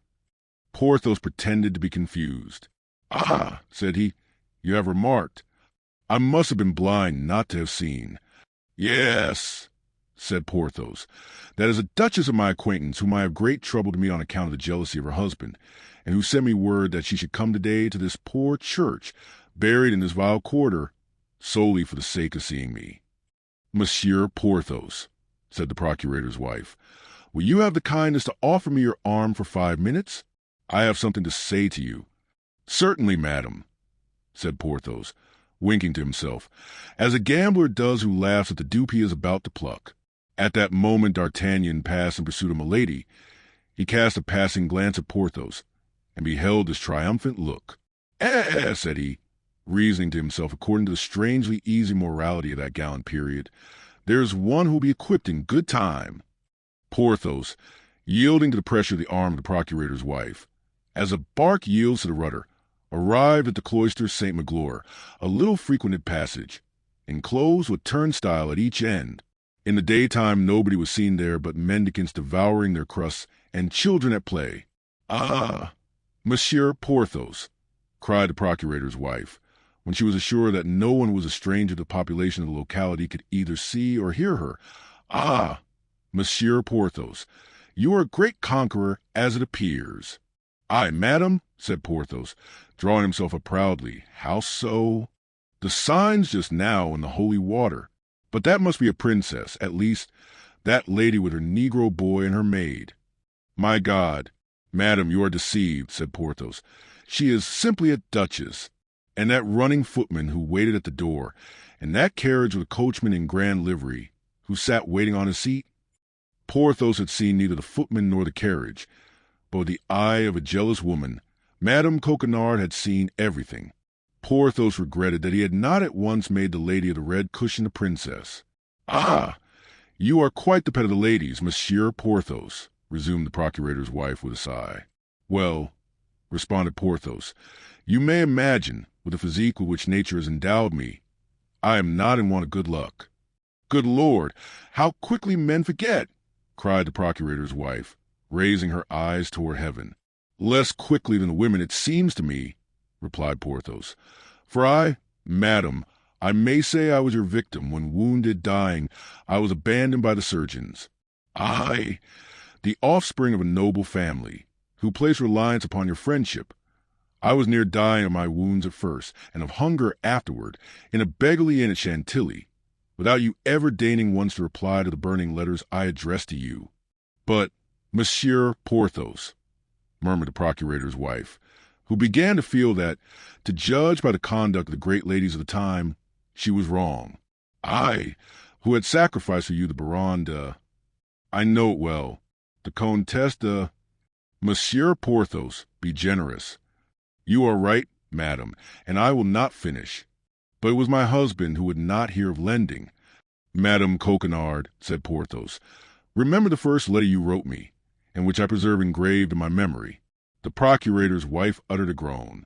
Besides, said she, the sum you require me to borrow was rather large. Madame Coquenard, I gave you the preference. I had but to write to the Duchesse, but I won't repeat her name, for I am incapable of compromising a woman. But this I know, that I had but to write to her, and she would have sent me 1,500. The procurator's wife shed a tear. Monsieur Porthos, said she, I can assure you that you severely punished me, and if in the time to come you should find yourself in a similar situation, you have but to apply to me. Fie, madam, fie, said Porthos, as if disgusted. Let us not talk about money, if you please. It is humiliating. Then you no longer love me, said the procurator's wife, slowly and sadly. Porthos maintained a majestic silence. And that is the only reply you make? Alas, I understand. Think of the offense you have committed toward me, madam. It remains here, said Porthos, placing his hand on his heart and pressing it strongly. I will repair it. Indeed I will, my dear Porthos. Besides, what did I ask of you? Resumed Porthos, with a movement of the shoulders full of good fellowship. Alone, nothing more. After all, I am not an unreasonable man. I know you are not rich, Madame Coquenard, and that your husband is obliged to bleed his poor clients to squeeze a few paltry crowns from them.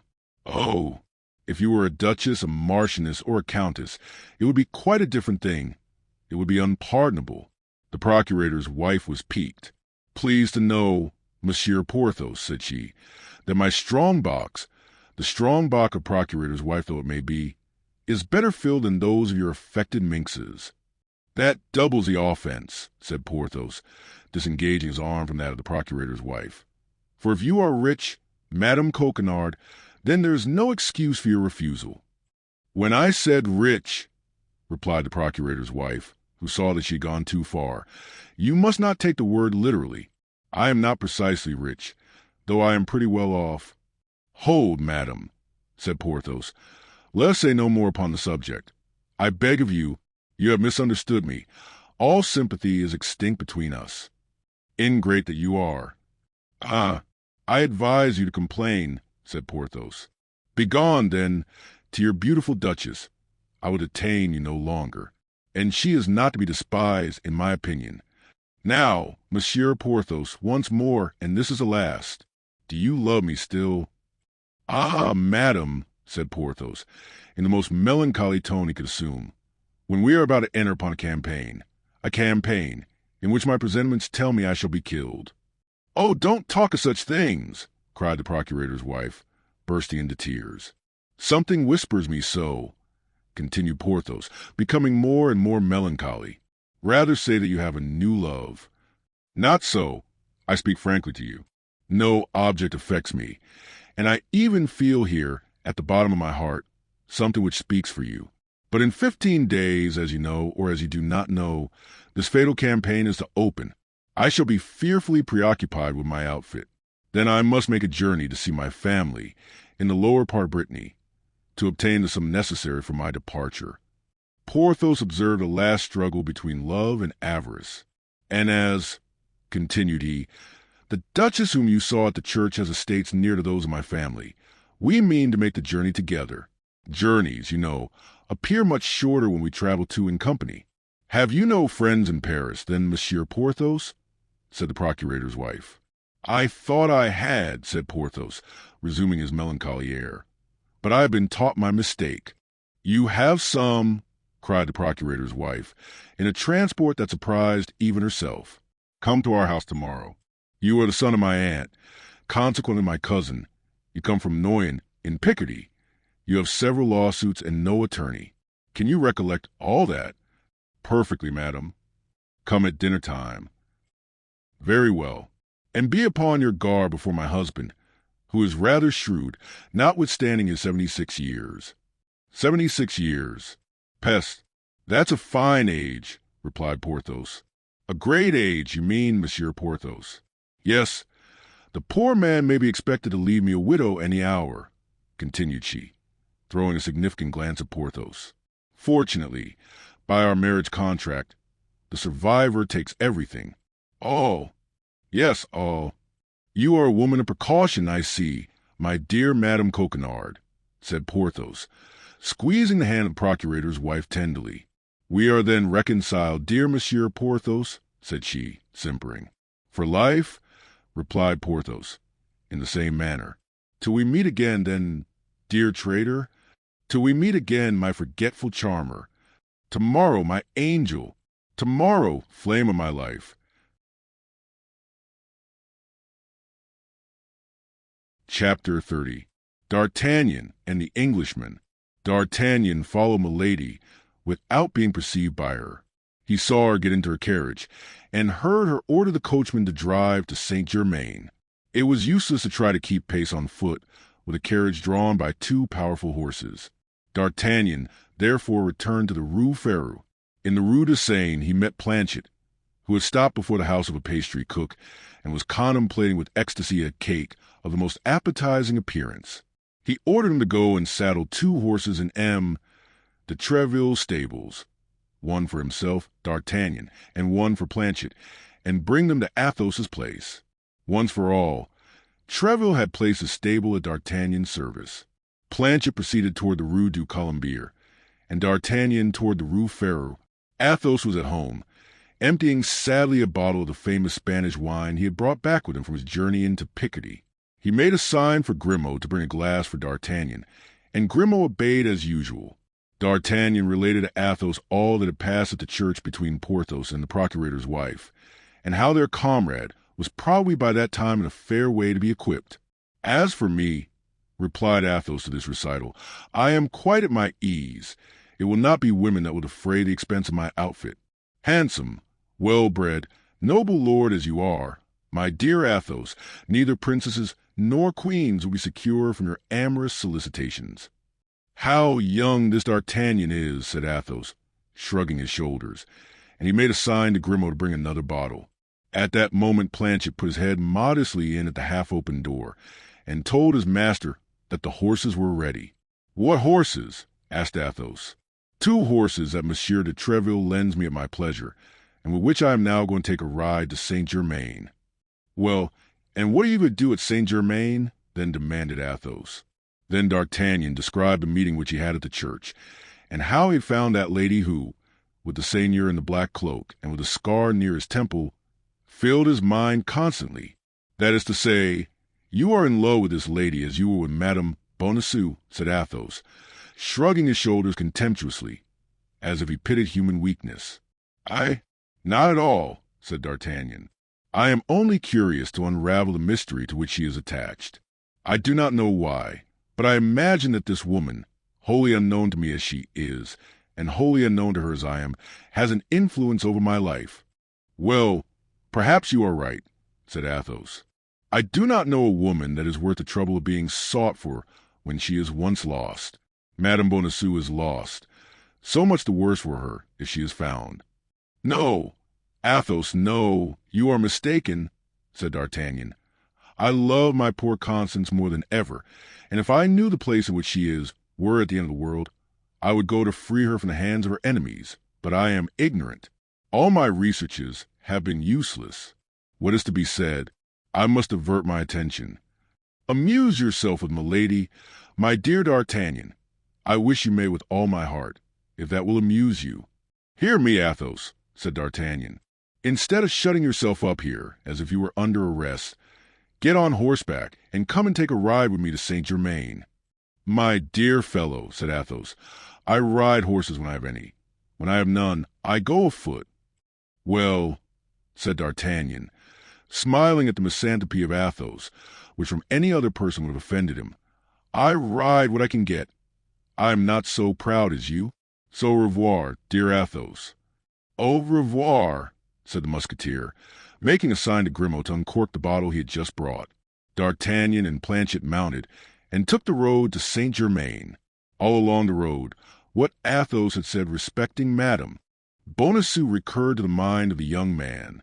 Although D'Artagnan was not a very sentimental character, the mercer's pretty wife had made a real impression upon his heart. As he said, he was ready to go to the end of the world to seek her, but the world, being round, has many ends, so that he did not know which way to turn. Meantime, he was going to try to find out Milady. Milady had spoken to the man in the black cloak. Therefore she knew him. Now, in the opinion of D'Artagnan, it was certainly the man in the black cloak who had carried off Madame Bonacieux the second time, as he had carried her off the first. D'Artagnan then only half lied, which is lying but little, when he said that by going in search of Milady he at the same time went in search of Constance. Thinking of all this, and from time to time giving a touch of the spur to his horse, D'Artagnan completed his short journey, and arrived at Saint-Germain. He had just passed by the pavilion, in which 10 years later Louis XIV was born. He rode up a very quiet street, looking to the right and the left to see if he could catch any vestige of his beautiful Englishwoman, when from the ground floor of a pretty house, which, according to the fashion of the time, had no window toward the street, he saw a face peep out with which he thought he was acquainted. This person walked along the terrace, which was ornamented with flowers. Planchet recognized him first. Monsieur," said he, addressing D'Artagnan, "don't you remember that face which is blinking yonder?"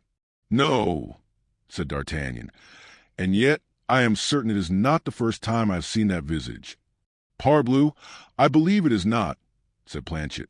"Why, it is poor Lubin, the lackey of the Comte de Wardes, he whom you took such good care of a month ago at Calais, on the road to the governor's country house." "So it is," said D'Artagnan. "I know him now. Do you think he would recollect you?" "My faith, monsieur, he was in such trouble that I doubt if he can retain a very clear recollection of me." "Well, go and talk with the boy," said D'Artagnan, "and make out if you can from his conversation whether his master is dead."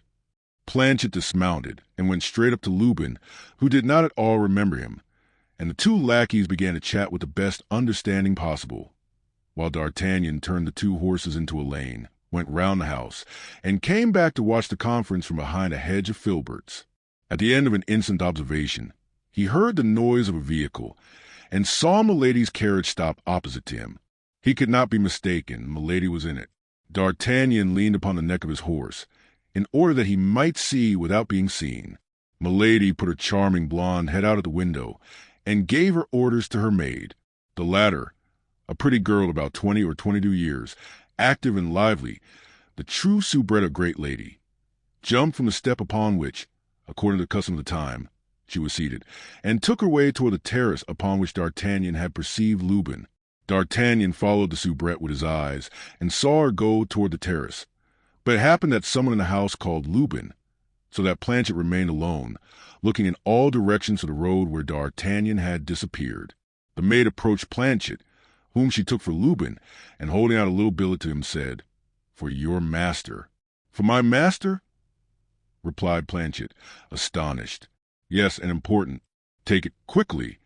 Thereupon she ran toward the carriage, which had turned round toward the way it came, jumped upon the step, and the carriage drove off. Planchet turned and returned the billet. Then, accustomed to passive obedience, he jumped down from the terrace, ran toward the lane, and at the end of 20 paces met D'Artagnan, who, having seen all, was coming to him. "For you, monsieur," said Planchet, presenting the billet to the young man. "For me?"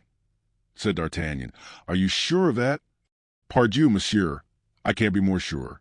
The soubrette said, "For your master." "I have no other master but you. So, a pretty little lass, my faith, is that soubrette?"